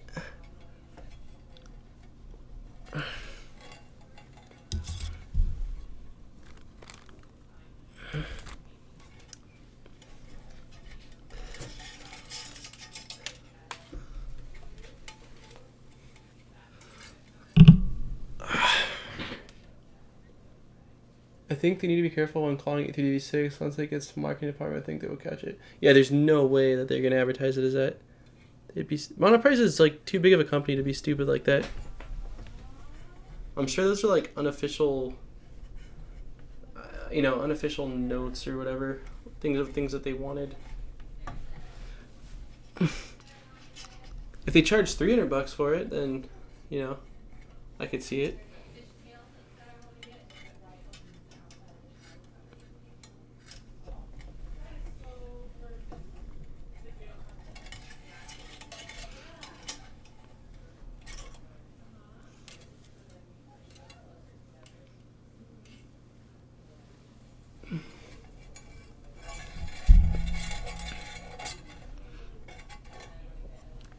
Okay.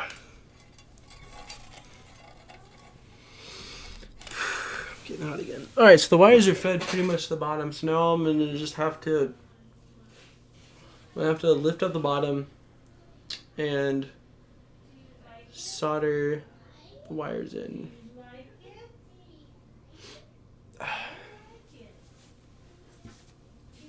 Our end goal is to have both fans switch on when the power switch is on.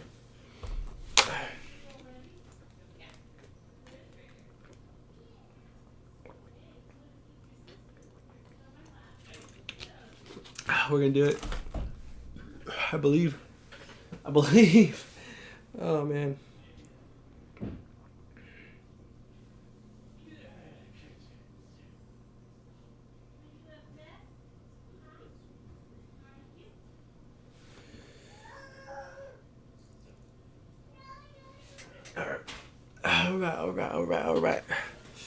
All right.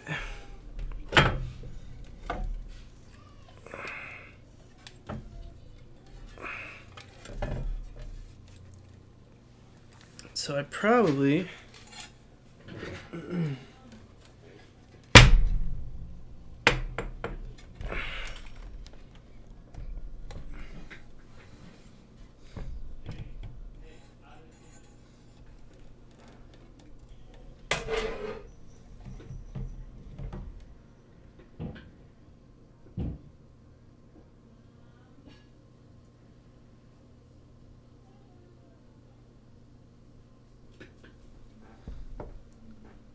okay, so I totally see the fan.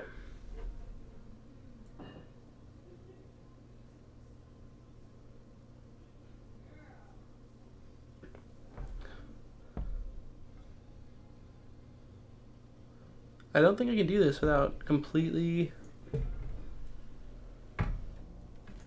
unscrewing the main board. Unless, actually, I put it on its side. We'll do that. Put it on its side.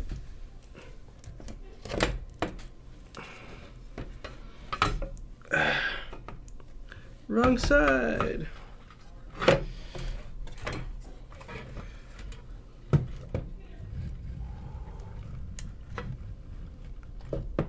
All right. Woo!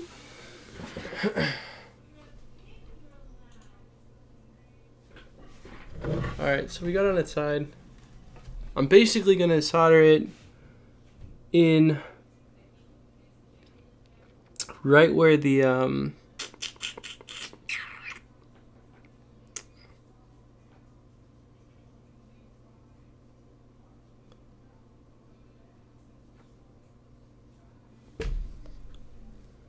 think I'm going to solder it to the switch.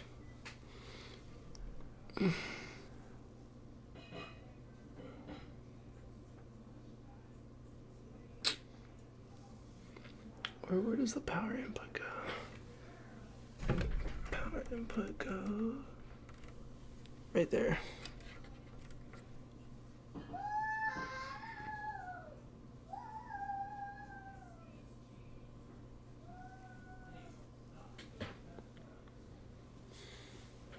Well, I can check something by doing this. Let me see. I might be able to just feed these you into there.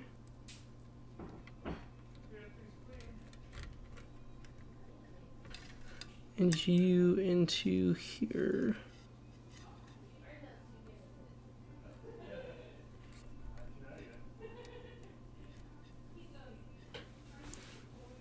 Okay. We're actually gonna plug it in, guys. if I can get to the freaking. Oh, I guess I can. 3, 2, 1.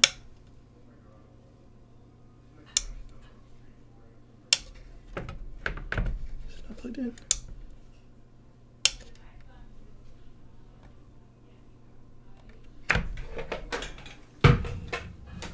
Oh, I freaking unplugged it. I'm so dumb. Alright. I was like, wow, I killed the whole machine. Alright, 3, 2, 1. Ho ho!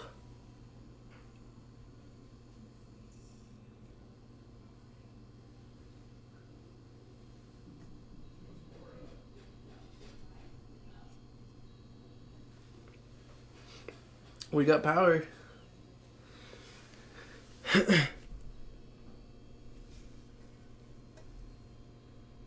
It's definitely blowing out some cool air. Well, that was easy.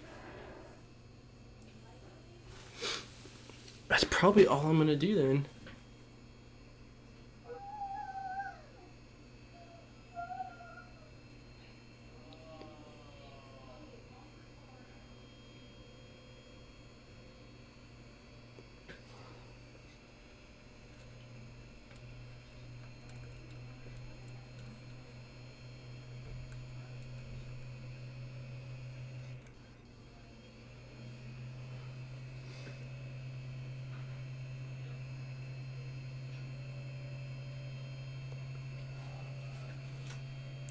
I kind of want to solder it. Okay, so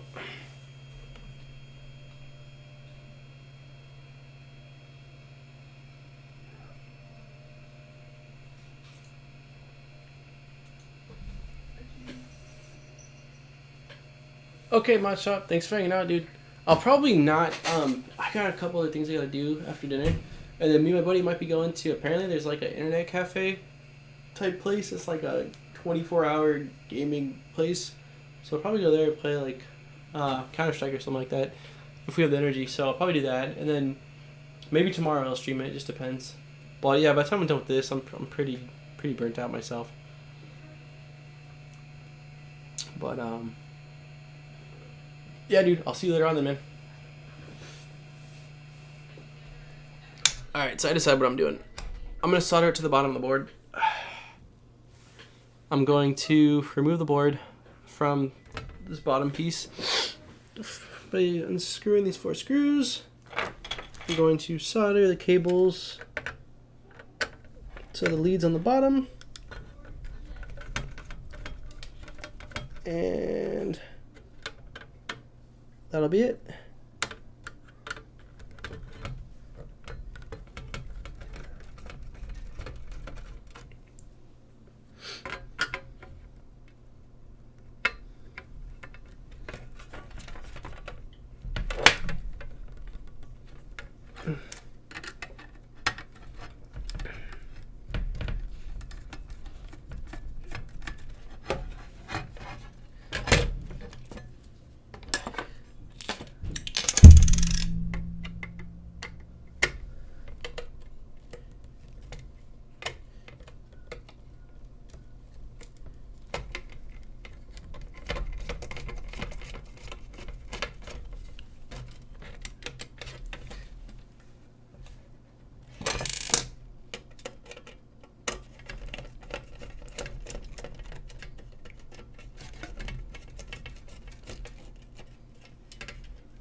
We're getting so close, guys.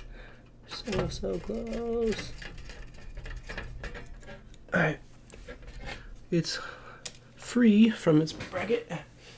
CES picture. Oh, badass, dude. Let me check out the CES. Huge thank you to everyone that's been hanging out. I know there's quite a few viewers that are in the chat, but thank you for all hanging out. I really appreciate it.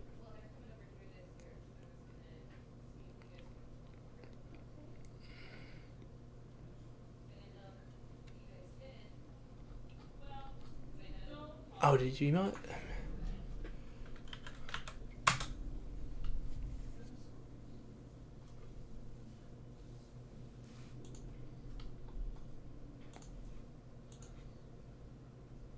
Oh, sick. So cool, man. And they just had a little spot.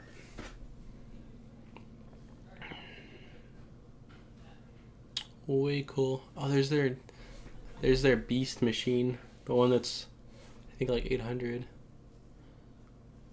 So cool. Delta. Oh, there it is. Is that the knob that's gonna come with? They're really gonna have a 3D printed knob like that? It's interesting.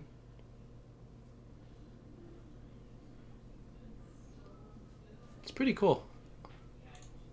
Thank you for these pictures, dude.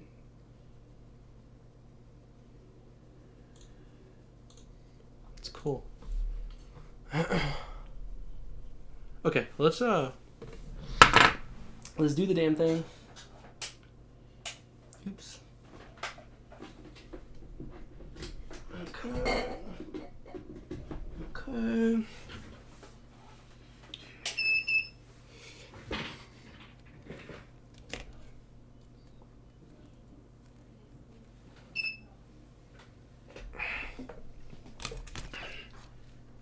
Oh shit, I didn't feed these correctly. Getting a little ahead of myself. Alright, don't fall.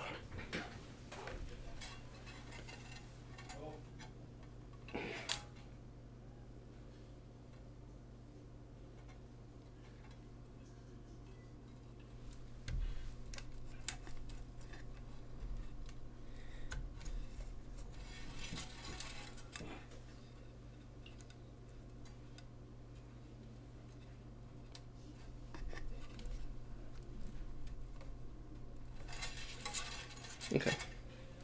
Perfect. Wait. Yeah, no, that's perfect. It'd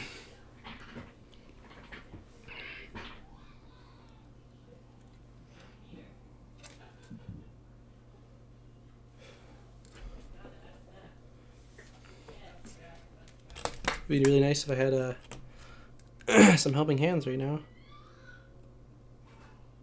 Alright, so black. It's a little too much.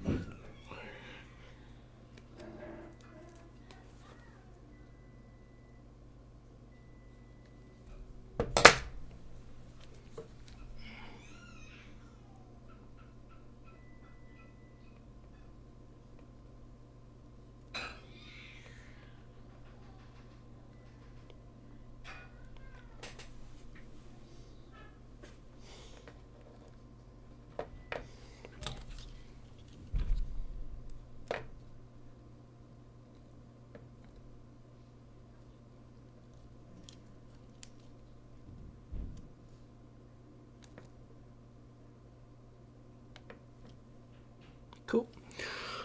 Alright, one wire in, one to go.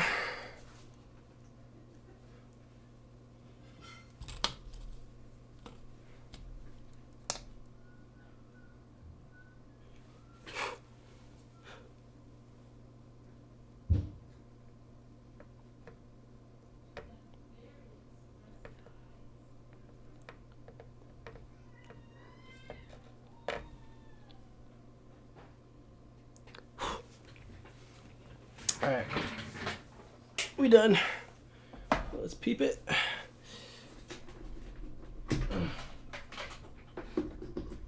Alright. Let's plug this shit in.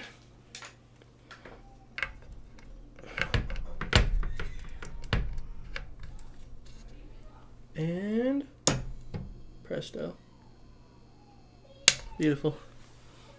We did it! Alright, now I'm going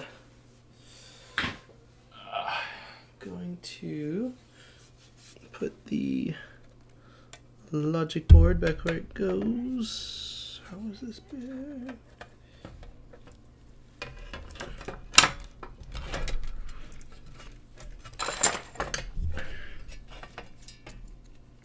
Ooh.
Beautiful. Alright, so that's all good.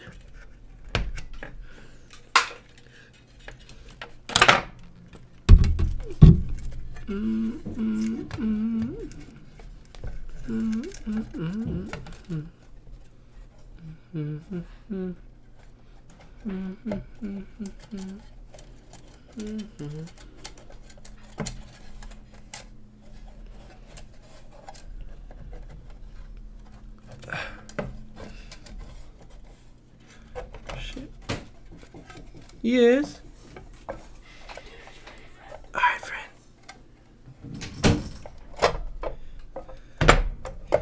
Alright.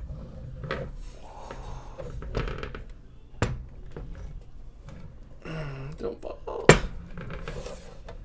Alright, printer is standing.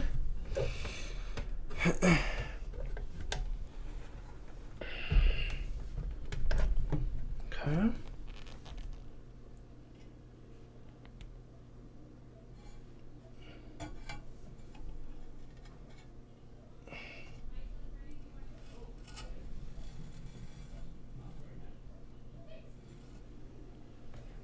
Okay.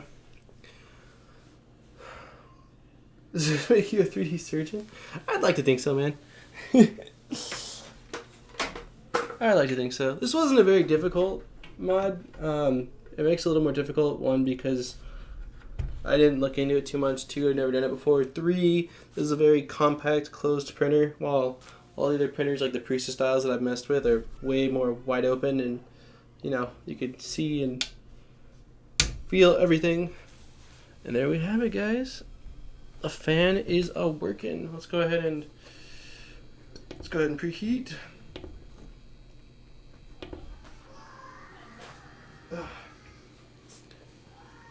Where the hell did I put? Okay, here.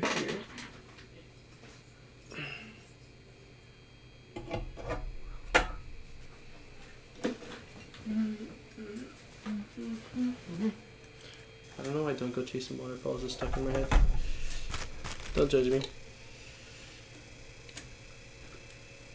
Alright, but now we go.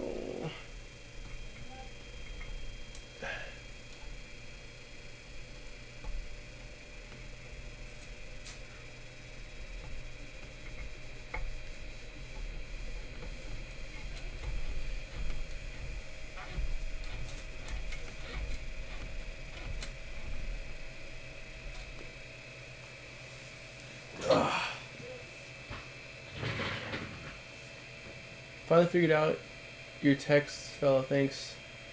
How much cost we can chat for tomorrow's night show? Oh, yeah. Sorry I didn't send it to you, man. I streamed so much longer than I thought I was going to.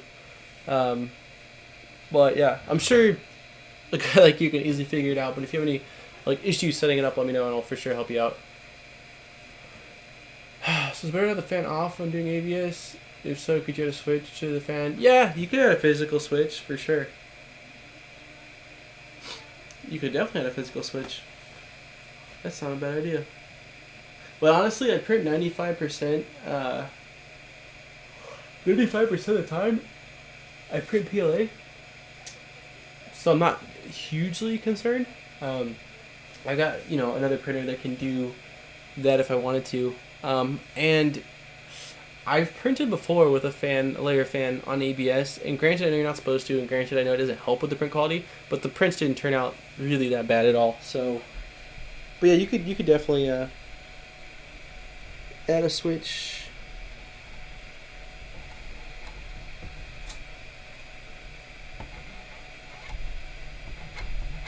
Okay, so one issue we're having, which now it's clear for me to see, is that it's not making it to the nozzle. It's not a temperature thing. It's literally like it's an issue with this tube, the white tube.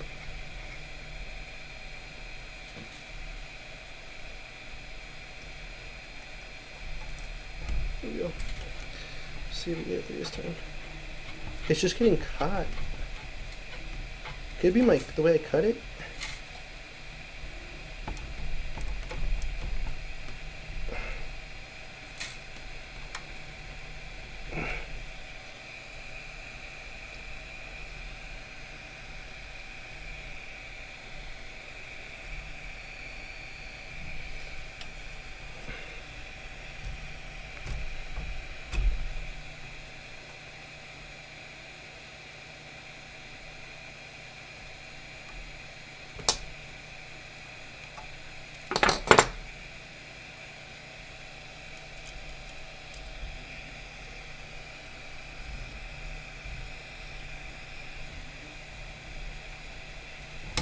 Oh, fuck me.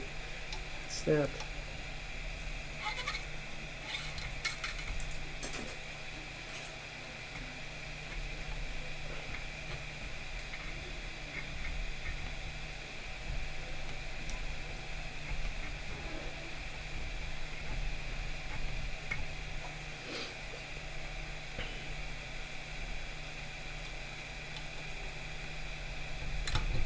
Oh my god.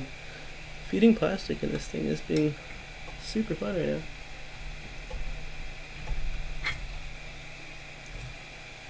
I've had a folder to select many Google Drive, share under the folder photos you guys to keep adding more. Let's locate them. That'd be awesome. They're really neat. Like, it's cool to see it as it progresses since Monoprice is really keeping a lid on it all.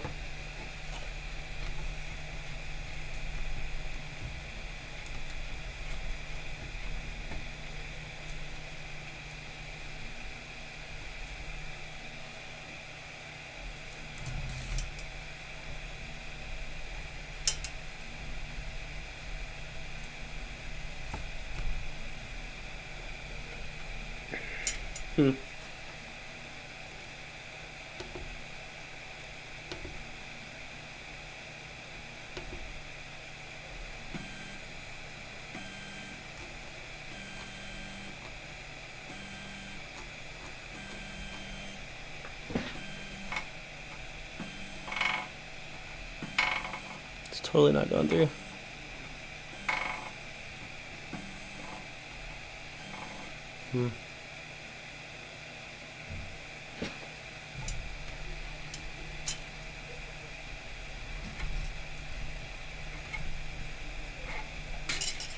Okay, so the only thing I think of now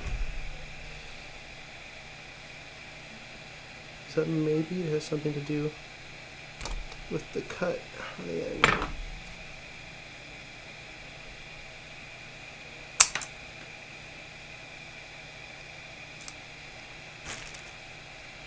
We'll see.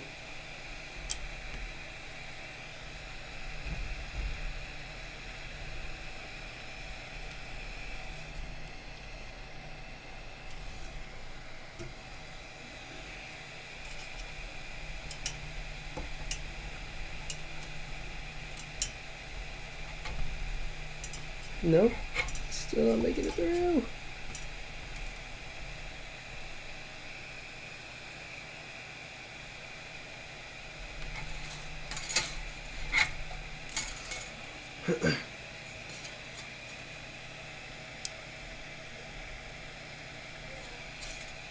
That's all it is that it's not making it through.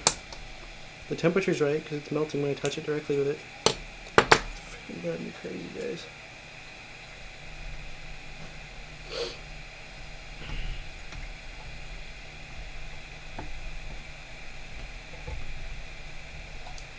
Well, I'm gonna go eat dinner because I'm starving and the stream's been on for like 4.5 hours, and I'll figure out what's going on with it. I'll probably report back in like a follow-up video or something like that. And there's a chance I might stream tomorrow too. I might design the knob tomorrow on stream, so be looking out for that. I'll try to announce it if I get a chance, like beforehand. But time will tell. But yeah, I gotta eat dinner, man. I'm starving, and I don't know. It's just, I know if I troubleshoot now, it'll just lead to like the next thing and then the next thing and the next thing. So we've made a ton of progress. We're practically done. Both fans are working. I just gotta figure out now what's going on with this tube. to make it better. So thank you all so much for hanging out. MK, thanks for hanging out. Matthew, thanks for hanging out. AppStop, thanks for hanging out. And again, anybody that missed anything, it'll be on YouTube once it finishes basically doing all the loading and stuff. But I'll be designing the dial for this probably tomorrow. So if you want to stay tuned for that, again, that will also be on there eventually. Just do conflict with Eric's stream. Oh, snap. I forgot you totally said you're streaming tomorrow. Well, maybe I won't stream tomorrow. I don't know. And if I do, you can bounce back and forth or view it afterwards, or you can view mine afterwards, you know. Mine's just going to be modeling something, so you don't really need to be live to see it anyways. I just do it because it's kind of fun to hang out and, chit-chat and stuff and get ideas from you guys. But anyways, again, thank you guys all so much for watching. If you haven't smacked the like button, please smack the like button. And I look forward to seeing you guys later. And I'm super stoked that we at least got to where we did on this, because there were some very big points in the road where I felt extremely stumped. And we've figured it out. We moved through it. So very happy with the end result. But alright guys, well, hope you guys all have a fantastic Sunday night and a good Monday, or Monday, depending on if you're like Mr. Australia. And I will see you guys later on. Alright, peace guys. Have a great night.